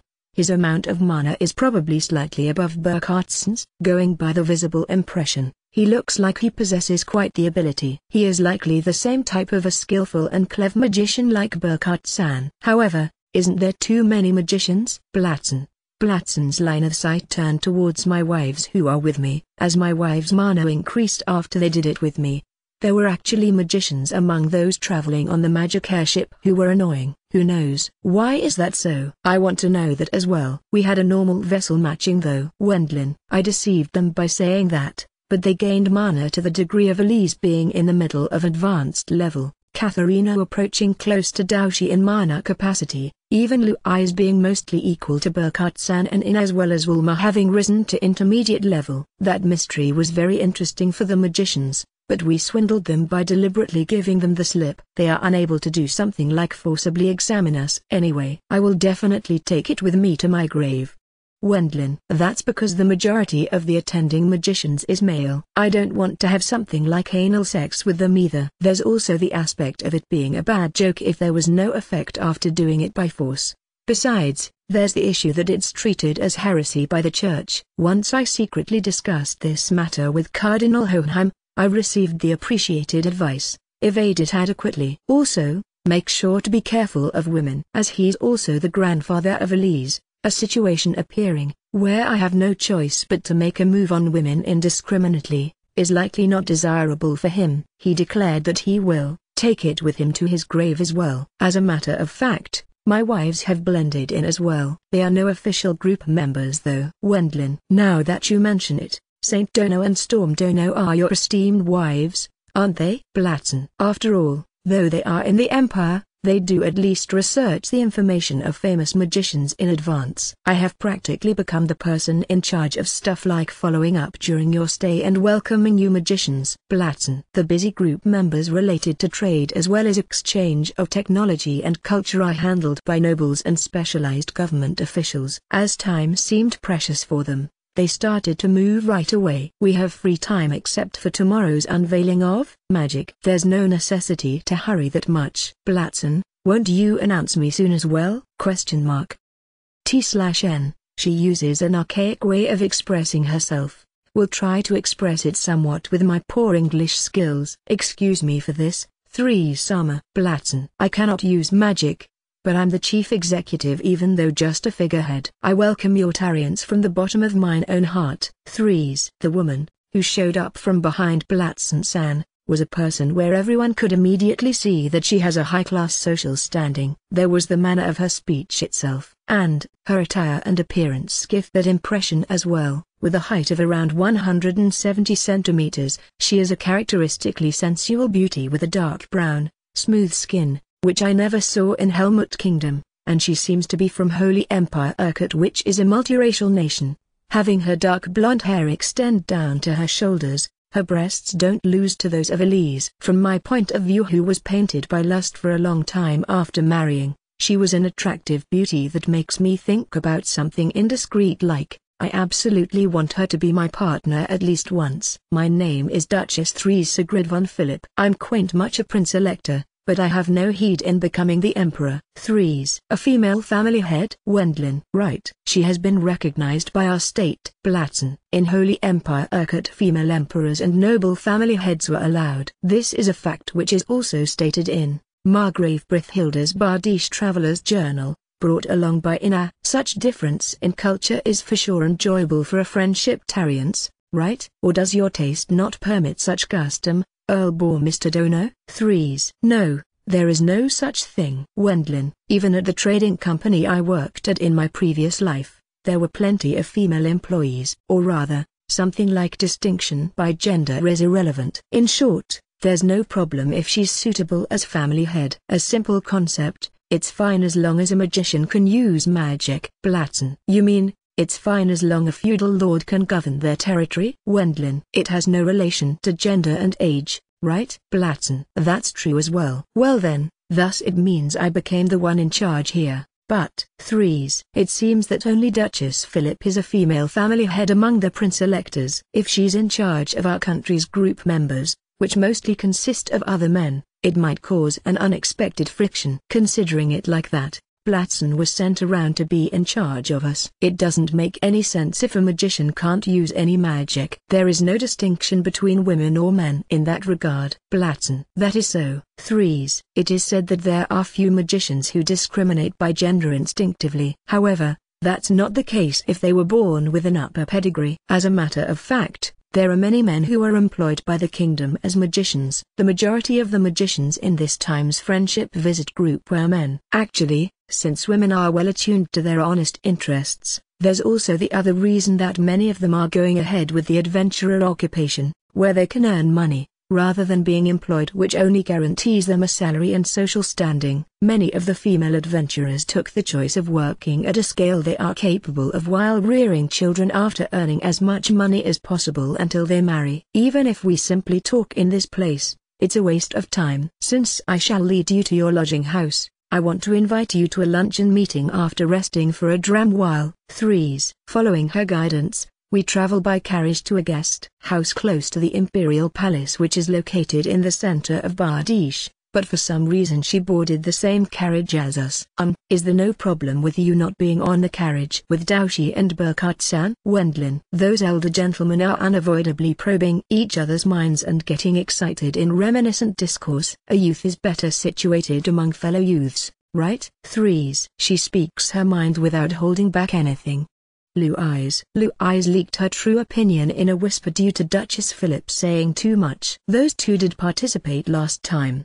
Blatzen was the head magician last time as well. Those gents likely have various things to speak of. Even if the still young me enters there, What's the point of that? Threes. Still young, huh?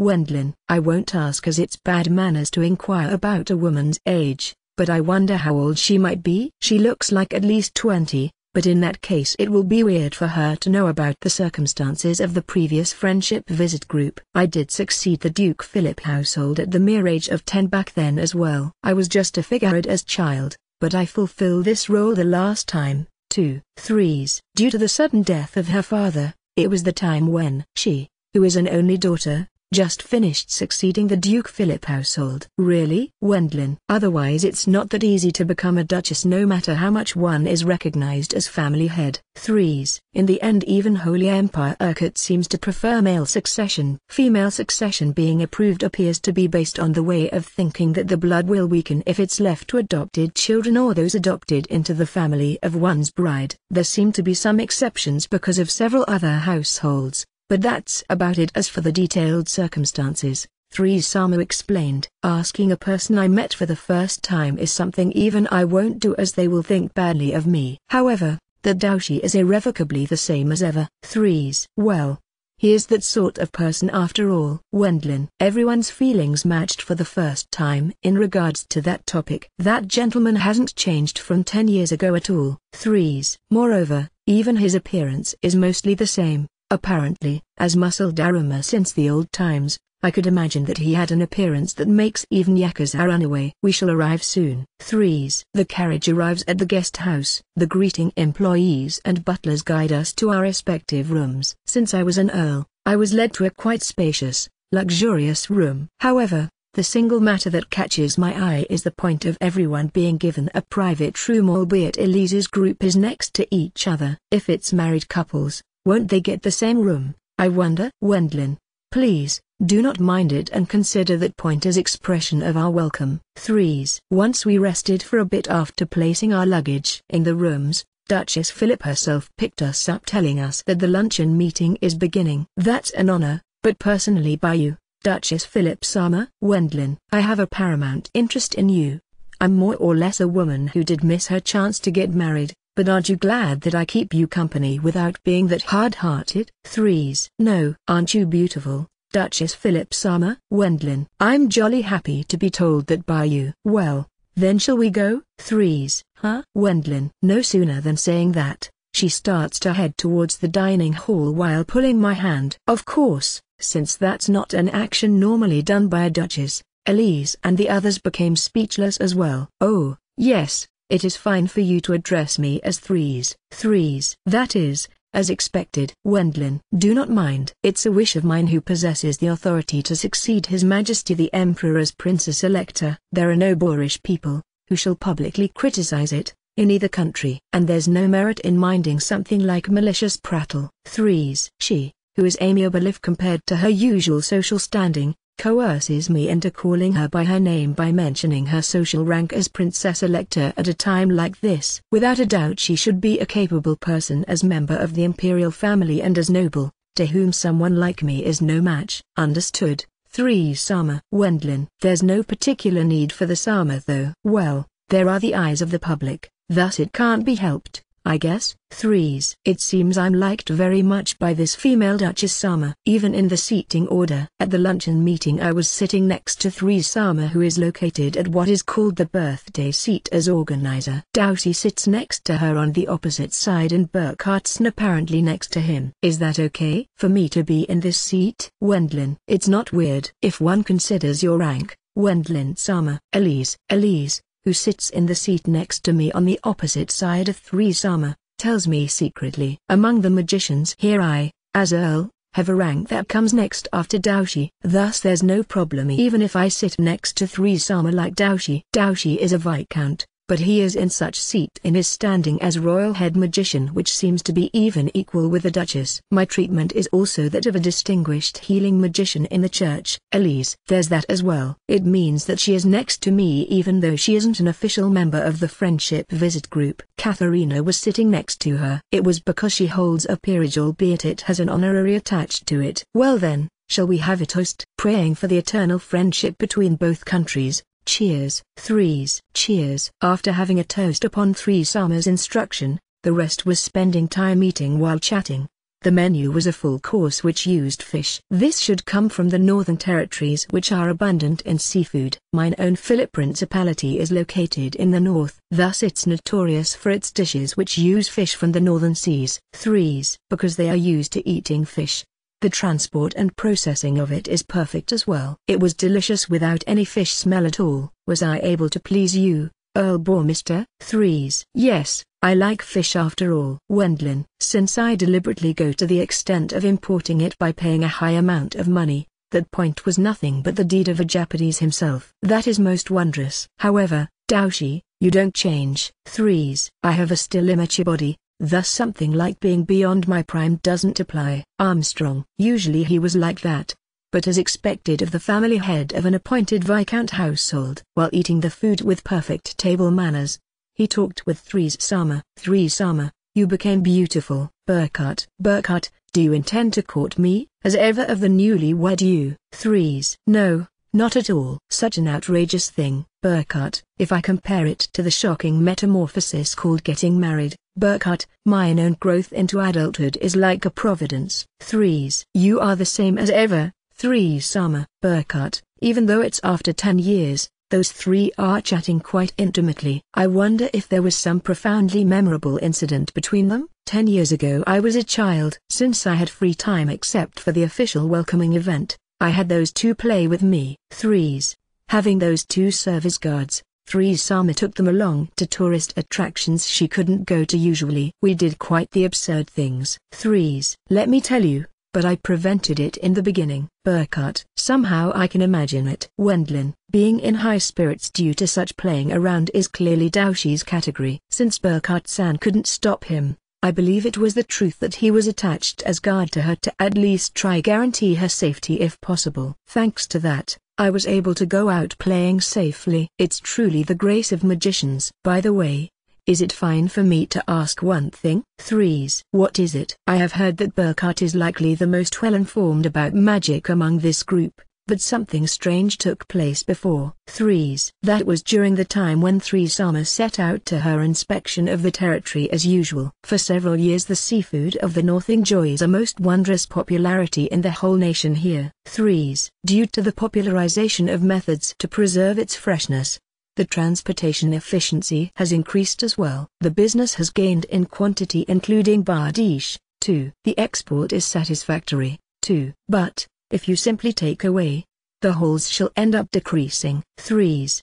The restriction of a good fish size for catching, a set period of fishing prohibition, establishment of fish reefs, the development of simple aquaculture and prosecution of poachers. Since they have been putting forth an effort in this, she often inspects the actual sites. It happened during the time when I embarked on a ship to scrutinize the fishing grounds at the coast. 3s. All of a sudden 3s-sama's underwear ended up disappearing. Dangerous.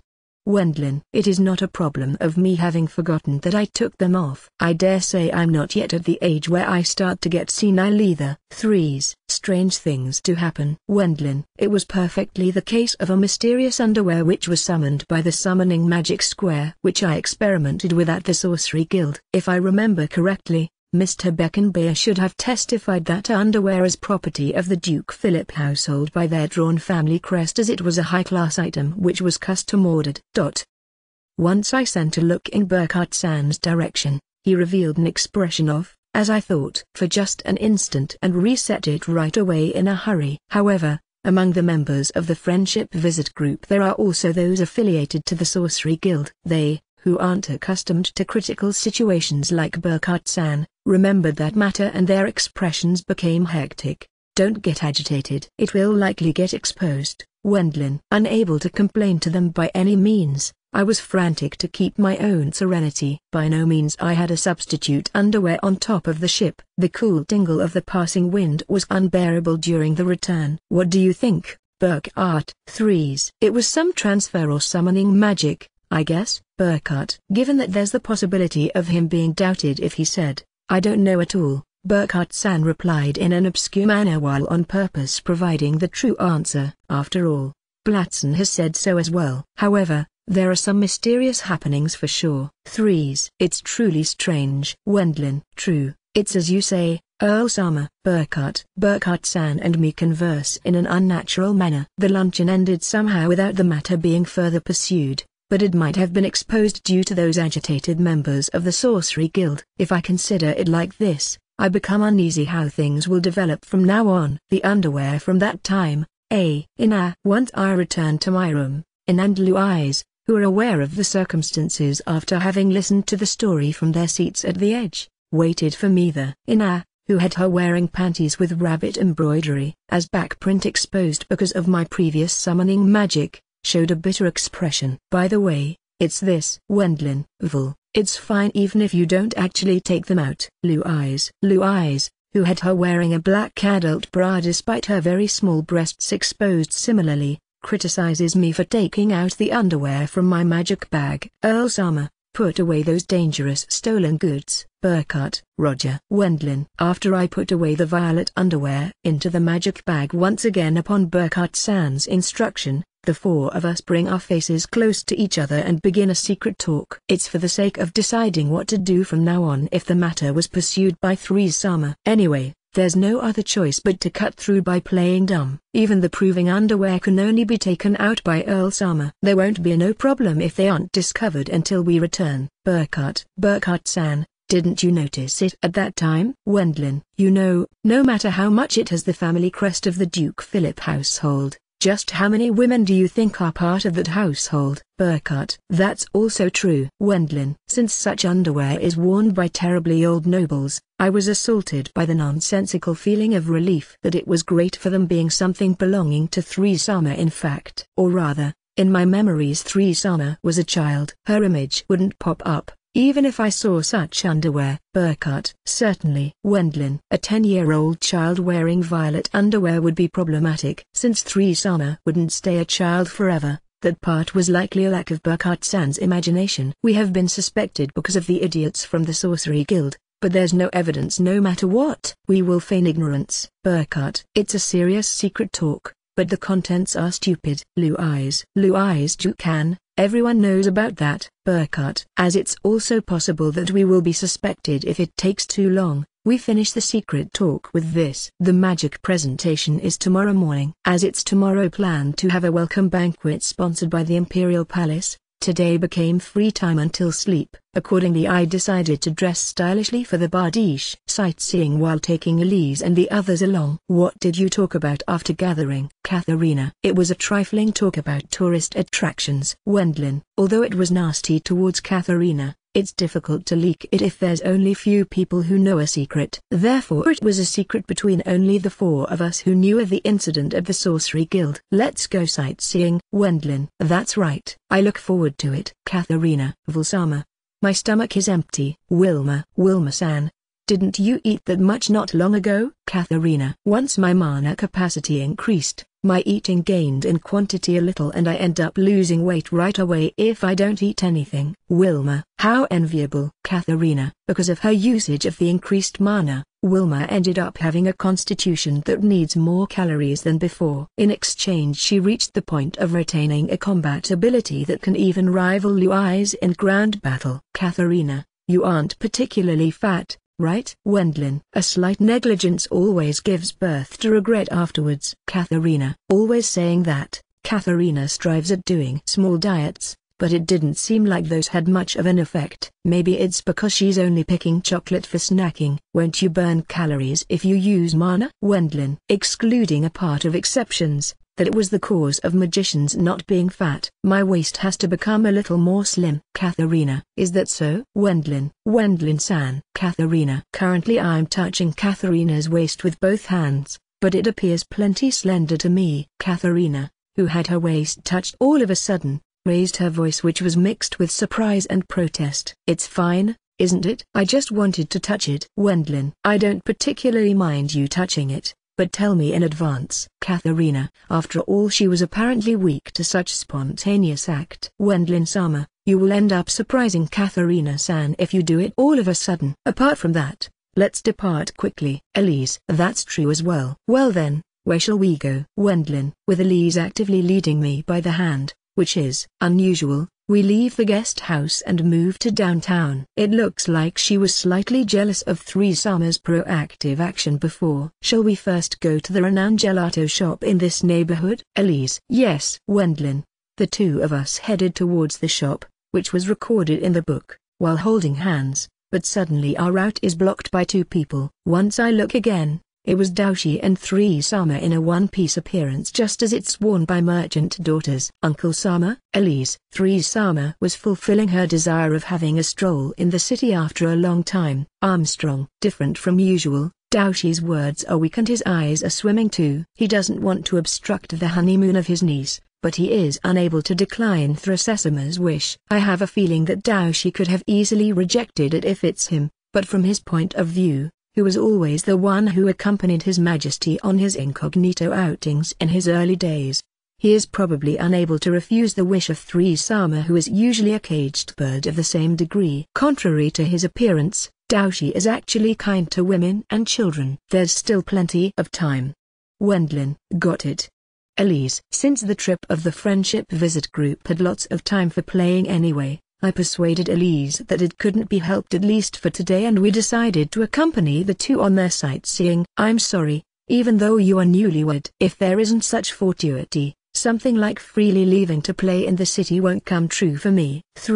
Although 3-Sama said that apologetically, Elise, on the side of being told that, had a partially cramped expression with a visible rise in anger. That was because 3-Sama entwined her arm around my free hand on the opposite side. This Duchess Sama, why does she have such keen interest in me? Wendlin. With me being happy due to the sensation of 3-Sama's voluptuous breasts pressing against my arm, I was likewise glad over the sensation of Elise's voluptuous breasts since she pressed those against my arm in opposition on her side. But as both of their looks gave off sparks while clashing violently against each other, I had a feeling of wanting to escape at the same time. Well, shall we go then, Wendlin-sama? Elise. Golly gosh, even though you are a married couple, she calls you formally. That is beyond expectation, isn't it, Wendlin? 3-A.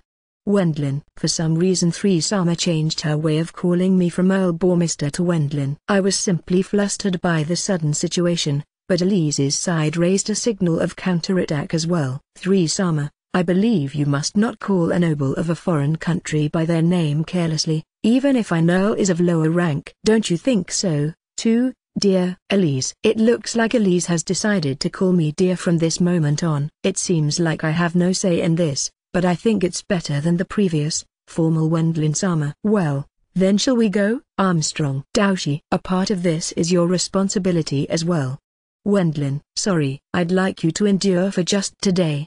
Armstrong. I have my patience exhausted by Daoshi persistence in his petition. The sightseeing of Bardiche began like this.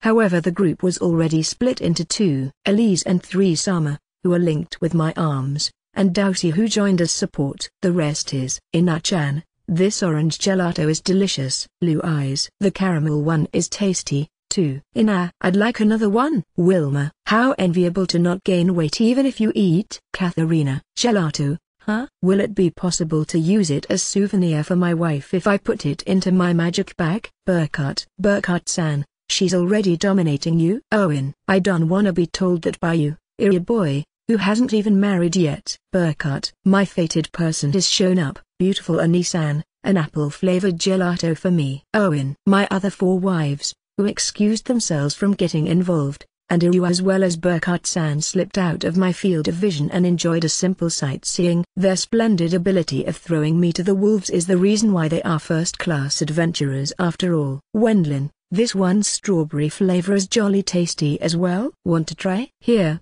A-N. 3's. Dear, melon flavor is tasty, too. Okay. Do A-N. Elise. I received gelato from both sides to eat. No, I was made to eat it in this case, I guess. 10 servings of the vanilla one. Armstrong. 10 servings? Aha. The orthodox gelato is the most delicious. Armstrong. And Daoshi ate a large amount of gelato after purchasing it, as if escaping the reality of the rivalry between those two gradually heating up. The sightseeing continues with us viewing such stuff like the Colon Cathedral and the Potomac Waterway, but the two of them are giving off intense sparks while being pressed to my arms as before. Elise's recently increased mana wriggles fervently within her body. As she can't use offensive magic, she shouldn't be able to do anything to 3-Sama. However, it was evidence of her emotions being highly strung. I see such Elise for the first time.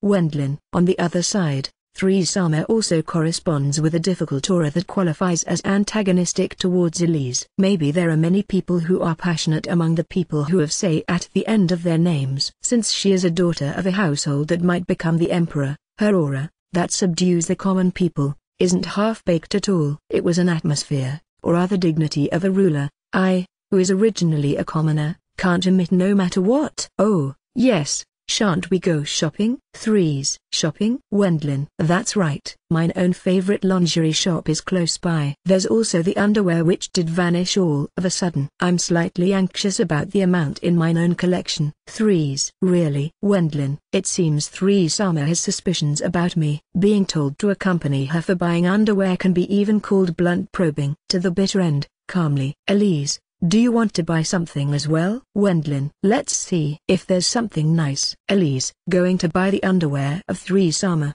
who isn't my lover and unmarried, is harsh, but going to choose the underwear of my wife is safe. I head towards 3-Sama favorite lingerie shop while hiding my excitement. The lingerie shop, which is located in a section where high-class stores line up next to each other, had a gorgeous structure and was apparently the purveyor of important nobles and the imperial family. Welcome, shop owner. Good day, I'm here incognito. 3's. Once 3-Sama tells that to the owner-like person who came to greet us, the presence of people inside the store vanishes. The training of the employees seems to be thorough to a frightening degree. Well then, which might be good. 3's. While saying that, the underwear, which 3-Sama showed, was violet. Since it's resembling closely the underwear I summoned before, she might be looking for my reaction. I think that it suits you. Wendlin. I answer her as calmly as possible. If I get unskillfully agitated here, it will only serve as conviction for 3-Sama. Dear,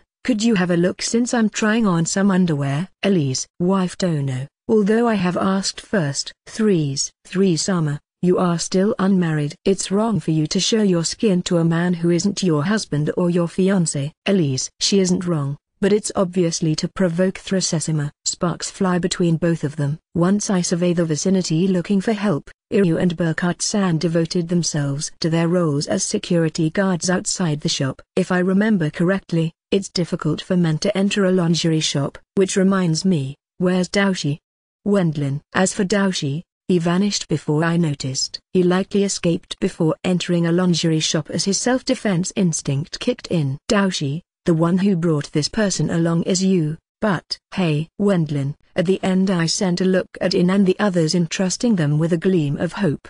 But... Ina-chan, how about being more sexy? Blue eyes. Blue eyes, why do you like black so much? Ina, after all I have to add sex appeal. Isn't yours too simple? Wilma. Blue eyes. It's fine as it doesn't obstruct my movements. However, recently the area around my breasts is tight. Wilma. That's because you are growing, Wilma. It's different for me. Yay. I had such hunch. Blue eyes. Katharina, I think this type is good for you. Ina-san, red is as expected. Katharina. Is that so? I wonder. It suits you, I believe. Ina. For someone who is a noble, feminine modesty is necessary. To Katharina. It won't be seen by anyone but Vol. Ina. That's why. Katharina. I don't quite understand, but you are quite particular about it. Ina. Ignoring the situation over here, the four of them had a lively underwear discussion. Since it's the same even for Wilma, who usually clings all over Elise, she's probably sensing by instinct that it's dangerous to approach the current Elise. Wendlin. How about this one? 3's. Dear, I will try on this one next. Elise. In the end the two of them continue their rivalry even after we leave the lingerie shop. The first day of our vacation abroad ended in a terrible outcome.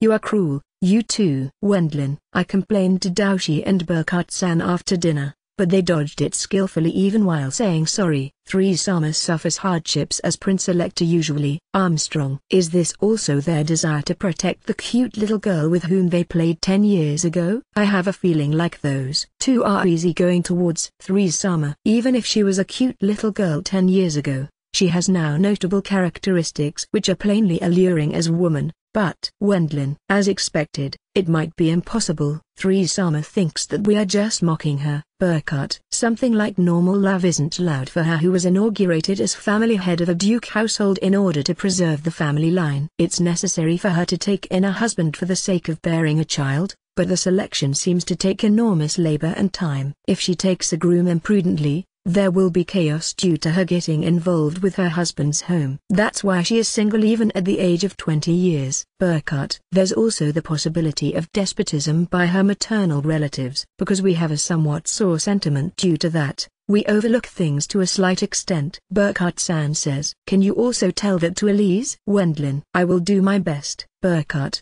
The matter of doing one's best can also be interpreted as it being inevitable even if the outcome's no good after having put effort into it. I returned to my own room while sighing. However, because I was tired of today's first day, I decided to not get on with Elise and the others.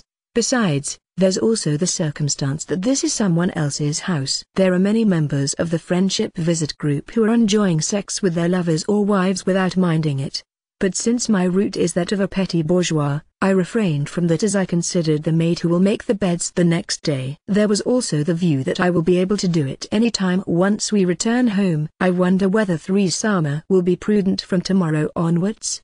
Wendlin. When I'm pondering about such stuff, there's a knock at the door of my room. Yes. Wendlin. Opening the door once I answered, someone immediately came entering my room. Wendlin. Won't you drink some sake with me? 3's. She appeared.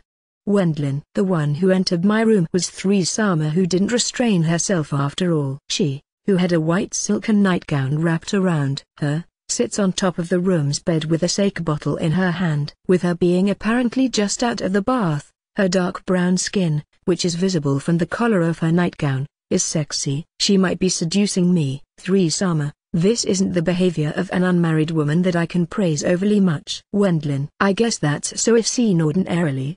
But currently this guest house is under the control of the Duke Philip household. You can feel relieved since there are no boorish people who shall prattle unnecessarily. 3's. Wendlin. That's not the problem here. Even while thinking that, I can't say anything as the other party is a Duchess Sama and a Princess Electa. It was necessary to get through this skillfully one way or the other. This aquavit is a speciality of mine own Philip Principality. It's fine for you to drink it with a peace of mind as there's no poison or such in it. 3's. It's a dark monsieur. Wendlin. As territory possessing a size ranking next to territories directly controlled by the Empire and being located at the northernmost tip of Holy Emperor Urquhart, Philip Principality's main produces are wheat, potatoes and seafood. It's also prosperous with many metal processing industries such as mines. Of course this knowledge was something I acquired from Margrave Brithilda's Bardiche Traveller's Journal. If comparing to Earth, it might be resembling to the northern part of Germany or Hokkaido. Actually there exists a shochu aquavit made with potatoes. T/N, Japanese spirit distilled from sweet potatoes, rice, etc. Even though you just became an adult, you seem to be able to drink it normally. 3's. More or less. Wendlin. Pouring water into the glasses which are in the room, I blend it with a proper dose of aquavit after heating up the water with magic and drink it. The taste resembles closely the existing taste of potato shochu in Japan and the imported samples I tried during my time as employee of the trading company. It's delicious with its refreshing flavor. Wendlin. Most recently we are also exporting it. 3's. I was able to switch over to a noble-like topic somehow, but I don't know how long I can keep that up. This is a time where it will be bad if I don't focus my mind. However, magic is amazing. 3's. While drinking the potato shochu distilled with hot water created by me, 3 Samas gave her praises. I changed it into hot water with magic as there is nothing but simple water in the room, but I don't think it's that amazing. If it's around this much, all of the magicians, who are employed by the Duke Philip household, are likely able to do that. Certainly. If it's the magicians employed by mine own family, all of them are capable of this. However, all of them end up making the hot water boil. 3's. At the time of drinking shochu diluted by hot water, the worst thing one can do is to mix it with boiling water.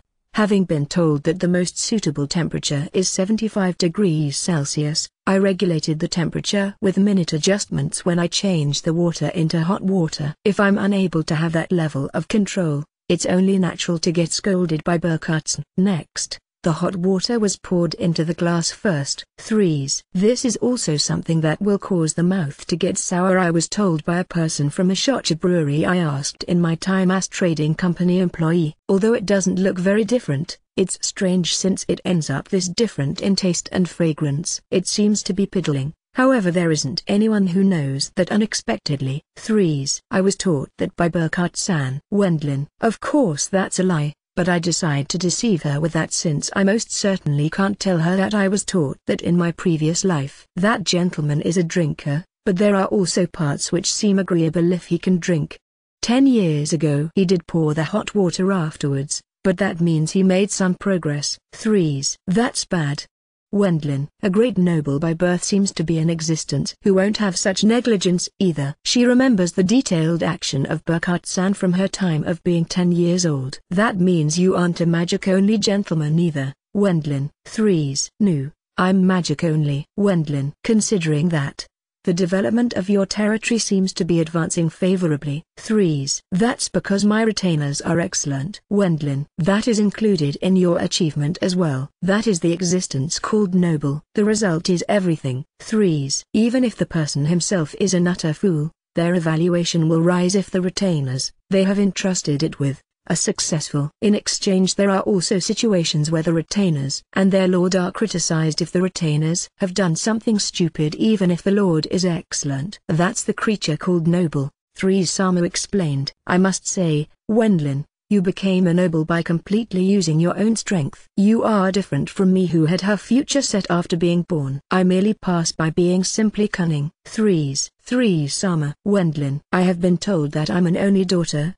but you know that I actually had elder brothers, albeit illegitimate. 3s. No, I hear that for the first time. Wendlin. The reason wherefore I was chosen is because of this skin color. 3s. The beginning of the Duke Philip household was when military forces, led by Duke Philip, from the central government were dispatched to subjugate a northern country with a different ethnic group. The Run race, which is the major ethnic group of the north, has a dark brown skin like me as characteristic. 3s. The Philip household, which is the conqueror, has advanced the assimilation by taking more than a millennium while receiving grooms and wives from local, influential people until reaching the present time. That's also the reason why the condition for the skin color having to be dark brown exists. Mine elder brother's mother is originating from a noble of the capital city. Different from me, their skin color is white. Even if mine elder brothers went out to scrutinize the territory, they would likely be ignored by the residents. 3s. That's why 3-sama became Duchess Philip. Whether her children can succeed her also depends on the skin color of their bodies. The wives of her elder brothers, who were unable to succeed, are daughters of local influential people and the skins of their children is dark. Maybe one of those children will become the next Duke Philip, she explains. From mine own point of view, who was chosen simply by the color of her skin, I do not particularly care who shall be the next feudal lord. Something like Duchess and Princess Electa isn't something wonderful to the extent of it being worth to speak of. 3s. I understand that Wendlin, despite having no hardships in her life, might be called extravagant. It was correct that it isn't something that wonderful either. Mine own search for a husband has run into troubles, mostly due to the obstruction by mine own elder brothers though. 3s. If 3-sama picks a husband from the local, influential people, the skin color of her children will be undoubtedly dark brown. Her elder brothers, who are planning to have their own children succeed, are interfering in various ways. Even I want to at least give birth to a child after marrying. I mind not if it isn't particularly a local person either. 3s. In addition, she apparently doesn't want to burden her children with such responsibilities. Well, that's terrible. Wendlin. Indeed, it is terrible. 3s. While drinking up the second sake cup diluted with hot water, 3-sama, whose face is slightly flushed, continues her talk. The situation feels like an older female superior grumbling while her younger male subordinate has to listen. Thus I'm searching for a groom while in mine own role as this time's host, but it isn't going satisfactorily. 3. Sama complains that there are only greenhorns from weak nobility who lust for the authority and money of the Duke Philip household while sighing. Isn't that inevitable to some extent, as it's a political marriage of convenience? Wendlin. There isn't even a person I can compromise with accordingly. They aren't suitable or they do not match their conditions even if I find them. Now that it has come to this, there's no other choice but that move. 3s. That move? Wendlin. Giving birth to a child without marrying. 3s. That seems to be a move often used by female noble family heads of Holy Empire Urquhart. They hide the existence and name of the father or give birth to children by receiving only the sperm. If you ask why they do this, it's apparently to prevent the despotism of their maternal relatives. It seems there are guys who were killed after offering only their sperm. Wendlin. It's a horrifying story, but I decide to not care as it's unrelated to me. Being an earl, there's no need for me to unreasonably act as something like a breeding horse. There are quite a few who are killed after providing just their sperm. Since they shall be treated as simple children of the female family head with the further being unknown, it's only natural if you speak of the obvious. 3s. How scary. Wendlin. However, a feeling of relief rises to the surface as it's unrelated to me, if that's the case. Also, there are situations where great men are requested to provide their sperm due to conditions such as reasonable status and money in exchange for secrecy. 3s. Huh? Wendlin. At the same time I think no way. 3. Sama moved her hand to my shoulder while having moist A's. Although the gift of magic isn't hereditary, if it's the sperm of you who had the guts to raise in the world from being the 8th son of a poor knight, I believe you to be suitable as father of mine own child. Since I give you permission, you have the right to mate with me without reservation as long as you crave for me. Since I'm the daughter of such kind of household, you have not to worry about sickness as I'm a virgin. It's fine for you to have sex with me whenever you feel like it. 3s. Wendlin. Due to the statement one can't expect from a merely 20-year-old girl, I'm lost for words at that situation. That child won't demand something like heirship of the Earl Bormister household as pretext. Your legal wife Dono is rather frightening, but I shall play your secret lover skillfully. Well then, shall I return for today? Although I believe it to be fine to be embraced all of a sudden, I have heard that a sir shall get fired up if such things progress gradually. Well, we don't have overly much time either though. 3s. 3. Who drained the third sake cup diluted with hot water, quietly leaves the room. And I, who was left behind, imagined the hardships until returning from this country and went to bed as if fainting due to being influenced by the sake. Chapter 79, The Female Family Head of the Duke Philip Household. My certain kill technique. Burst rising. Daoshi, ooh, ? As amazing as ever, ? The next day after I arrived in the Holy Empire Urquhart as member of the Friendship Visit Group, the magic exhibition was carried out by magicians of both countries, performing something much like a martial arts tournament in the Colosseum, which is located next to the Imperial Palace. The venue is crowded by a large number of spectators and even His Majesty, the Emperor, is present as main guest. The magicians are showing their unique spells in this place one after the other, as it's a chance to see offensive magic, which one can't usually see quite often. Many people are interested, even among the commoners. It seems like obtaining tickets has gone as far as ending in distress. Amongst them there were also those ridiculing it as an extension of a sleight of hand show, though. There are magic shows used privately as entertainment by elementary magicians, but people are curious because they can watch the magic of famous magicians of both countries at the occasion of the Friendship Visit Group's attendance, which is usually impossible. Since the ones at intermediate level are first,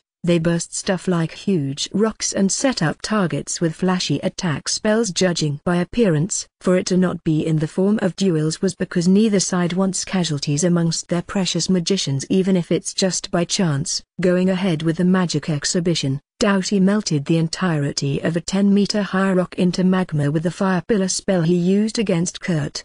The spectators raise loud cheers and applause due to its power. From Doughty's point of view, it's probably a skill at the level of making him yawn. If Doughty really displayed his true power here, there would be large damage to the surroundings. Thus he made do with rising a 20-meter high pillar of fire. And that spectacle was watched by me, who sat in a seat for noble visitors. If it's that gentleman, He's likely capable of routing even an army of 10,000 man with ease. 3s. I guess so, Wendlin. That's because he's a gentleman who overturns the principles of common sense in military affairs. Does that apply to you as well, Wendlin? 3s.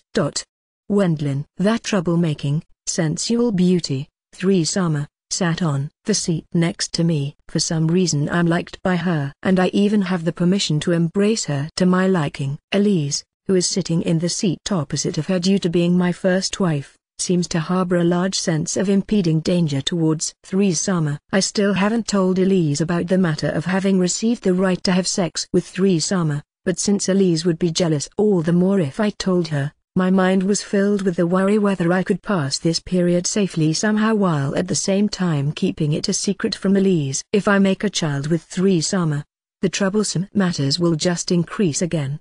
Wendlin. Even though I should be a successful man by having 5 beautiful wives, I can't feel superior for some reason. What's even more troublesome is that, different from Carla, 3-sama is a woman who appeals to my male instincts and makes me want to sleep with her. That's what makes it so vicious. I don't want to get close to her in order to not be tempted, but she is the manager of us magicians. Even if she's at my side, there's nothing strange about it whatsoever. Or rather, that's her job. It looks like His Majesty, the Emperor, is pleased as well. Wendlin. For the sake of the conversation not drifting towards the matter of having sex, I inquire about His Majesty, the Emperor, who is applauding at Daoshi's magic. According to the information I obtained in advance, his name is Wilhelm XIV and he is 78 years old. He is an old man whose reign is now lasting for 38 years. His Majesty hails from the Duke Metternich household. He was enthroned through a vote by the Nobles Congress 38 years ago. 3s. Because this country's emperor is someone who is a candidate from the 7 Duke households,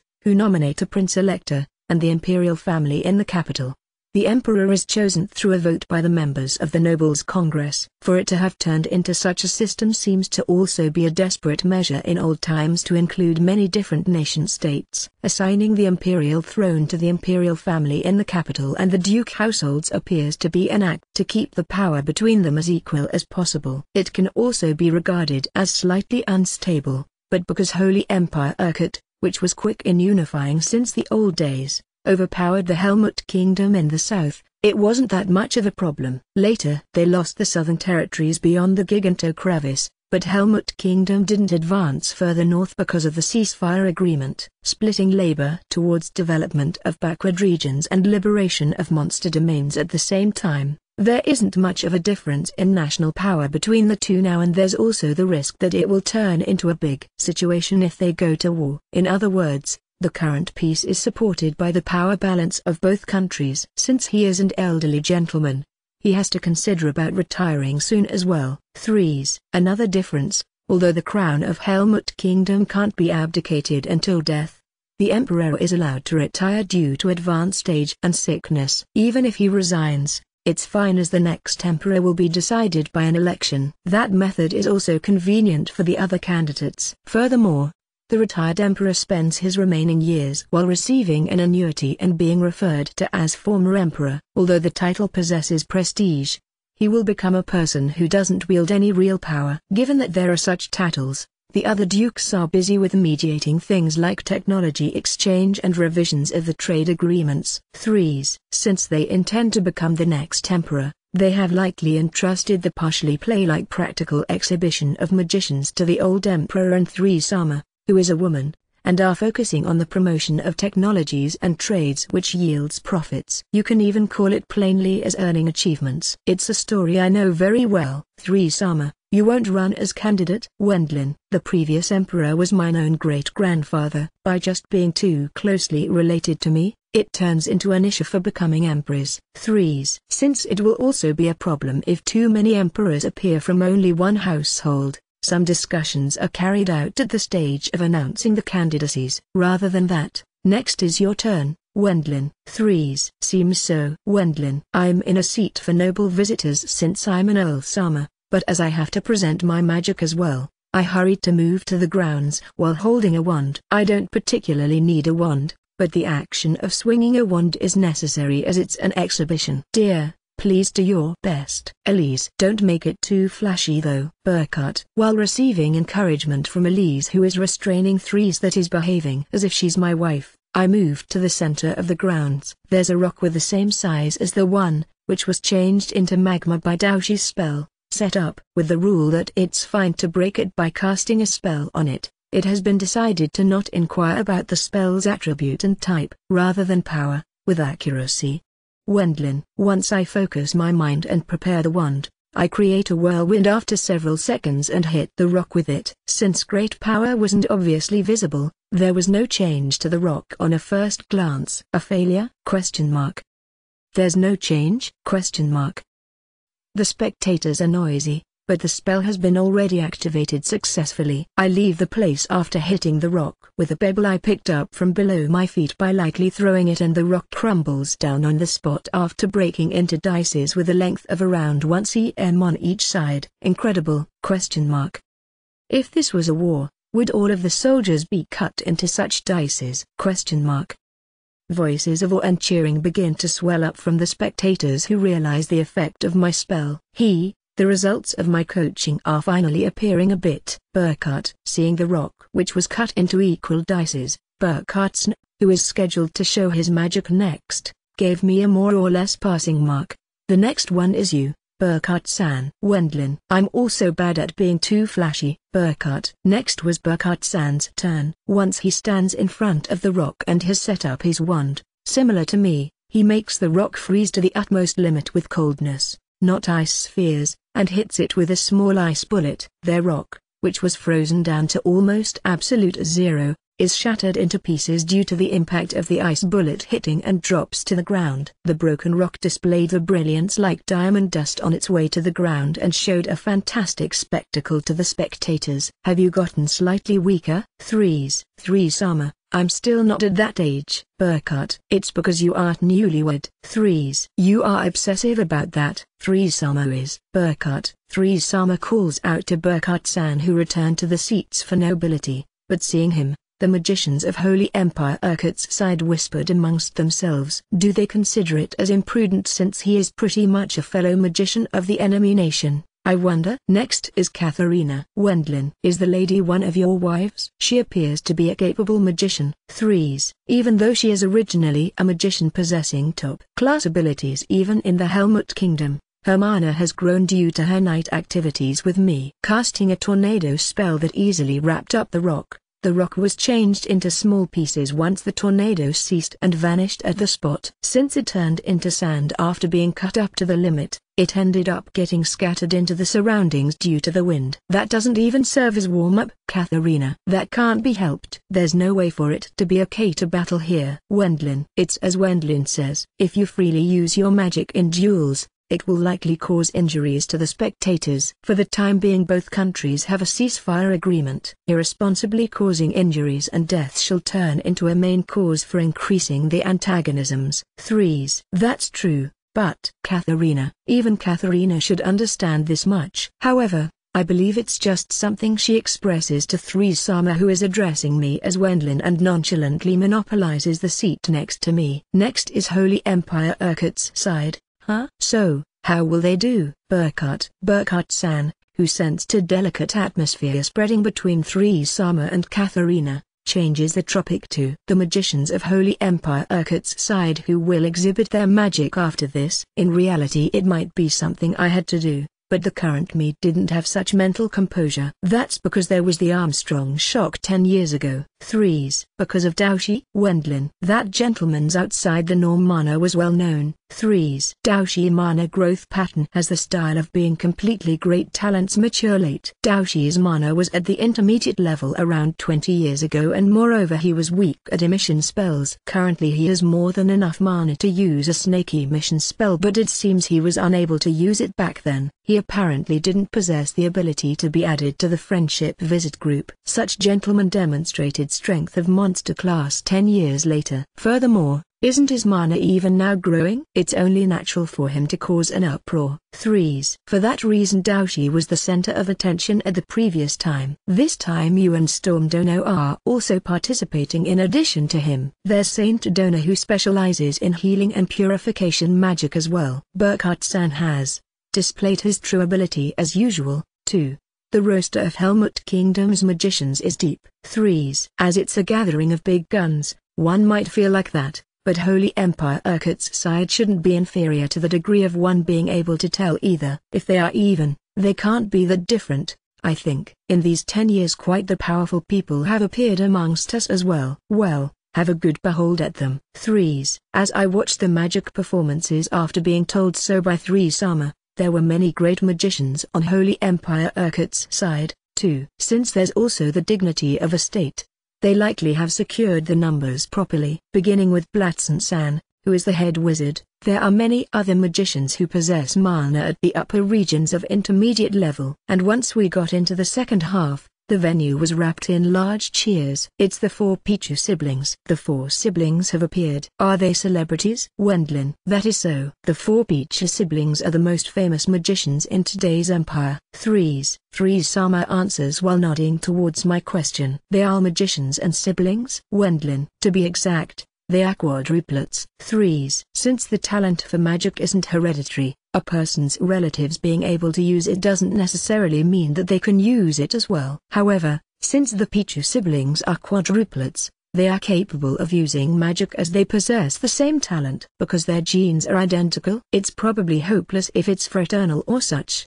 Wendlin. It seems that the 4 siblings, who showed up on the grounds, are identical, and the 4 people certainly have the same faces. Black hair and black pupils, but it's not like their faces are Japanese either. It's also not like they are exceeding in appearance that much with their Western faces. To put it plainly, they have common faces. Their ages appear to be around 18.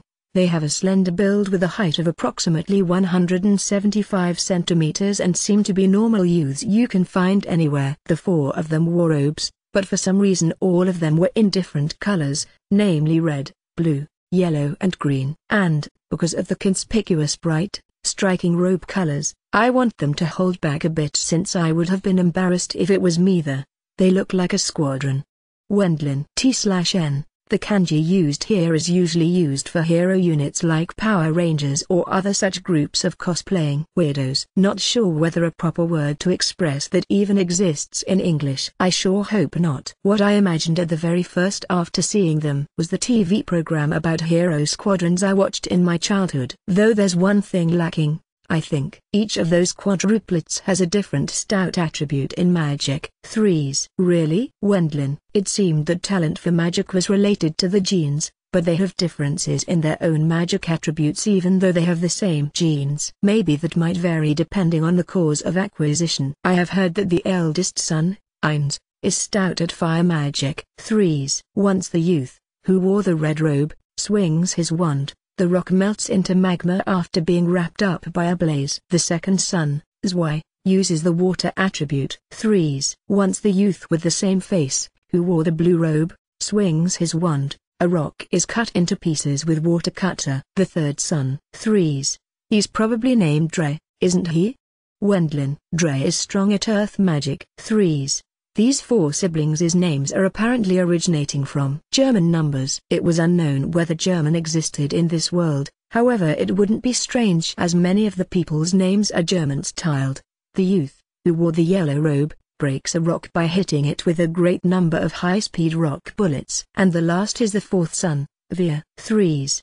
The youth, who wore the green robe, cuts a rock into pieces with a wind cutter. They are indeed possessors of quite the ability. Even our country has assembled quite the seeds. 3s. The 4th son's robe being green is just because it's wind, and since it overlaps with the second son's blue if he performs the blue attribute. Wendlin. T/N. Can be either blue or green. You are paying attention to trivial matters. 3s. Facing the end of the entire magic performance by the 4, loud cheers and applause is raised by the spectators. They probably believe that the piece will last for a long time if the magicians, serving the country, have remarkable abilities. Alongside our country's Daoshi being a powerful deterrence, the assembled seeds of magicians, led by those 4, are the powerful deterrences of Holy Empire Urquhart. Wendlin. Dear, what's wrong? Elise. I don't think those guys are acquaintances, but Wendlin. Given that the four of them, who finished their performance, met my gaze, I ended up feeling uneasy by just that. It seems that excellent young magicians have appeared in Helmut Kingdom as well. Looking at it according to the theory of probability, around the same number will appear in both countries if you consider the population ratio. Even though you are young, you say the same thing as our Minister of Home Affairs. You are an interesting child. The banquet sponsored by His Majesty, the Emperor, was carried out in the evening that day. Only select people from among the friendship visit group were invited, and me, Daoshi and Katharina were a part of those. Elise was invited likewise since she's my first wife, but Ina, Louise and Wilma weren't allowed to attend the party in the Imperial Palace, which was restricted to invitees only. They are attending a party exclusively for invitees with low social standing held at a palace for welcoming guest below the Imperial Palace. I believe it's necessary to guard you though. Owen. Iryu complained, but it seems that it's prohibited to be accompanied by guards to the party in the Imperial Palace. It suggests a slightly dangerous atmosphere. However, if something happens to the important invitees from inside and outside the country, Holy Empire Urquhart's dignity will hit rock bottom. Even Helmut Kingdom's side, if we, who are representing our country in this place, don't attend the party due to being scared, we will end up being branded as a cowards. As it seems that there haven't been any particular troubles in these 200 years, I told Owen and the others to enjoy themselves at the party at the palace for welcoming guests. Will there be a fated, cute girl there, I wonder? Owen. As for you are pretty much serving as our guard. However, I know that. But that I don't feel like it's necessary with you three. Owen. Even so, it's your job. Once tells you to properly do his job since it's serious, it's inevitable for you to heed to that. If you call it the usual scene, it surely is. Give you with his broken heart a little chance. Wilma. Even if you think that, don't say it.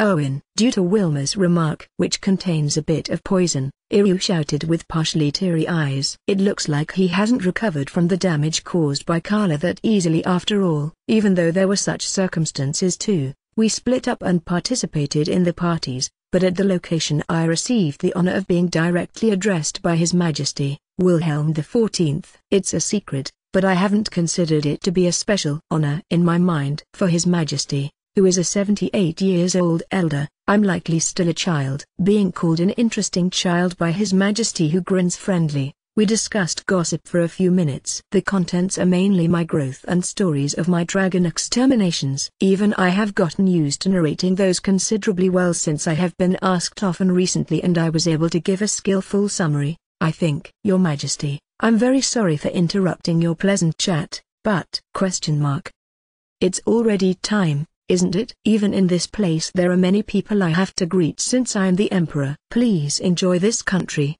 Earl Bormister. It seems like Threes has taken a liking to you, thus it's fine to have her guide you. Wilhelm. Once the four of us see off the leaving Emperor, the quadruplet magicians from before draw close next. They were still in those color classifying robes, but there's no particular problem because those are the uniforms of magicians. Given that Katharina was a woman, she wore a dress, but I changed into a new, clean robe and attended the party just like that. Nice to meet you for the first time, Earl Bormister Dono. My name is Ines Simon Pichu. Ines, the eldest of the four brothers, Ines, who wore a red robe, introduced his three younger brothers after himself. You are very polite. I'm Wendlin von Benno Bormister. Wendlin. If I remember correctly, I heard that employed head wizards wear black, higher-ranking magicians wear grey and apprentices as well as lower-ranking magicians wear white robes. Even so, those four have been allowed to wear robes with special colors. It's probably a matter of them being that powerful. According to the talks, you have defeated dragons and the maiden armed forces of 10.000 incapable to battle in an instant or such. Eins. It seems some parts are exaggerated in the rumors as well. Wendlin. Incapacitating 10,000 soldiers was a feat accomplished by me,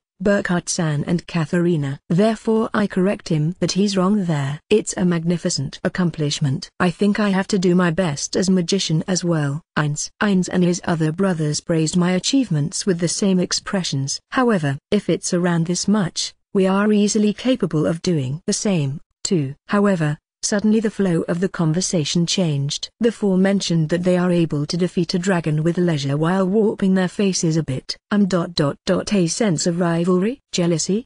Wendlin. I don't know which of either, but they don't seem to have overly nice characters. Since our childhood we have been referred to as treasured children of the Empire. I don't know what kind of birthplace it was, but being born as quadruplets, all of them are magicians possessing an advanced level of mana. Even the Empire probably wanted to shelter them by all means. Thanks to that, we weren't allowed to go on something like subjugations. Why? Even though I don't want to particularly listen to it, the blue-robed second son, Zwei, continues his story. Since they are young magicians who have talent, it was probably difficult to use them for stuff like liberating monster domains, as there's the possibility of them dying in the worst case. If the rate of magicians born in the population is the same in both countries, it's fine to dispatch high-ranking magicians who are unaffiliated. Of course, if we were allowed to do so, we would do it easily though. Well, I guess so. You admit that? Yes. Since I haven't heard talks that the rate of magicians being born in both countries is different, it's probably possible for the magicians of Holy Empire Urquhart if the magicians of Helmut Kingdom are able to do it. Thinking like that,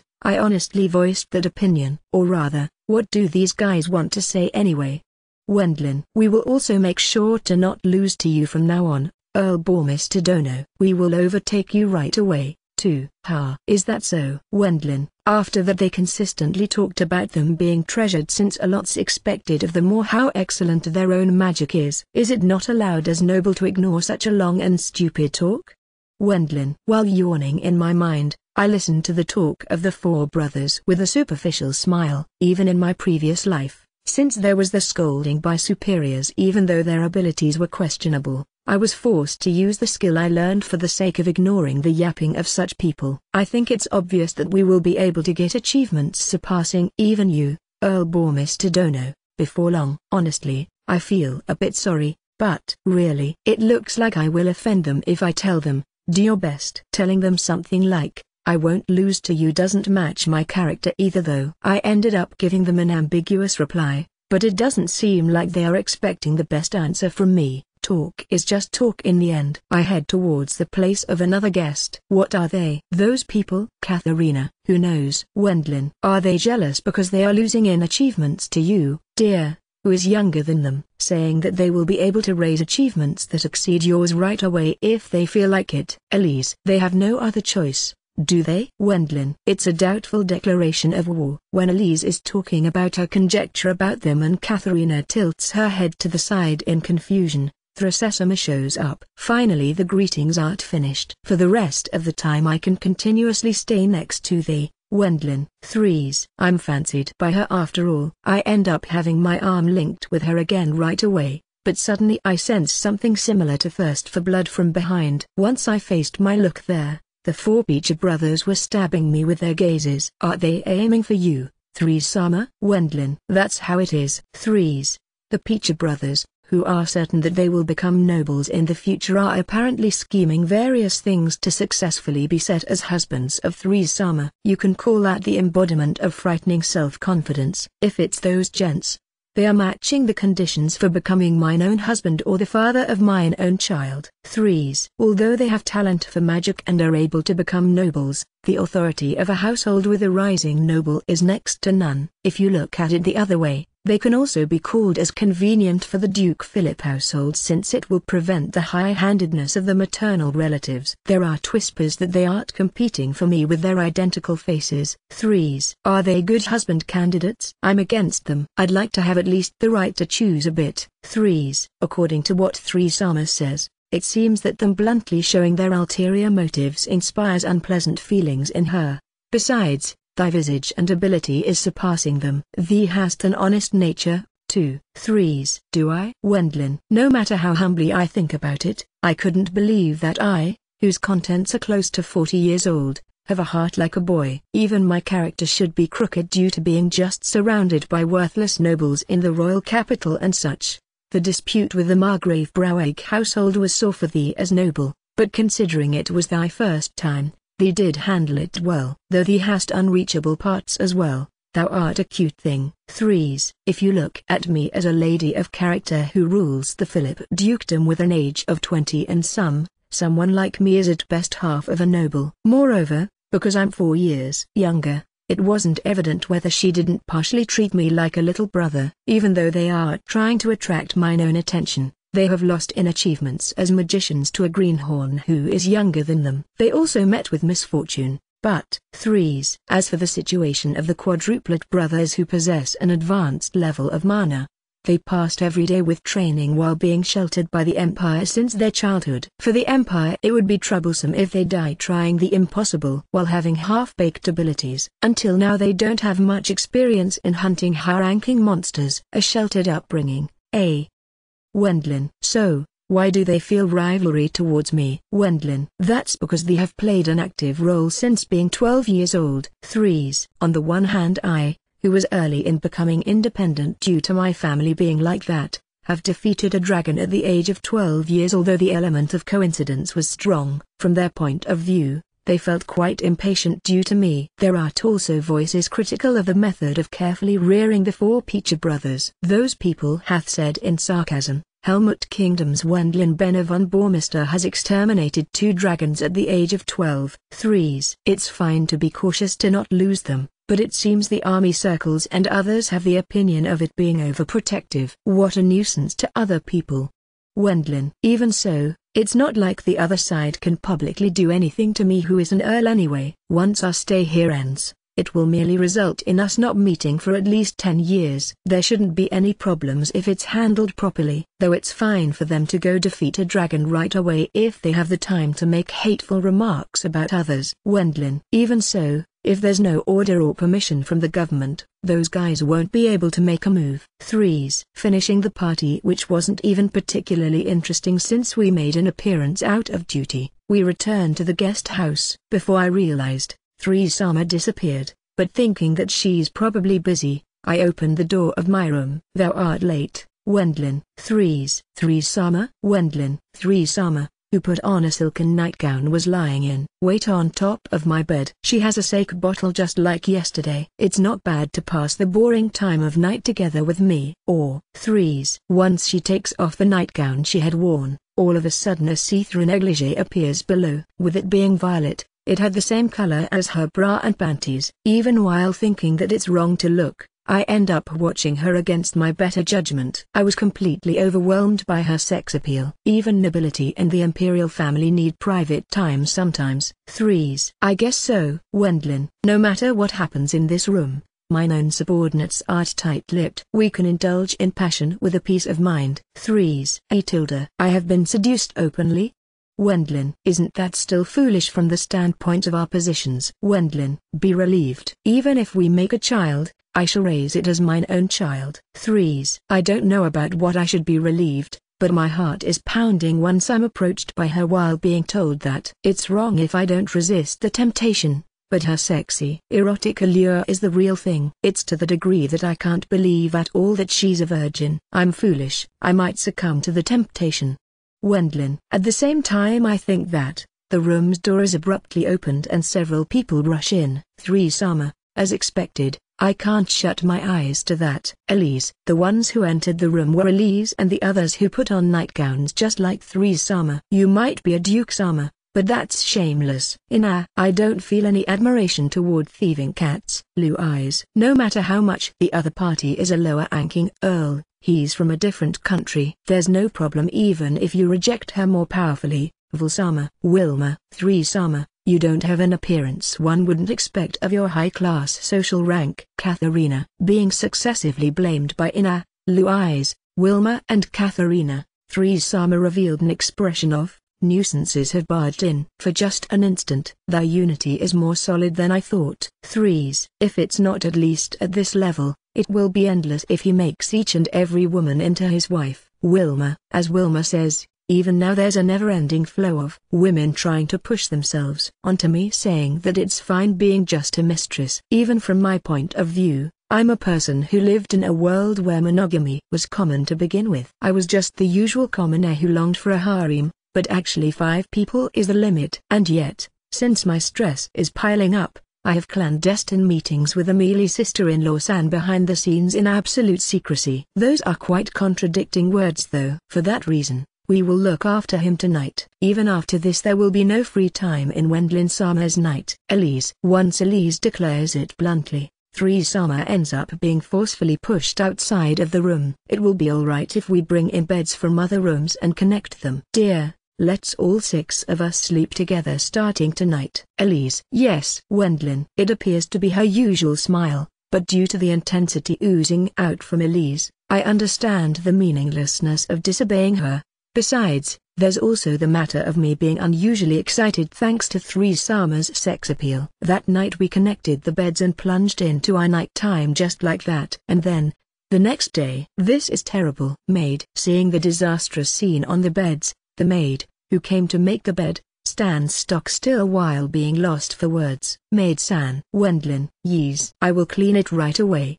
Do your best. Wendlin. I quietly bribed the maid with several silver coins. My lover was a stud not matching his appearance. That is convenient. 3s. Without even mentioning how she was driven out of my room last night, 3-sama talked about me while looking happy at breakfast. If it's male magicians, there are many who can use vitality recovery. As a matter of fact there are plenty of magicians who can use this spell as it doesn't need more than an elementary level of mana. There will be differences in its effect, but it has been considered to be a spell with low difficulty since the majority of magicians can't use it on anyone but themselves to begin with. However, it has been made into a partial taboo to teach it to minors, with its effect being what it is. Even I opened the closed page of the Book of Master for the first time after I got married. Yet, me having thought, there are also sealed bags of nude gravure pictures in weekly magazines is my very own secret. Are you still scheming something? Elise. Please don't get so angry.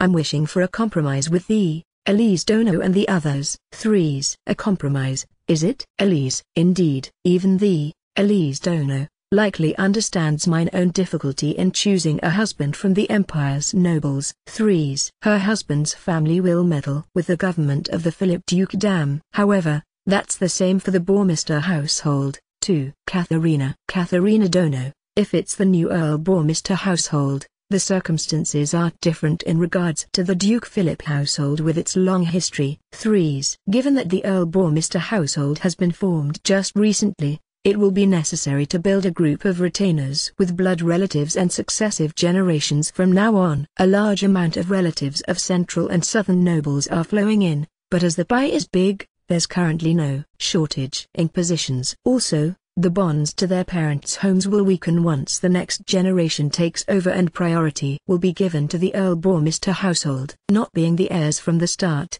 they were sent away since they were left over. Of course there are also a few people who give maximum priority to their family's home, but even if there are, such people will be gradually removed. It's a new household and thus it's flexible in reverse. 3s. However, the Duke Philip household has already completely established its group of retainers, with the percentage of interests and such being set, there's not much surplus. Assuming I did accept a husband, they would ask for a collateral from mine own husband's family with it as pretext. If I did agree to such terms, there shall be some who shall be ostracized due to that. 3s. Since the number of retainers and restrictions of the budget are set, one can predict that people, who were part of the group until now, will be driven out once new people join in. There shall likely appear among the relatives and successive generations people who get the short end of the stick. As a matter of fact, there were bloodshed incidents in the past with such as the cause. 3s. Their positions and concessions were stolen by people who suddenly came from the family head's husband's family. I can also understand the feelings of those who took such action after being driven into a corner. As there are such circumstances,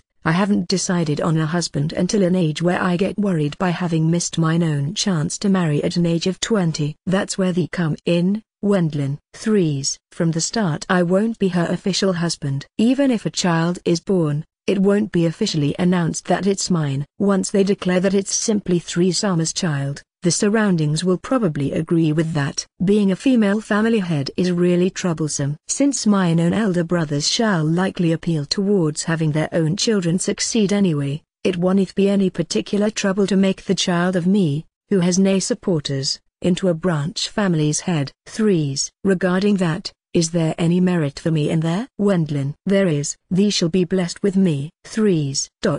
Wendlin. Everyone has become speechless due to the unexpected reply. Thee art probably capable of traveling by magic, aren't thee? I'm also busy as feudal lord. It shall be plenty if thee come visiting around once a week. I won't mind if thee come more often when thee misses me too much either. Knight's art. Long after all. Threes.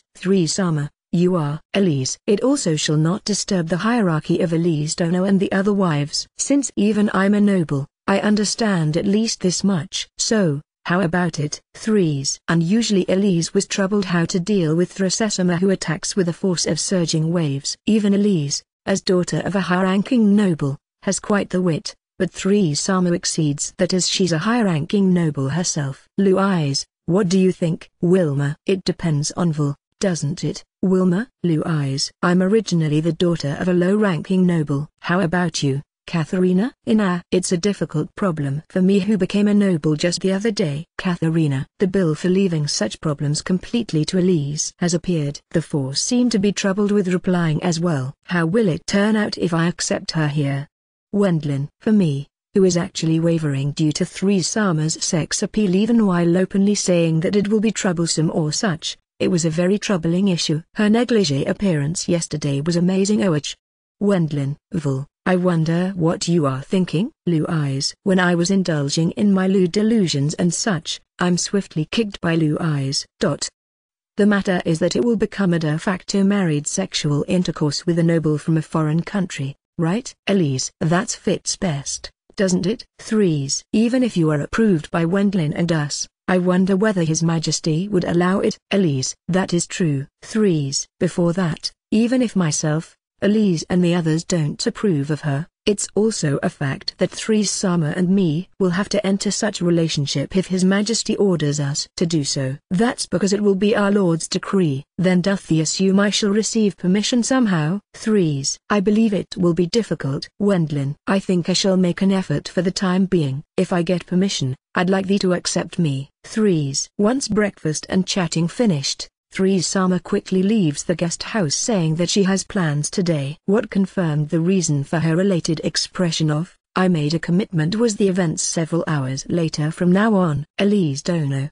thou got outwitted. Threes. The biggest program during the 3 days stay in Holy Empire Urquhart was the meeting to inform the Friendship Visit Group members of our own country about the Midway Progress. The main is the Midway Progress report about the negotiations and exchange meetings by the nobles and government officials who are responsible for things like trade and technology exchanges, the reports about personal information and special magic, which were obtained during the scale exhibition gathering of the magicians, of Holy Empire Urquhart's strong magicians is a freebie at the very end. This report is intelligence that is especially important to the military authorities and such. Sitting in their seats, the military officers and army bureaucrats diligently took notes. Moreover, the one giving the report is me for some reason. In reality it should have been done by Daoshi, but he pushed it on me since it's too troublesome for him. Please do it, Burkhart-san. Wendlin. Me, who is a retainer, passes on that. Burkhart. With Burkhart-san being able to get away from it as well. I safely finished the report somehow by referencing to the notes Katharina took. Once the reporting finished,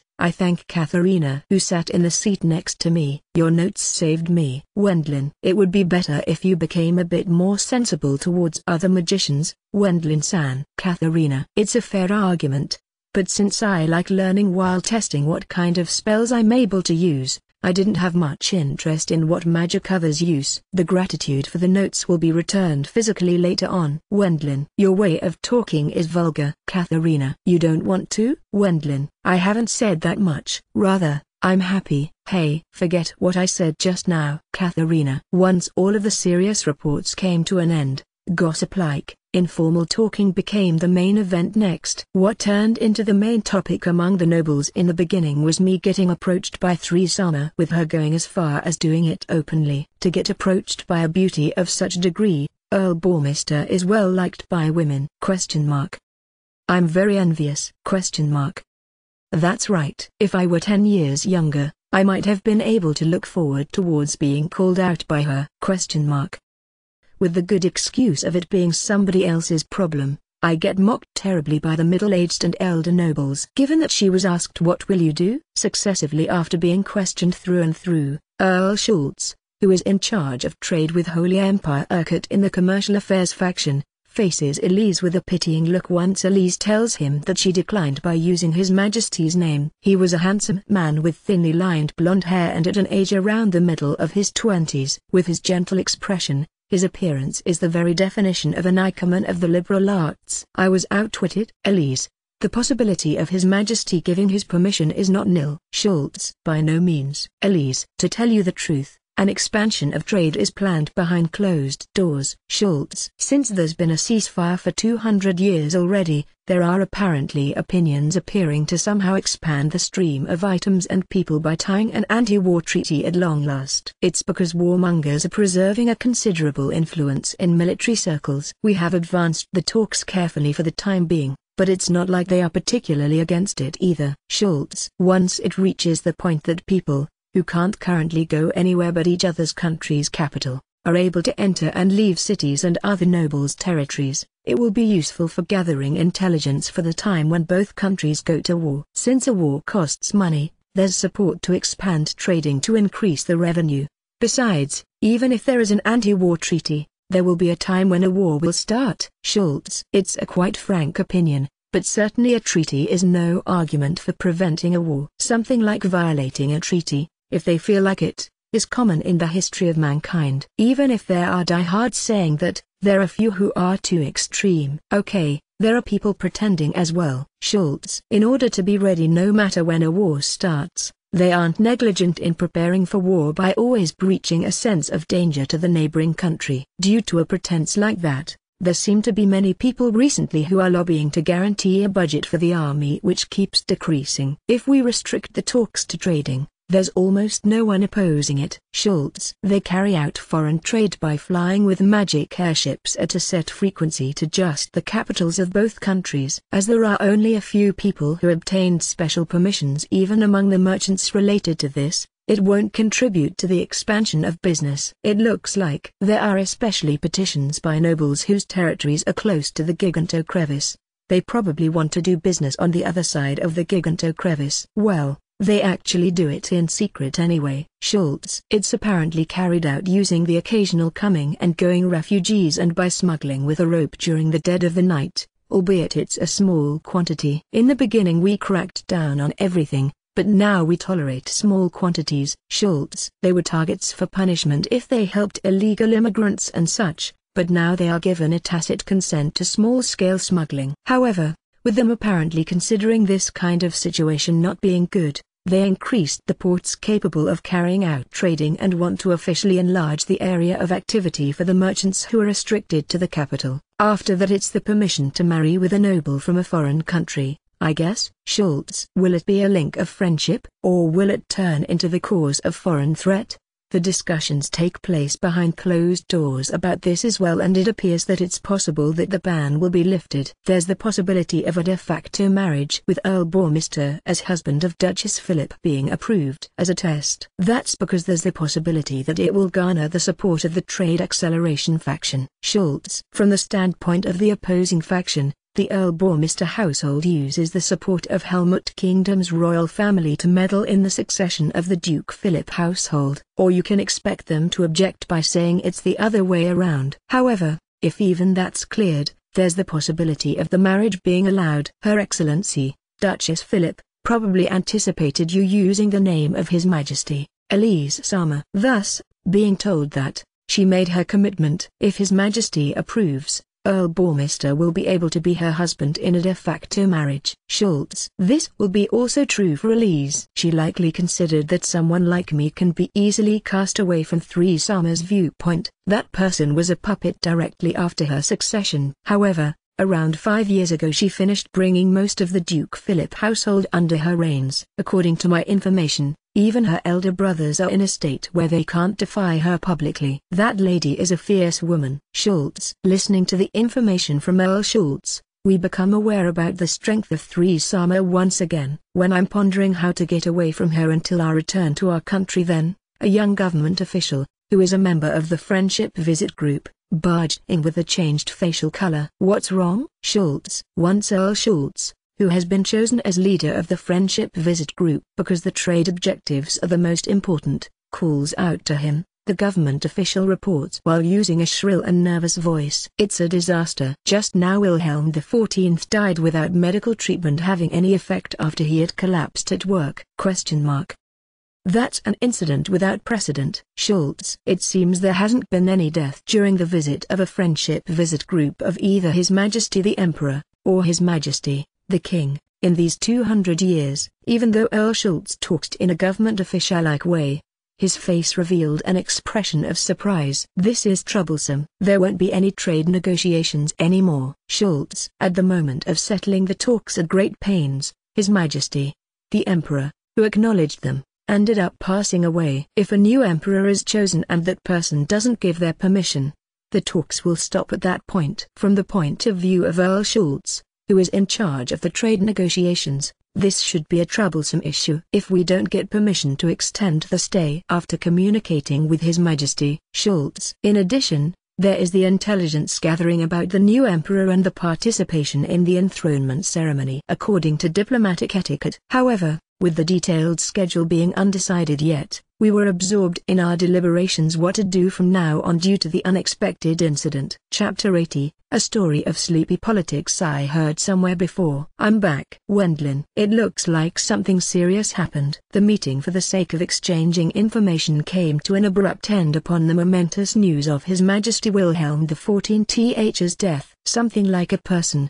who was that lively until yesterday, suddenly dying is really unbelievable even for an old person, albeit he had an advanced age. Once I returned to the guest house after the meeting finished, I was greeted by In and the others, but even the servants and maids of the guest house seemed to be quite shaken by the death of their own country's emperor. The scenery of several of them gathering and whispering to each other catches my attention. They would probably get scolded by their superiors right away under normal circumstances, but since even the higher-ups, who are supposed to scold them, are gathering and whispering amongst each other, it means that this is quite the major incident. "So, what will we do from now on?" "It seems that the events of the Friendship Visit Group will be postponed to next year." Wendlin. "The work of the magicians has been finished, however the work of the other commerce and technology exchange departments hasn't ended yet. The other side's people in charge will be busy with the funeral of His Majesty the Emperor, too. Originally Bardiche should be lively at the time when the Friendship Visit Group arrives, but currently they ought to wear mourning clothes and grieve for the deceased emperor." The majority of the Friendship Visit Group's personnel had announced their decision to return to their country due to this. "There's that as well. It would be discourteous of us to make merry with sightseeing and shopping." Blue Eyes, who realized that she won't be able to play around in the streets of Bardiche until the country decides on a new emperor, seems disappointed. However, that doesn't mean that everyone will return to Helmut Kingdom. Since both countries have been mutually dispatching condolence delegations if the emperor or the king died, it was decided that a part of the Friendship Visit Group will stay behind and form a condolence delegation. Given that we are in Bardiche already anyway, the delegation will be chosen from among the members of the Friendship Visit Group in order to save time and expenses. In addition, there will also be personnel who are going to appear at the enthronement ceremony of the new emperor, right? It looks like it will take time. Ina showed an expression meaning, "I wonder how long we are going to be restrained?" "Even if it takes a long time, I hear it will only be for around 2-3 weeks. Wendlin. "If they take too much time with choosing a successor, they will give Helmut Kingdom an opportunity after all." Wilma. "Right. It's as Wilma says." Wendlin. "As Wilma says, if they create a vacuum in political authority with the absence of an emperor due to unskillfully taking too much time, it will result in them creating a gap for Helmut Kingdom, who is their current hypothetical enemy. Once the funeral service for His Majesty the Emperor ends, a special Nobles Congress will be held and the election of a new emperor will be carried out. They choose the emperor by a vote, don't they? Since Norman commoners or such are not able to announce their candidacy, it's not that different from the kingdom. 90% of the members forming the Nobles Congress are aristocrats, because the remaining 10% are wealthy merchants with political ties and great craftsmen, who run large-scaled workshops,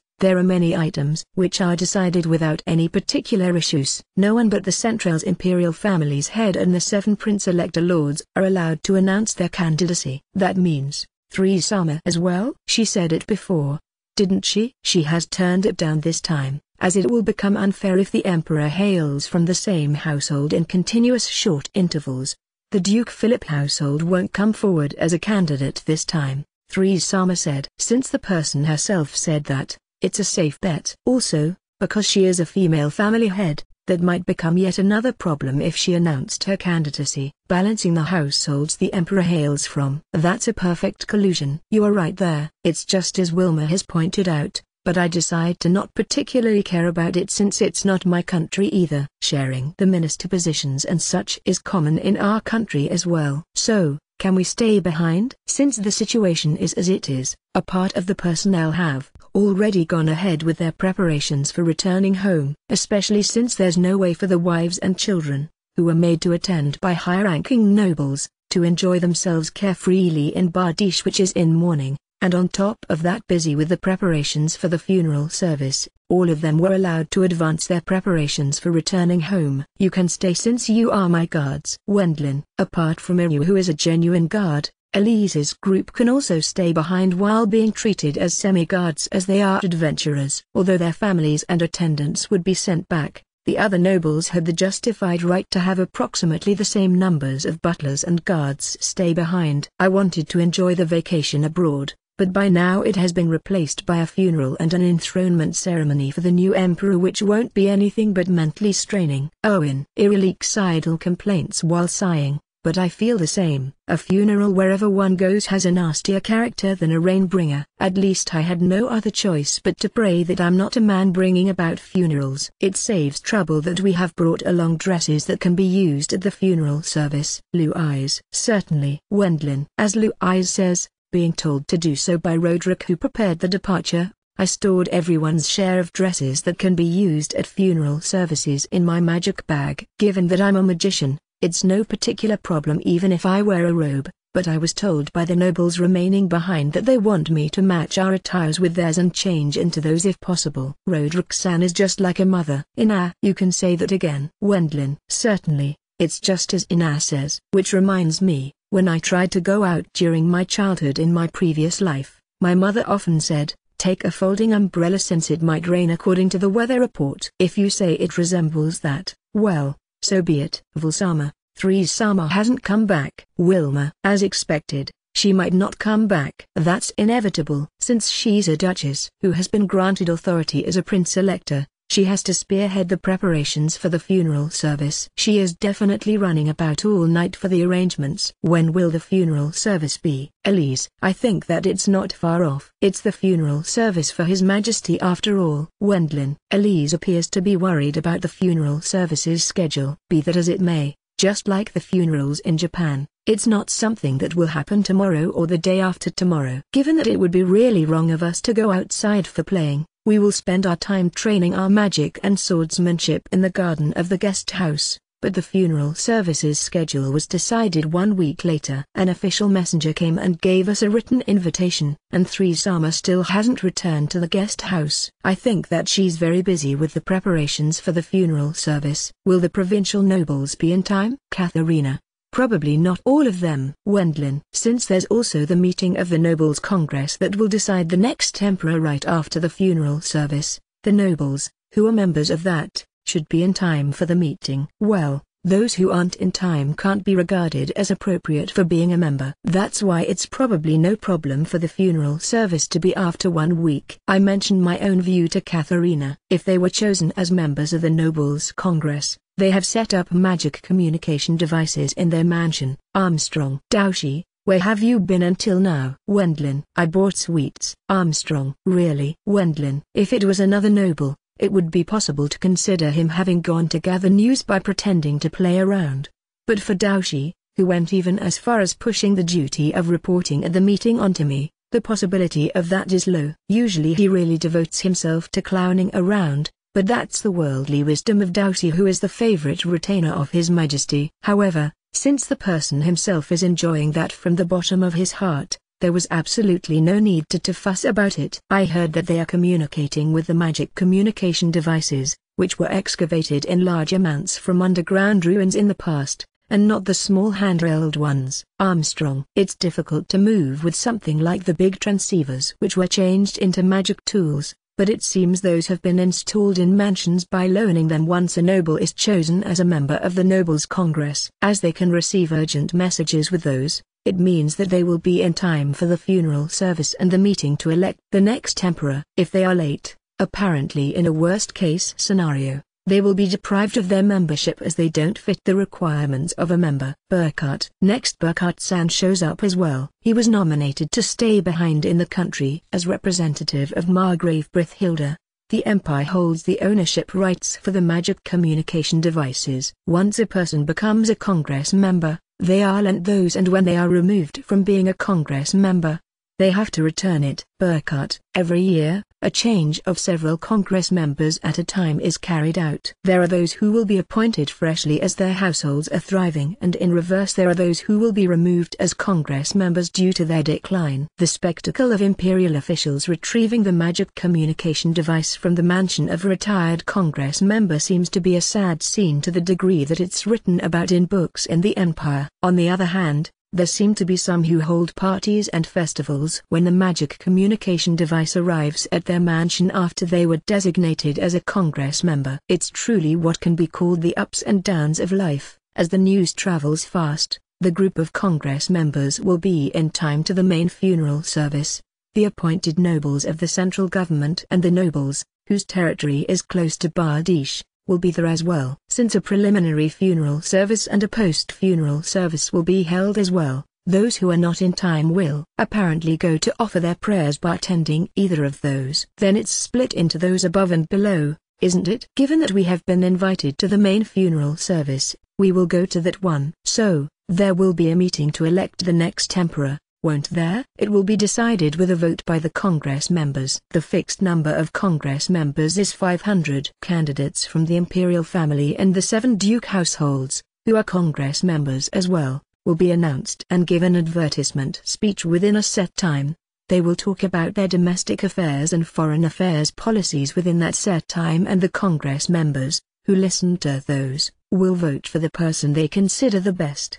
They win by getting the majority. In the case of a divided vote, the lowest-ranking candidate will be excluded and they will vote once more. This kind of rule was something often used on Earth as well. Be that as it may, since this time there won't be any more than 4 candidates, it probably won't take much time. I heard that the deceased emperor hailed from the duke met in each household. Since his predecessor is 3 Sama's great-grandfather, it's been said that the Duke Philip household won't put up a candidate. If it turns out like this, it feels purposeless if at least 6 candidates won't make an appearance. 2 of them refused because of their advanced age. Only the present family head can become a candidate. It appears to be a custom to refuse the candidacy if a family head exceeds the age of 60. If they were to die right away, a new election would take time and labor. The common way of thinking is that a rule will be stable if the reign of a single emperor lasts for a long time. There's also the possibility of the country declining if a no-good person maintains their political power for an extended period of time,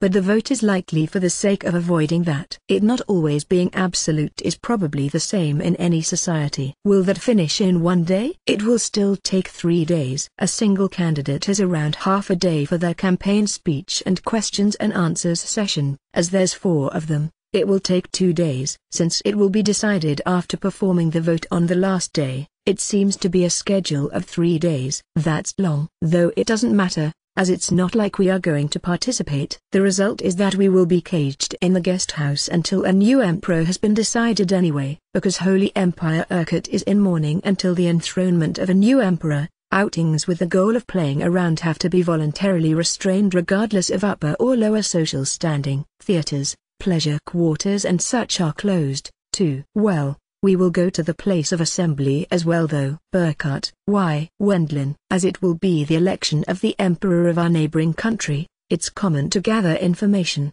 right? It's an important task for you, Earl Sama. Burkhart. Burkhart-san shows an expression saying, why are you asking about such an obvious matter? Since the friendship visit group consists of people dispatched by the kingdom, Its members who are staying behind have the duty to investigate the new emperor's policies as well as what kind of person they are and report that. In this country the authority of the emperor has been strong until now. Even the other candidates, who dropped out from the election, will have political influence that can't be ignored depending on the number of votes they obtain. It's something like a strong political opposition, thus it's likely necessary to gather information about them. I do understand that. But why do we have to attend to that? Wendlin. It's because you are members of the Friendship Visit Group. Burkhart. Due to Burkhart-san's reasonable opinion, we drop our shoulders in a crestfallen manner. I, who was originally an unaffiliated voter who never even went to an election in my previous life,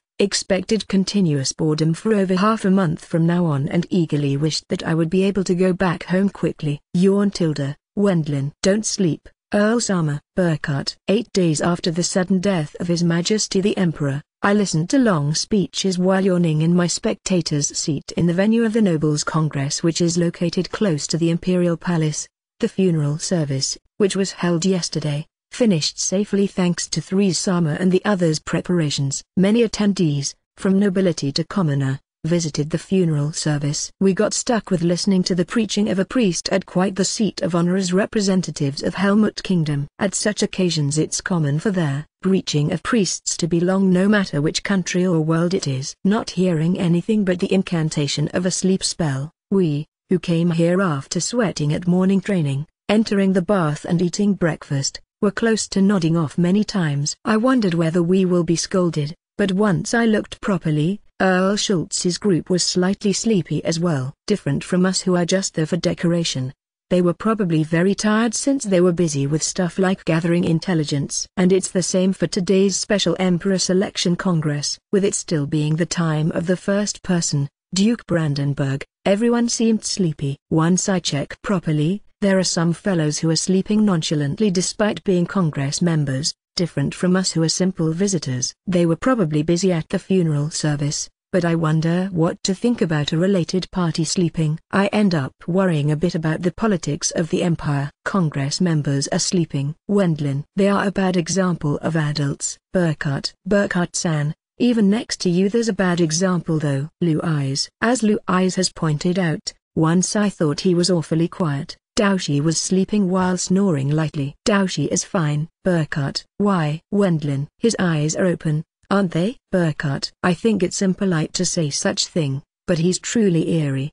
Certainly, Daoshi had been dozing off, but his eyes were open. I consider that to be quite skillful, but according to what Ina said, it's simply eerie. Alongside his outer appearance, he might make children cry if seen by them. Earl Schultz's group listened to the speech without sending even a glance to Daoshi while fighting their drowsiness. They probably avoided the risk of confronting Daoshi to blame him for nodding off. Even if I don't listen to it, I will be able to get the manuscript of the speech together with the question and answer session afterwards. The details, which will be summarized on a paper after the stenography official recorded them, will be distributed to the Congress members and authorized personnel. As it seems like our side will be able to obtain those as well, I decided that even dozing for the time being will be no problem. However, it's just the important facts. Even if you say that, there won't be that much of a change in the policies no matter who becomes emperor. Given that it's an emperor election in a time of stable peace, there won't be such change in political measures as long as it's someone who leans towards a midstream conservative approach. If they continue the ceasefire and gradually conclude anti-war treaties,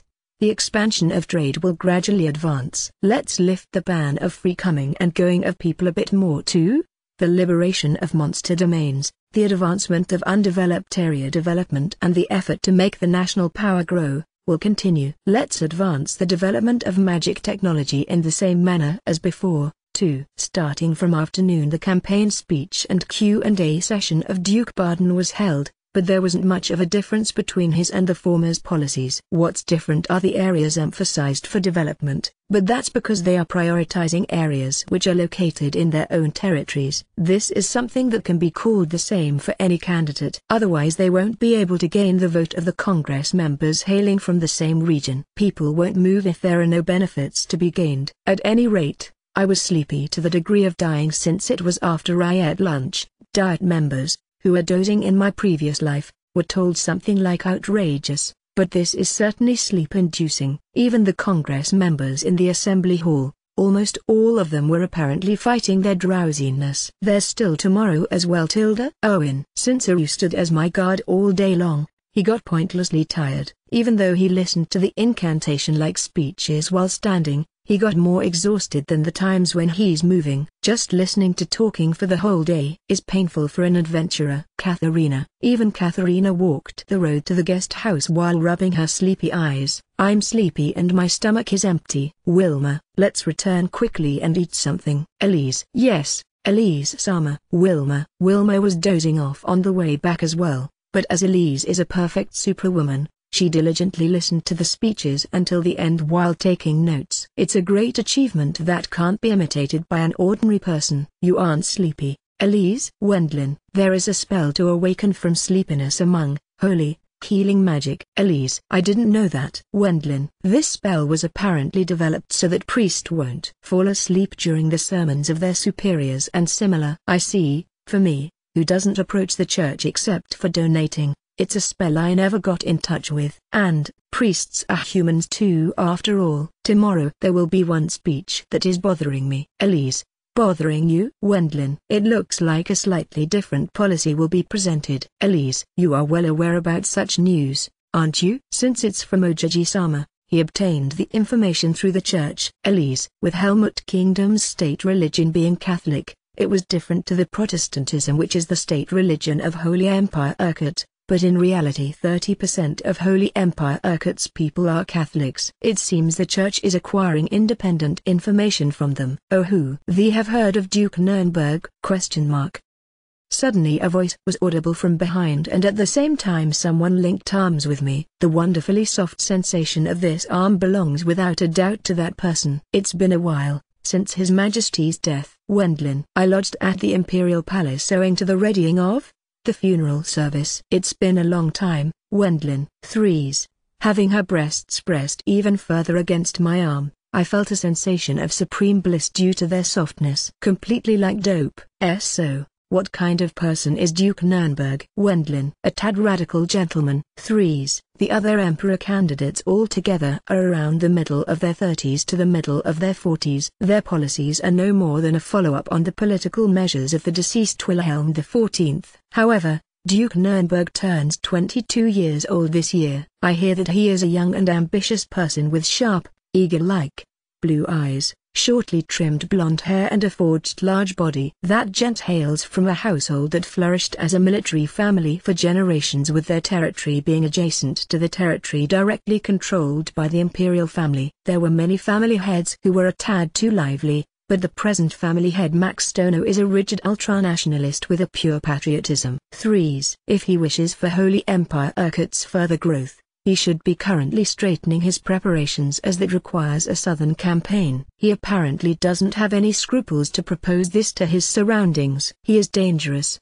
isn't he? Wendlin. It bears a possibility of peril. However, there's also the possibility of it being a bluff. Threes. Given that the candidate won't say only the same thing as everyone else in his speech, he might be mentioning extreme points to stand out. However, since war is difficult in the current situation, isn't the probability of a war starting low, even if he actually becomes the emperor? Threes-sama predicted something like that. For the sake of obtaining the support of the military, he will increase their budget. Usually, that's likely, isn't it?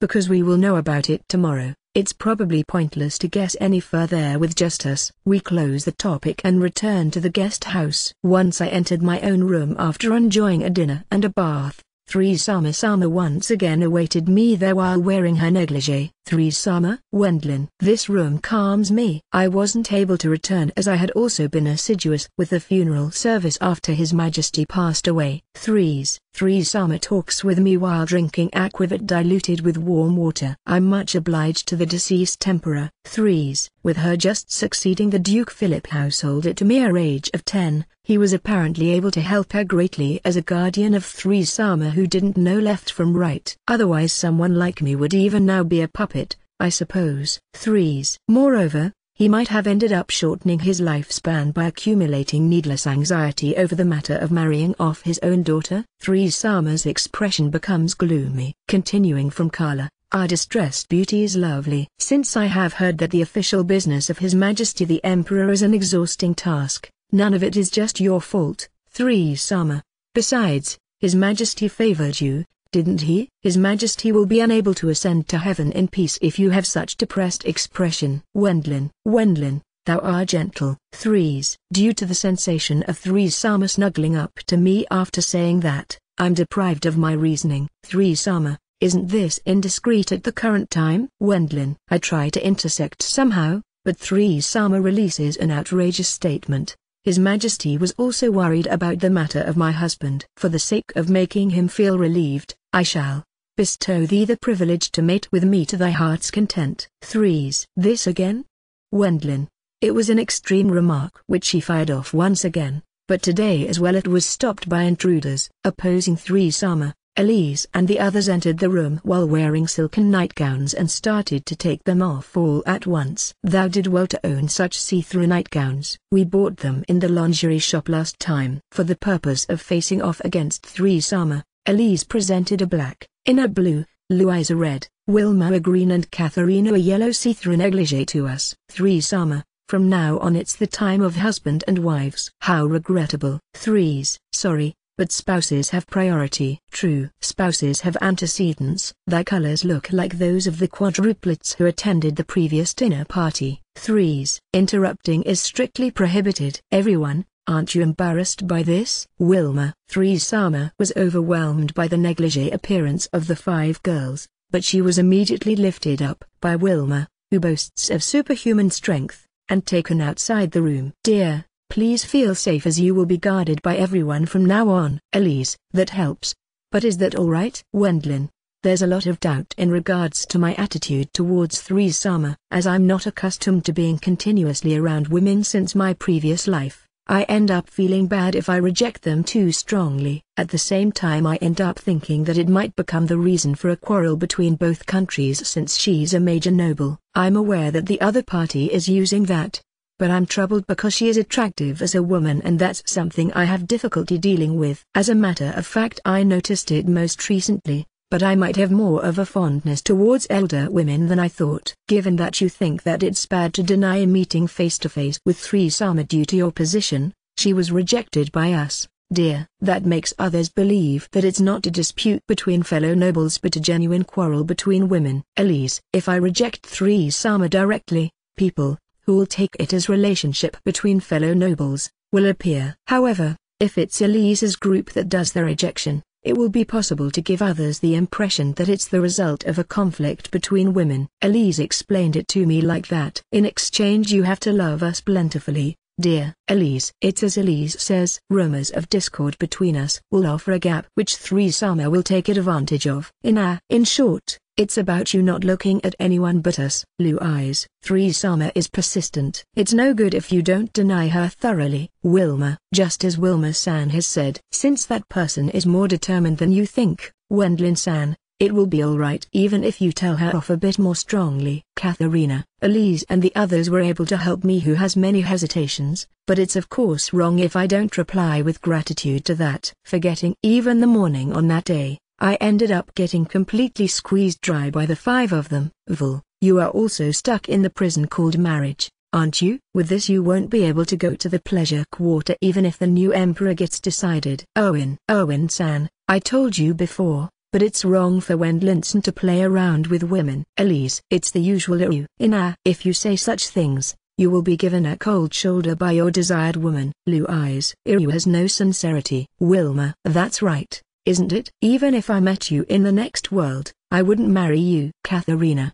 The next morning I was teased about last night by Ryu, who finished his early morning training. Once I stepped out of the bath, but in reverse he ended up knocked out after suffering a counterattack by the words of Elise and the other girls. Everyone, your mercilessness is too much. Once I heal from the shock of having my heart broken. Owen. Once I enter the spectator part at the Nobles Congress venue after preparing to go out once again, the third candidate starts his speech right away. With him being well-bred, he wore luxurious clothes albeit they weren't too flashy. It was a young man, around his mid-30s, with a calm demeanor. His age is approximately the same as that of Margrave Berithilda, I guess it's Walter Donor who has become the candidate of the Central's imperial family. Holy Empire Urquhart decides its emperor with a vote, but there is an imperial family which directly governs the Central Territory. With their peerage being titled as Archduke household, which is above a regular duke, they are treated as a bureaucratic organization that supports the emperor if the emperor doesn't hail from their family. It was possible for them to employ personnel that can be used by them, within the budget set by the emperor, but even so it's not like all their costs are covered by the empire. For the reign of the empire, the corporation of the imperial family was indispensable. That part might be an advantageous aspect for the imperial family. An emperor who came from another household has to pay attention to the imperial family. This is what it means, since they are an existence that manages to raise a budget by controlling the area under their direct control. An emperor has to take them into quite the consideration. I see, even if someone from another household becomes emperor in the vote, it's not that much of a problem from their imperial family's point of view. Overly progressive policies are impossible. Wendlin. That's how it is. It's no wonder that all the candidates mention things in their speeches which seem to resemble everyone else. Even so, since it's about His Majesty the Emperor, the imperial family will try to get the position back. Those of other households also announce their candidacy because the title holds benefits and prestige. I see. Wendlin. The speech of Archduke Walter, who is an elite of the central government, didn't have that much difference to the two from the previous day. It's probably complicated to go for novel political measures in the current political situation. If he is elected, he will become His Majesty Urquhart the 17th. That would be the name of him as emperor. If someone from the Central's imperial family is elected, it's the empire's name Urquhart. If someone from another household becomes emperor, they will choose a name from several choices. The previous emperor has chosen Wilhelm, as there were many emperors who were free from fault and had a high valuation with that name. In reverse, there also seem to be several emperor names which weren't chosen ever again due to the bad reputation of a former nameholder. Finally, it's the last candidate, Duke Nurnberg Dono. I have heard that he is quite the hardliner, but what kind of speech will he really hold? I listened attentively as I was slightly curious, but his speech was radical. Our Holy Empire Urquhart is currently facing a grave crisis. Nurnberg. Due to the sudden remark, Therese Sama, who sits in the seat of the chief Congress member, the other candidates, moreover Duke Hohenzollern, who didn't become a candidate, and Duke Mason opened their eyes widely in surprise. At present our neighboring country, Helmut Kingdom, is experiencing a steep growth. Why is that? It because a hero appeared. Nurnberg. At the end of Duke Nurnberg's hawk-like, sharp gaze was me, who is sitting in the spectator section. It might also be Daoshi, but he snored lightly with his eyes open. Even in this situation, it can be called emotional strength of threatening. Me? Wendlin. That hero defeated a legendary ancient dragon and liberated the Palkania grasslands by defeating an elder dragon at the age of 10. At present Palkania grasslands is advancing the development into a huge grain-producing region. Nurnberg. Certainly. The Palkania grasslands, which were liberated by us, is advancing its development as a large-scale grain-producing region. Duke Nurnberg seems to have gathered information without leaving any gaps. Furthermore, due to the workshop of the ancient craftsman Erlich Rabach, the number of magic airships that can be operated immediately has increased. The difference between both countries has already reached a difference of more than 2 to 1. In addition, they are carrying out training and trial runs of a super magic airship that was crowned with the name of this continent. It's probably just a matter of time until it's officially deployed. Nurnberg. Both countries have a number of large magic airships that won't move even after being excavated due to lacking huge magic crystal gems, which corresponds to those ships. It was a fact that this balance has broken down thanks to me. They have also started the development of the savage lands at the southern tip. Moreover, they succeeded in the liberation of the Great Mine Belt Herthanir Valley. If we don't fill this gap, our country will be in a situation where it won't be possible to avoid a northern campaign by the Helmut Kingdom in the future. Nurnberg. Due to the Helmut Kingdom threat doctrine, without mincing matters, Earl Schultz Group, who was in their spectator section, has become speechless. It appears that even in the past nobles of Helmut Kingdom have occasionally watched the Congress, but there wasn't anyone who discussed the threat of our country this boldly at this location. It's probably because it's a diplomatic affront or rather strangely provocative. Wendlin. That's how it is. With more than 200 years of ceasefire, there isn't anyone who has actually experienced real combat. Once it's past the throat, one forgets the heat. Or rather, both countries have raised marginal groups and a young generation whose opinion of desiring war can't be ignored, and they are putting effort into extinguishing that motion. The old people and those of the main faction approve the current state of affairs. On the other hand, there are those who want to rise to the top one way or another among the marginal factions and those who yearn for beginning a career in the military. There are many people who consider war as profitable, even among merchants and such. It's pointless to tell them, think about the entire profits. Since they can't rise in the world in the current system, they are wishing for the destruction of the current state through war. Actually, many of those stubbornly stating their opinion within the military are secluding themselves within the main faction. It's only natural for them to enlarge their commerce due to the acceleration of domestic development. However, at the same time they consider strengthening their army as necessary. In reality there is a tendency to marginally raise the budget of Helmut Kingdom's army. Nuremberg. With the liberation of the Polkania grasslands, the defense jurisdiction increased and the number of soldiers as well as posts increased in proportion. The Royal Air Force has added personnel in order to change the magic airship dock, which was hidden in the underground ruins, into a base. The posts and work for guards increased in Herthaneir Valley as well. Since it's something necessary, the military budget has increased, although it's just by a bit. In order to oppose this, it won't do unless our Holy Empire Urquhart doesn't replenish the amount and quality of our armaments. Nuremberg. Among those listening to the speech, the Congress members, who have deep relations with the army, burst into applause and cheering. From the viewpoint of those who are engaged in military affairs, an increase of the budget is warmly welcomed. Accordingly, since they want to go to war no matter what, they don't harbor much reasoning. From the standpoint of the group who is at the top of the army, an increase in budget is splendid, but once they considered the risk of losing, there were many people who took a stance of being against war itself. They wished to increase the army's budget with the pretext of it being a threat towards the neighboring country which is increasing its national power. That's what it means, I guess. Wendlin. It's an agitating speech, but the method of increasing the support is quite severe. Even if it doesn't result in him becoming the emperor, this Duke Nuremberg of a young ambitious household is probably a person that has to be carefully watched by Helmut Kingdom. While it may be true that it was peaceful until now, resting on our laurels due to that will lead to our ruin. The next emperor has to make a huge change in the dealing with the relationship between the both countries. At times it's necessary to carry out reforms that are painful. I, Max Erhard Armin von Nuremberg, shall promise you to guide us towards the empire's true prosperity. Nuremberg. Quite the percentage of the Congress members gave applause towards Duke Nuremberg's speech. Compared to the harmless and inoffensive speeches of the previous three, he was a person who was worth to be listened to. Even at the Q&A session afterwards, Duke Nuremberg answers the questions promptly. His sharp look and gaze catch one's eye, but even so, those stand out as his characteristic features. His young face isn't bad either. Above all, his speech was skillful. Even looking at the way he answers the questions, it was obvious that he was a very intelligent person. However, Wendlin. On Earth there were dictators who were skillful at speeches as well in the past, like Hitler or Mussolini, and the people who chose them have later on met with disaster. It might be my own imagination, since it's not about Helmut Kingdom.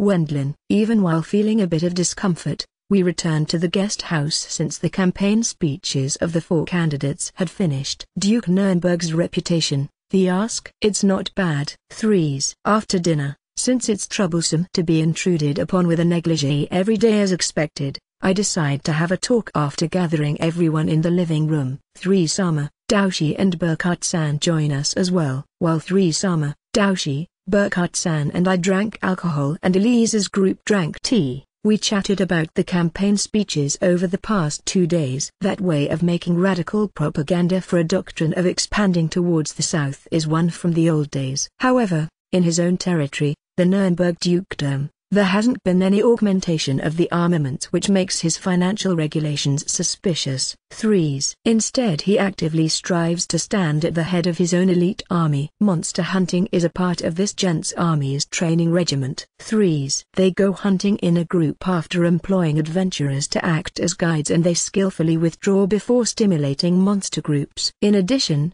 they help in cultivating new land and maintaining the roads in the name of training the construction of encampments. They hire unemployed civilians into military service and make them participate in that training. Thanks to that, the number of unemployed people in Nuremberg dukedom is lower than at other places. Since his army is moving all over the territory due to the training, the public order isn't bad either.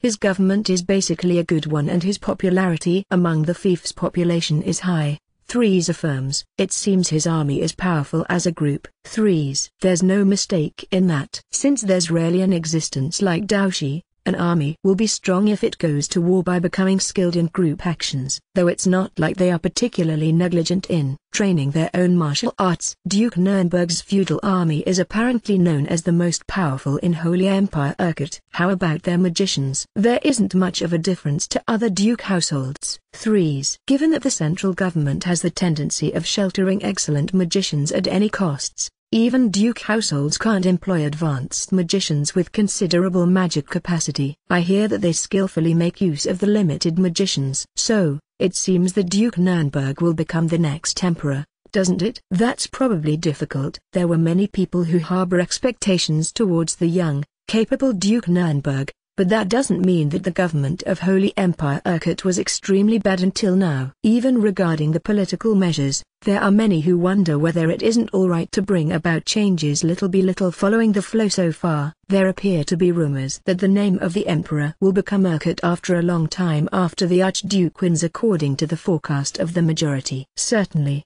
the Archduke is the most popular in bets. Armstrong. You do something like betting on it? Wendlin. I heard that a special event always takes place at the moment of the Emperor's election. Armstrong. While saying that, Daoshi shows a wooden credit ticket to us. Once I look at it, it had unexpectedly the name of the sound and most popular Archduke written on it. Why didn't you aim for a lucky break with another person? Wendlin. Earl Bormister. It's meaningless if you don't win in gambling. Armstrong. A comment I can agree with, but Wendlin. Before that, there are various problems with that. Is it fine for Daoshi to bet in his position? Is the act of betting itself illegal? Inandlu eyes seem to feel quite uneasy. As for the gambling on its own, there's no problem since it's an imperial bookmaker. 3s. It's organized by the Empire? Wendlin. Quite so. There are the costs for His Majesty's funeral service, and the establishments related to amusement are holding back on business until the enthronement of the new emperor. Some amusement is necessary for the common people as well, right? 3s. Katharina can't hide her surprise due to 3's explanation. I'm truly unable to understand that. Katharina. That's because the bookmakers make the highest profits from the bets. Wilma. You say acrimonious things while absent-minded. You are an interesting one. In contrary, Storm Dono, you are too serious. 3s. As a matter of fact, poison towards the authorities is mixed into Wilma's comment, but 3-Sama, who noticed that, praised Wilma while laughing. No matter what one does, money is necessary. That's because the budget is limited. 3s. What if Duke Nuremberg becomes the next emperor by some mistake? Elise Dono, are you vigilant of Duke Nuremberg? 3s. It seems that Elise, just like me, is cautious of Duke Nuremberg. She based it on the information through her grandfather. I had no more than my intuition and knowledge from my previous life though. If that gent's fortunate, he will become third in the number of votes obtained. I believe that there won't be such ups and downs this time. 3s. No matter how popular a person he is, the one doing their voting are the Congress members. That means there are many people who are obliged to cast their vote for other people due to regional bonds, blood relations, factions and concessions. Well then, will we go sleep ahead of time in preparation for tomorrow? Since there wasn't a night visit by 3-Sama on that day, I slept normally.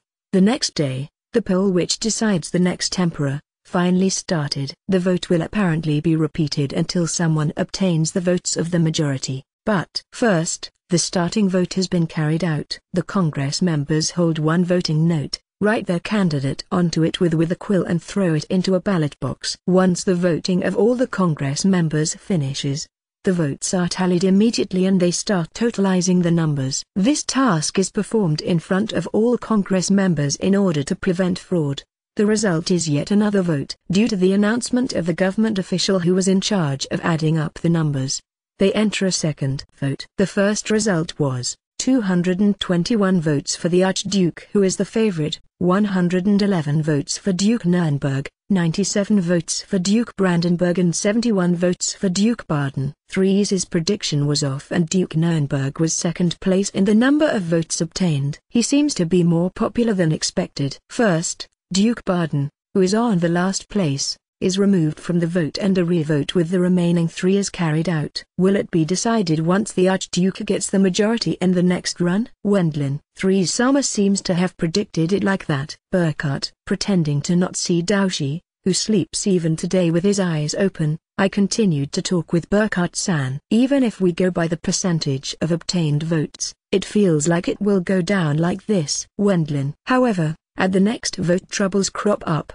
The result is yet another vote, probably because their predictions were off. There were many Congress members talking noisily in the Assembly Hall. With 249 votes, the Archduke didn't get the majority. The rest turns into 154 votes for Duke Nuremberg and 97 votes for Duke Brandenburg. This settles the dropping out of Duke Brandenburg at this point. Duke Brandenburg is surprised, but he apparently didn't believe that he can become emperor himself. Rather, he looks surprised at the situation of Duke Nuremberg becoming second place. I think the Archduke's victory is certain, but Wendlin. What's problematic is that even 3 Sama wasn't able to read the course of the votes.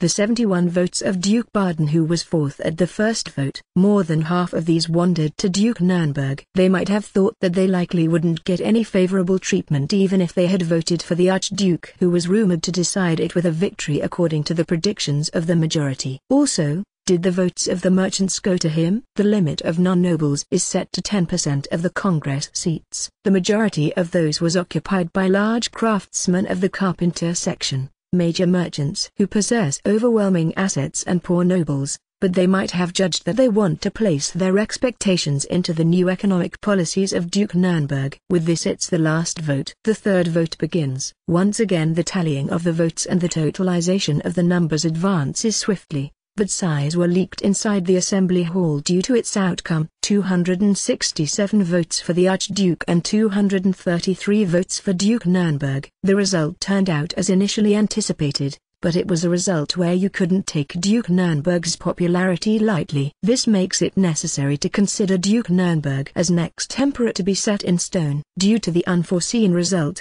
Earl Schultz Group, who was at the spectators' seats, entered that in the records of their report drafts. It's probably about harboring wariness towards the rise of the still young and radical Duke Nuremberg. At any rate, he is an advocate of an expansion towards the south. Since he's still young, there's also the possibility of him running for being elected as next emperor. One can't say that it's impossible. Be that as it may, that threat is likely a matter of a few decades later. The one who has to deal with it is the Helmut Kingdom of that time. Even if we worry about it from now on, it's pointless. We harbored the heartfelt wish of wanting to quickly return to our territory once the enthronement ceremony finished. Chapter 81, A Turbulent Night. Somehow I'm not fully satisfied. Wendlin, with what? 11 days after the death of Wilhelm XIV, the enthronement ceremony of the new emperor was carried out. 3 Sama, once again, didn't return to the guest house the previous day due to being very busy with the preparations, but it seems that the arrangements were completed in time. We were also invited and stately ceremony took place. The Congress members and influential people of the church participated too,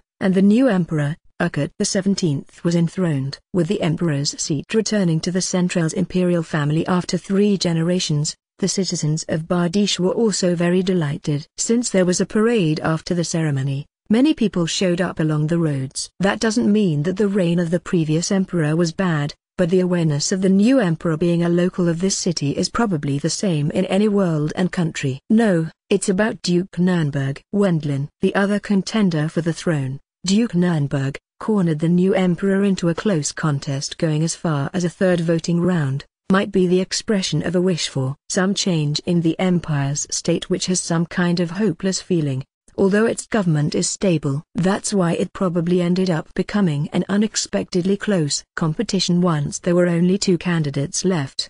The emperor's election has such rules. Thus he has no other option but to aim for the next time. Burkhart. It's likely just as Burkhart-san says. Given that it's possible for the emperor of this country to retire, it might barely be possible for Duke Nurnberg to run for becoming the next emperor. However, since there's also the possibility of the next emperor selection being too late, he should bear quite strong feelings of frustration. However, he swore allegiance and cooperation to the new emperor without hesitation and as confidently as usual. As there were opinions that he is hiding ulterior motives in his heart, I also sensed that there are some parts which I'm not fully satisfied with. He should have wanted to become emperor. In addition, he had more supporters than expected. Just as speculated, the emperor had been chosen from among the members of the Archduke household, and I felt in reverse a doubt about him pretending that it is not a reason for him to not be mortified. Well, since he isn't a child, it would be wrong of him to throw a tantrum. Burkhart. However, in the case of normal people, you can expect them to reveal those emotions through their expressions and behavior, even if only just a bit. Wendlin. I guess he has an outstanding talent enabling him to hide that. Burkhart. I unintentionally reveal my true opinion to Burkhart-san. This bad premonition comes from no more than my own intuition and might be a wild delusion. And yet I think I would be able to feel relieved if he showed a bit of a bad obstinacy or his frustration. At any rate, the new emperor has been decided. The friendship visit group will likely be assembled next year once again, though it's unknown whether we will be invited to it. Since the magic exhibition has already ended, it seems that there's actually no necessity to invite us. Nevertheless, we might be invited once again since we have left in a flashy manner. We have to stay patient for 3 more days. Once the enthronement ceremony finishes, the stores related to entertainment will resume business. Let's return home after buying some decent souvenirs. 3 days after the ceremony finished, we spent our time with buying souvenirs and going sightseeing in Bardiche since we don't have anything particular to do. At last we will set out to return to Helmut Kingdom tomorrow. Wendlin, can thou mate with me early? Threes. Wendlin-sama will be busy inseminating us. Elise. Threes-sama's solicitation was as usual. However, Elise and the others dodged it skillfully. Especially last night's words, which were filled with Elise's anger, was something I couldn't imagine from the usual her. Even Ina and the others at least understood that it's scary if Elise gets really angry. On the night of the last day in the Empire we slept normally in our rooms since it's the day before returning home, but I end up opening my eyes due to suddenly hearing a sound I'm not used to hear. As the time's still in the dead of night, it was pitch black outside, but I can hear a sound similar to some metal being scraped with a clattering from outside the window. Once I look outside after getting up from the bed, I was able to confirm a large number of soldiers rushing into the Imperial Palace. At the same time, it seems that this guest house is also surrounded by soldiers and knights who wore metal armor. What's this about? Wendlin. No way. Is it a declaration of war by erasing the friendship visit group? No, rather than that, I can also predict one more possibility. It's a coup d'etat, isn't it? Elise. With this timing? Wendlin. Yes. Elise, who entered inside after opening the door, mentions the worst-case scenario which I anticipated as well. The emperor is chosen by election in this country, therefore the other candidates, who harbor dissatisfaction towards the result, will regularly cause a coup d'etat, won't they? I don't particularly care about them doing as they like, but I'd like them to hold back on that during the time of the friendship visit group's visit. I end up thinking, get ready. Wendlin. Yes. Elise. The enemy soldiers might come rushing in at any time. Once I swiftly changed my clothes, I tossed all our luggage into my magic bag. Elise also already changed into her combat outfit for when she's active as an adventurer and tightly grasped her specialized mace. Is outside full of enemy soldiers?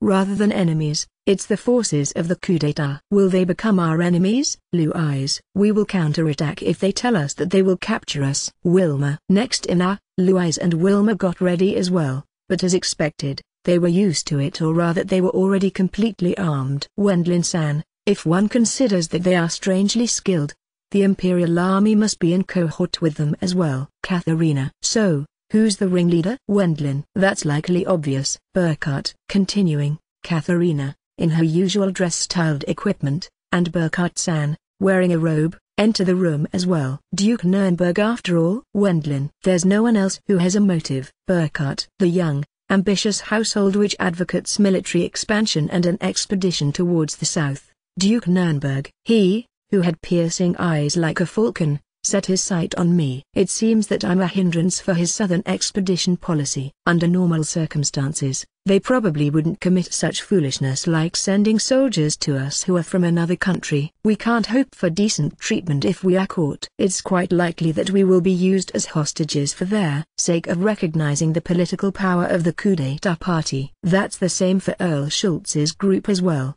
but as we have to currently care about our own situation with all our might, we don't have the leeway to worry about others. Let's escape after gathering our luggage. Wendlin. I agree. Armstrong. Lastly, Daoshi made an appearance, but once we left the room in order to gather everyone, there were several knights and soldiers lying unconscious in the corridor. It seems they were knocked down by Daoshi, who fought with a flower pot, as they tried to secure us. His strength was powerful as usual, but suppressing us with these numbers would have likely been impossible to begin with. Which reminds me, what about Earl Schultz's group? It looks like soldiers also entered the neighboring inn. Since Earl Schultz's group consists of civil officials, they have been captured. I suppose they have guards, but it's probably unreasonable for those to oppose several enemies per person. In that case, they were either caught or killed. Certainly you are not planning to rescue them, right? Armstrong. No. That would be unreasonable. Wendlin. I denied Daoshi's question right away. It's obvious if one looks at the number of soldiers surrounding the guest house and the Imperial Palace. Besides, at the time they joined the Friendship Visit group, any kind of noble must have the resolve that this might happen. It's wrong of me to not have rescued them is a completely absurd opinion. Well, we can escape with teleportation right away though.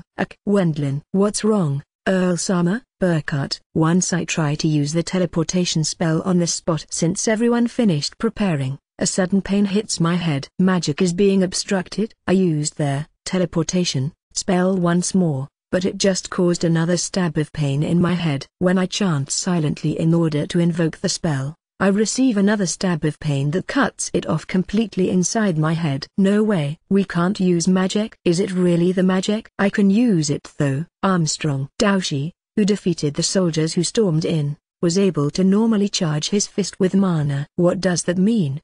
There's Earl Bormister. I've become a target after all. Wendlin. It's probably because their comrades, who charged in first, haven't come back. Next, several knights and soldiers draw their swords and approach our direction. It's legitimate self-defense. Thus, I steal their consciousness by mercilessly releasing an electric shock spell and not area stun at them. There might have died since I didn't adjust its power output, but I didn't have the flexibility to care about it to such an extent. I can use magic. Wendlin. It seems to be limited to a part of magic. Burkhart. Only a part? Wendlin. As his head apparently suffered pain, Burkhart-san held his head with his hand. As a test I tried to float with flight, but Burkhart. It appears that all movement magic gets obstructed. The magic won't invoke and a stab of pain would hit the caster's head.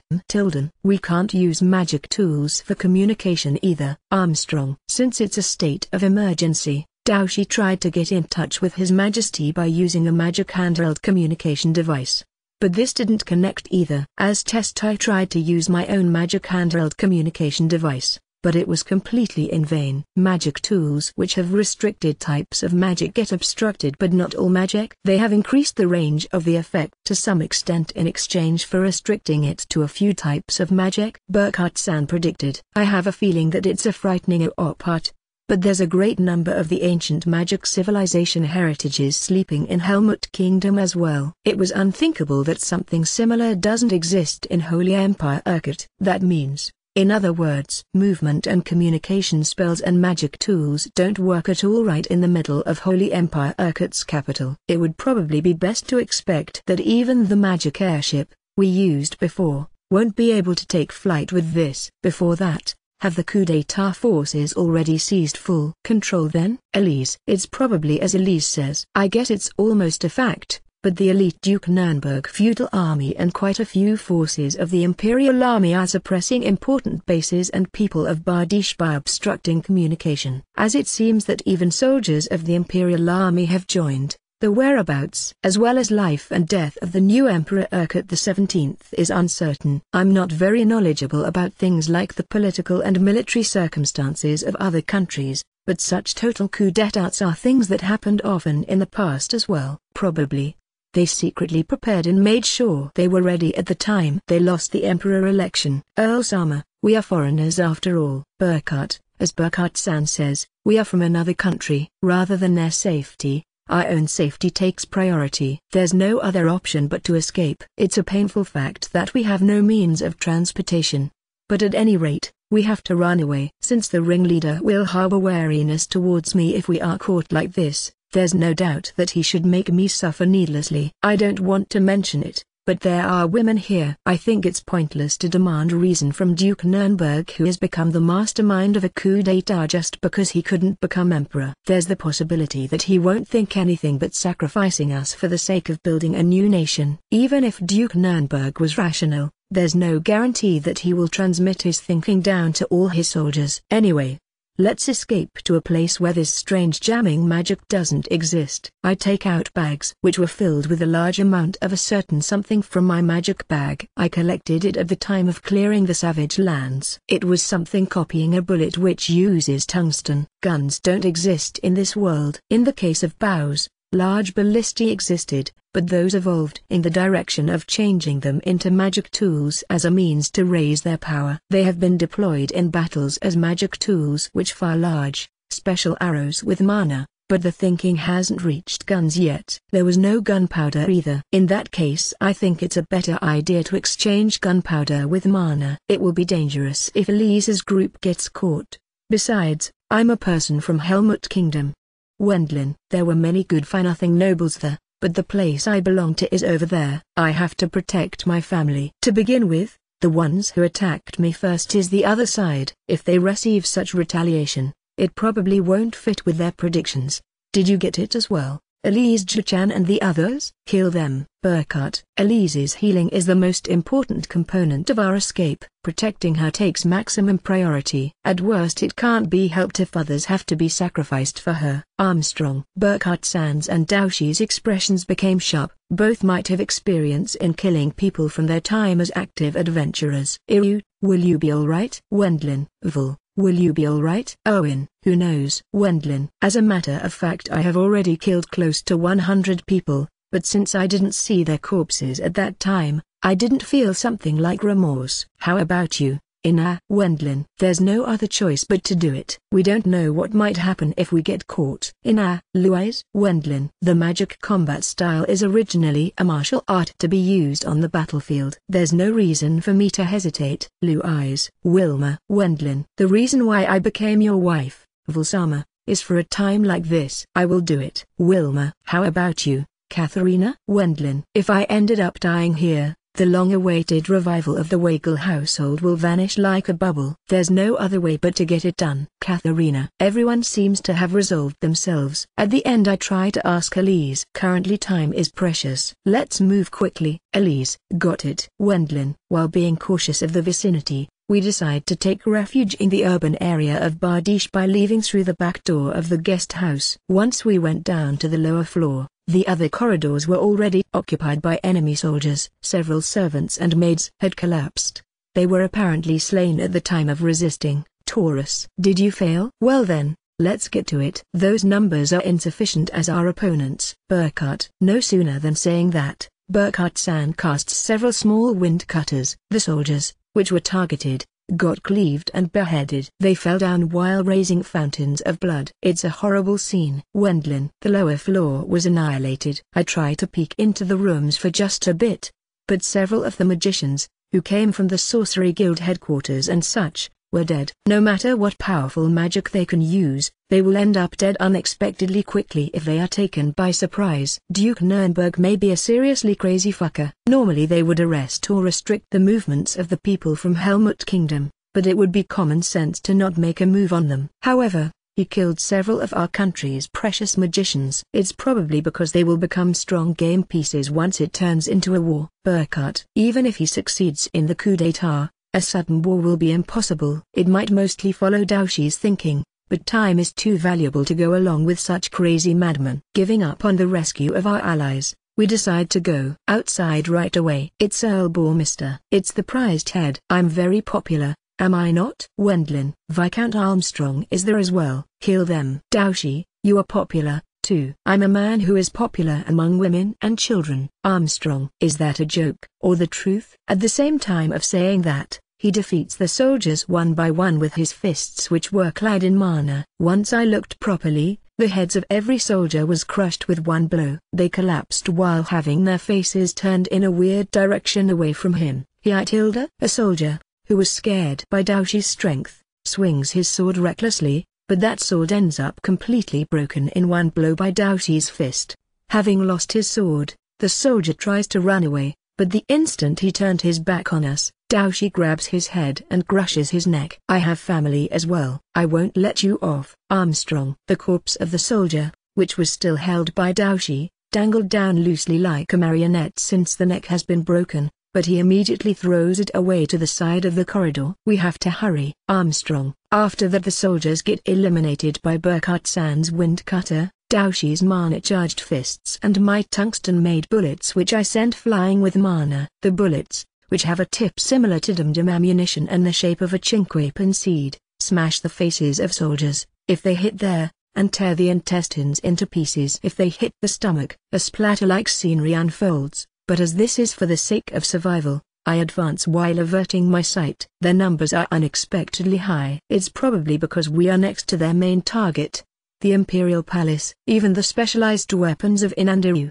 who wielded spear and sword respectively together, are already dyed with the color of blood. For the sake of recovering the sharpness of their specialized weapons, both quickly wiped them with the clothes worn by the soldiers they defeated. Surprisingly they aren't disturbed, or rather you can say that they are too busy to be disturbed about it. We got rid of most of the enemies. Let's go outside. Once we enter the backyard from the back door, which is used for the sake of carrying in goods and food, there was a person whom we didn't see until now. 3 Sama alongside 5 retainers continued a skirmish with enemy soldiers while trying to get away. 2 victims had already appeared on 3 Sama's side and 4 enemies had been defeated on the enemy's side. It seems to be a hard fight, but as there are many soldiers on the enemy's side, 3 Sama's side is unable to get outside. We will assist them. All the soldiers, who had gathered at the center of the back gate, are defeated by Burkhardt's wind cutters and my bullet spell. Getting beheaded and having holes drilled into their faces and bodies,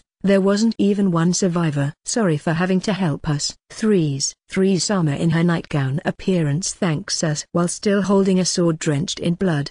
Did you kill soldiers yourself? Originally that's something I won't do, but it would have been a harsh situation if I wasn't included in the numbers. I have received the minimum of swordsmanship practice since my childhood. 3 As there's blood attached to her sword, she should have killed at least one enemy. It seems that I can't win against 3 Sama in sword skills. Sorry for troubling thee as well, Elise Dono. 3 No, I think they will survive. Elise cast healing magic on the retainers of 3 Sama who had collapsed. You saved us. 3 Sama, I'm sorry for having made an unexpected blunder. It's fine. Thou became a shield in order to protect me. That's honorable. 3 After they got up safely, they thank Elise. They apologized to 3 Sama for getting defeated, but she praised them for being honorable in reverse. She possesses ability and charisma, one can't take lightly, as a noble after all. Well then, shall we try to escape? Wendlin, won't thee escape via magic? 3 Sama.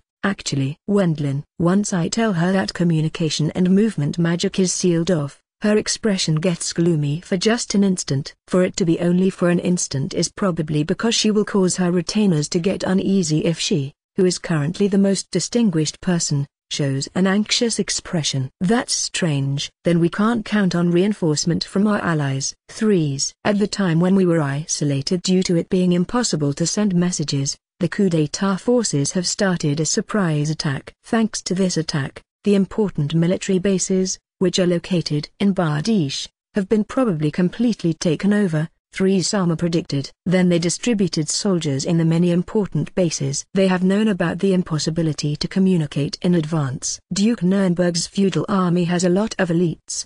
They are probably flawless in communication through messengers, but it's unlikely that they have gained control over all of Bardiche. If we escape to the northern Philip Dukedom after skillfully taking refuge inside the city, there's a chance for success, Sama stated. Well then, we will go to the south. Regrettably Nurnberg Dukedom lies in the south. The southern nobles are suspicious as well. There's the possibility that they are participating in this time's coup d'état. Escaping on foot or by horse will likely be difficult, she explained. It will be safe if they take refuge in my Philip Dukedom. Let's escape after stealing a stagecoach. A northern highway, that continues from here in Bardiche to Philip Dukedom, has been established. Moreover, as there seem to be large stagecoaches as well, it will probably be possible to run away by using that. She says there's no other choice. Well, let's go then. Once we leave the guest house after having decided on the plan, Sama led us to the sewer system. Rather than in the city, it will be probably safer in the sewers. You are well acquainted with it. Since I'm a noble, I have prepared for the worst case situation. She had likely made the retainer, who is leading us, investigate it regularly. She is a far more excellent noble than me. We have nearly arrived at the stagecoach stop. It was smelly, but as expected, even the coup d'état forces didn't have the leeway to send soldiers into the sewers. We returned to the surface without encountering a single soldier. But above ground enemy soldiers lied in wait after all. And oh my, Earl Boar Mr. Dono is with them as well. Are you imitating a rat? Eins, the eldest brother of the 4 magic brothers in his red robe, was waiting for us there. Do you approve of the coup d'état? Sama revealed an expression full of disgust. Duke Nurnberg Sama will make me head magician. In that case it's only natural that I turn traitor. Ein's tone changes all of a sudden. No, probably that's his actual tone. In spite of living at the Imperial Palace since his childhood, he has apparently been raised into quite the boorish fellow. I believe that Blatzen-san is suitable as head magician though. Wendlin. Eins is probably a bit superior in regards to mana, but if it's knowledge, experience and personality, Blatzen-san is superior to an extent that it's pointless to even compare. In order to provoke him on purpose, I address Eins. Being told that Blatzen-san is more suitable as head magician than himself, anger appeared on Eins's face for an instant. That's true. Blatzen might be suitable. However, you can't appoint a dead person to a post anymore, right? Eins. While laughing frivolously, Eins throws something in front of us. No way. A short scream is raised by Elise's group. The thing Eins threw was Blatzen's head. Did you defeat him, Burkhart? Yay, I killed him. If the number of magicians decreases, our value will rise by that degree. This means that I'm the head magician Sama. Eins. If it's Blatzen, for you to overtake him. Burkhart-san asks Eins a question while having a pale face to a degree I haven't seen until now. I had more mana than him, though only a bit. It's not like there was this much difference between us. That's why I used a little scheme. Eins. Yes, we went to report to him with the 4 of us. We told him that Duke Nurnberg rose in rebellion. While he was surprised, I stabbed him with a knife from a blind spot. Eins. If he can't use magic, he's just an old geezer. He isn't an enemy for us. Unless the old geezer retires, he will be plenty of hindrance for us who have a promising future. Zwei, Dre and Veer, wearing blue, yellow and green robes, show up from behind Eins. Image-wise they looked like a certain hero squadron, but their words and deeds are no more than that of villains. Nothing but unpleasant feeling emerged within me in regards to them. You bastards. Burkhart. Geezer, if you get too angry, you will collapse after a cerebral stroke. That old geezer was killed because he was weak. At any rate, be relieved since you will follow that geezer in death. Sip tea in hell together, as fellow geezers. Veer mocks the enraged Burkhart-san with a slightly ridiculing tone. The other 3 raised a vulgar laughter in agreement with that. Burkhart-san, calm down. Wendlin. I call out to Burkhart-san quietly. Sorry, I lost myself for a moment there. Burkhart-san, who came to his senses after being called by me, returned to a composed expression right away. Besides, those are the words of fellows who will be dead soon anyway. Let's at least listen to them while considering it as their last request. Wendlin, did you say anything? Mister, I did. Are you deaf despite still being young? You guys will have an unsightly death very soon. Wendlin, they are excellent magicians. That's why even the emotion of it being regrettable to kill them wells up within me. At any rate, they are magicians of another country and their character is the worst. If I don't kill them here, I have a premonition that they will become a hindrance in my future life. Even before that, cutting corners and making them incapable of fighting would be difficult, or rather, I have no other choice but to kill them since it's not unlikely that I suffer an embarrassing defeat otherwise. That's a funny joke. You fucker will die flirting while being accompanied by women. Die with peace of mind since we will rape all the women until they die once you bastard are dead. Good grief. Did you really receive proper education at the Imperial Palace? Wendlin, going beyond anger, I'm just disgusted.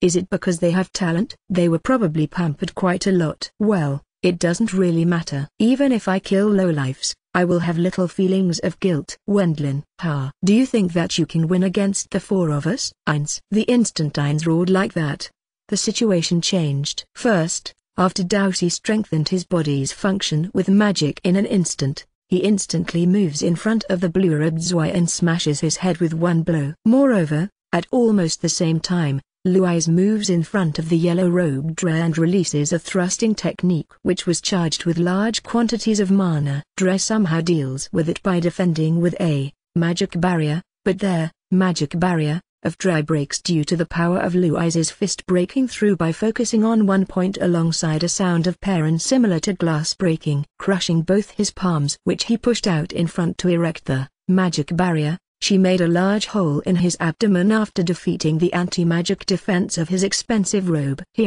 Monster. I believe that I'm not a monster as I'm this cute. Luiz. Dre dies instantly while spilling large quantities of blood, fragments of his spine and intestines to the rear. The strength of Luiz's blow is far too powerful. She had almost no blood splatter on her, but the soldiers, who were behind Dre, screamed in terror while at the same time being sprayed with Dre's blood and pieces of flesh. However, the time they could raise their voices was short. Several wind cutters, which came flying just like boomerangs, mercilessly cut and tore through them. Since I'm a lady, I shall excuse myself from any partner except Wendlin-san. Katharina. Before even a second passed, the soldiers under Ein's control got annihilated atrociously. Becoming panicked, he turns his look towards Veer, as if clinging to him, who's the sole person left alive, but he was not of this world any longer. He, who wore a green robe, had already no head. A stream of blood rose from the cut end like a water fountain. And,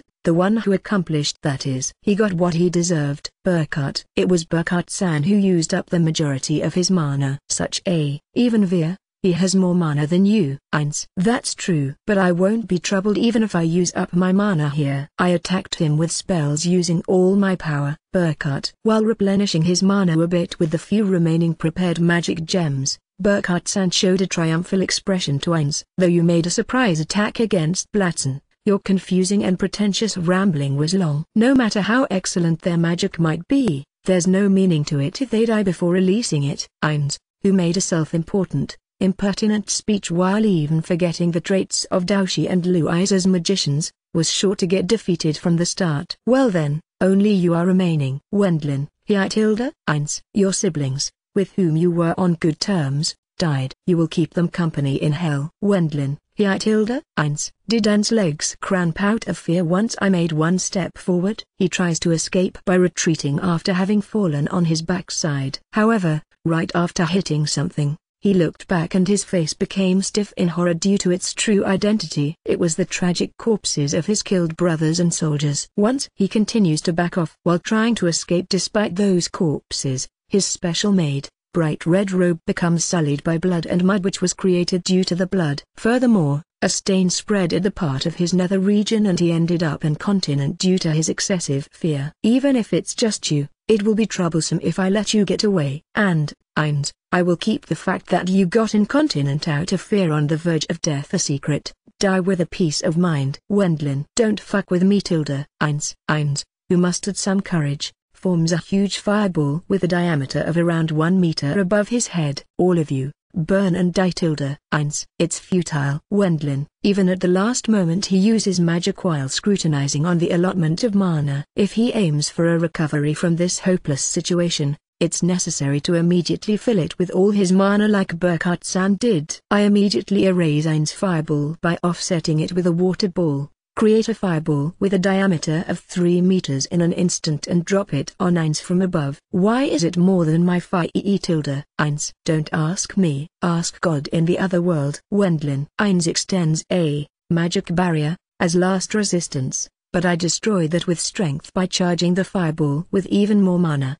Having lost what protected him, Eins is swallowed up by the fireball and burnt to death alongside a scream of death agony. At the same time the other corpses burn and lose their shapes as well. There was nothing left when the fireball vanished. Phew. Let's go then. Wendlin. Today is a miserable day. It's the worst kind of day where I won't be able to survive unless I commit a bloodbath. Since there's the possibility that I will fall into a very bad mental condition if I reflect on the fact that I killed people, I decided to prioritize escaping for now. Everyone, to a free carriage. Wendlin. Since there are 10 odd carriages, which can be called large, and one right next to us, all of us board that one. A retainer of 3 Sama sits down in the coachman's seat. I sit down next to him in order to remove the enemies in front, and it was decided that Katharina will be vigilant of our rear. Since we have to remove the enemies while traveling, I'm more suited for it than Daoshi or Lu Eyes. Given that Burkhardt-san has little mana remaining, he becomes the reserve while recovering his mana. Let's go then. Before that, Wendlin. Creating a huge fireball with magic, I tossed it at the stable and standby location of the stagecoaches. Several tens of small and large carriages as well as the horses to pull them are burning. I feel sorry for the horses, but there's also the possibility of our escape failing due to them being used as means of chasing us. Earl Bormister. You are. Even so, the young retainer acting as coachman apparently wasn't pleased with that. He flared up at me. Is there any harm to you? Wendlin. The carriages and horses are important property of the Empire. Horses and carriages aren't that cheap either. They are also an important means of transportation for commoners and merchants, except the magic airships. Something much like burning all of those. You are a person from an enemy nation after all, he says. He began to preach in a self-important manner because the other party is a noble from another nation, but I grabbed his collar and quietly interrogated him. Is it fine for me to ask you one thing? Although we succeeded in escaping, is it fine for Duchess Philip's party to die here? Wendlin. How does it reach such point? As they noticed that mine and the retainer's mood is odd, 3 Sama and Burkhardt-san immediately show their faces from within the carriage. What's up? 3 Sama. Earl Bormister has. The retainer, who serves as coachman, prompts 3 Sama to look at the spectacle of the horses in the stables and all the carriages, which were left in their standby place, burning. As horse-drawn carriages are valuable assets of the Empire, it's far too cruel. Is this a scheme of Helmut Kingdom to damage our country? I only destroyed them as they are a means of transportation that might be used by pursuit units, but going by what he says, I seem to be an existence that harms Holy Empire Urquhart. Although he is furious, 3 Sama doesn't say anything. Rather than that, she has a stance similar to waiting for my way of dealing with it. Shall I do it?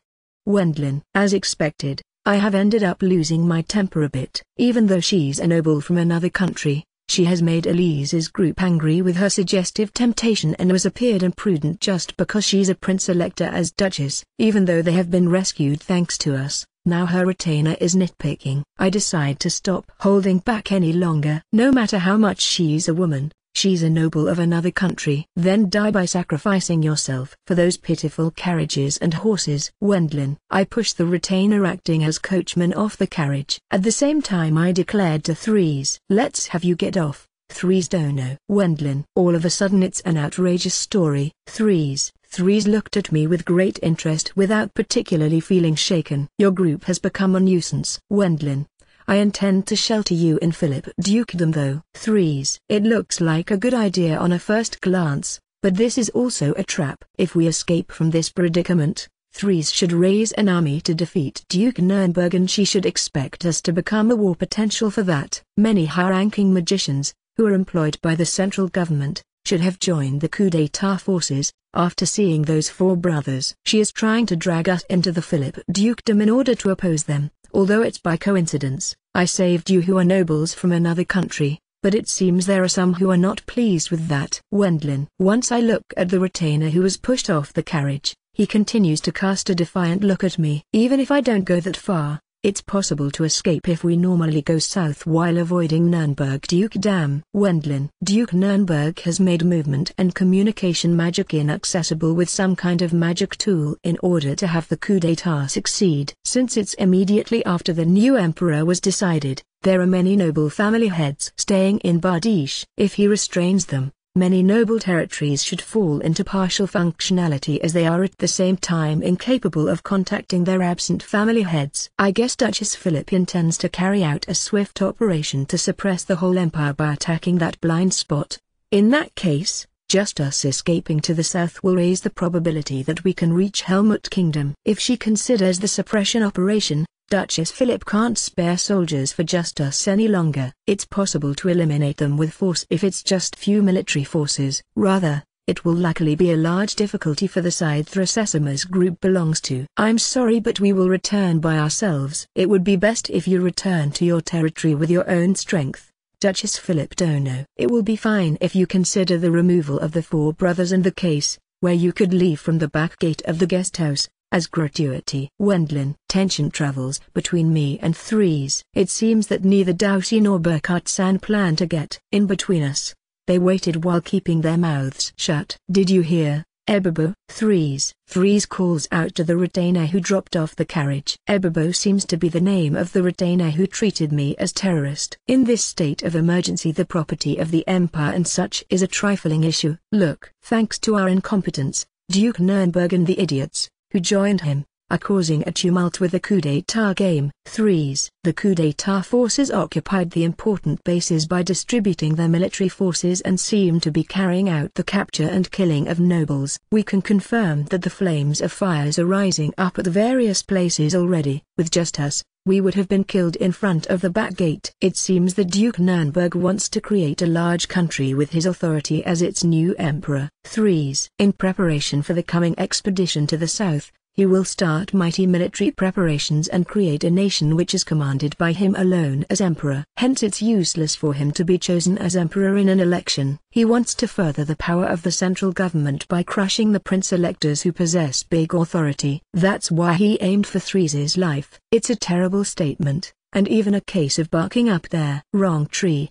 towards our benefactor who rescued us until this point. Threes Sama. It's wrong to create a debt towards a noble from another country. Ebebo. Creating, or rather it seems to be something that should not be announced. Does it weigh on him just how much interest will be attached later on, although it's just one favor? Although he didn't want to understand, I wonder, does he comprehend the current situation? It's different in normal times, but now is a crisis. Got it? We can't return to our territory if we don't rely on Earl Bormister's group. Threes. We are here. Ebebo. I can't judge whether it's possible to do it with just fighting spirit and loyalty. What is it that we have to accomplish the most now? It's us running home to our territory while staying alive, no matter how disgraceful or unsightly it might be. Threes Sama. Ebebo. If you understand, switch with Buthold. Time is valuable. Threes. No, I will serve as coachman. Ebebo. Honestly, I'd like him to switch out, but currently it's about safely escaping from Bardiche. Sorry for my retainer's rude speech. Can you take us along until our territory? We will give you as much gratitude as you like. Threes. Me thinking that it's difficult to refuse her at this point since she ended up even lowering her head is because of my naivety after all,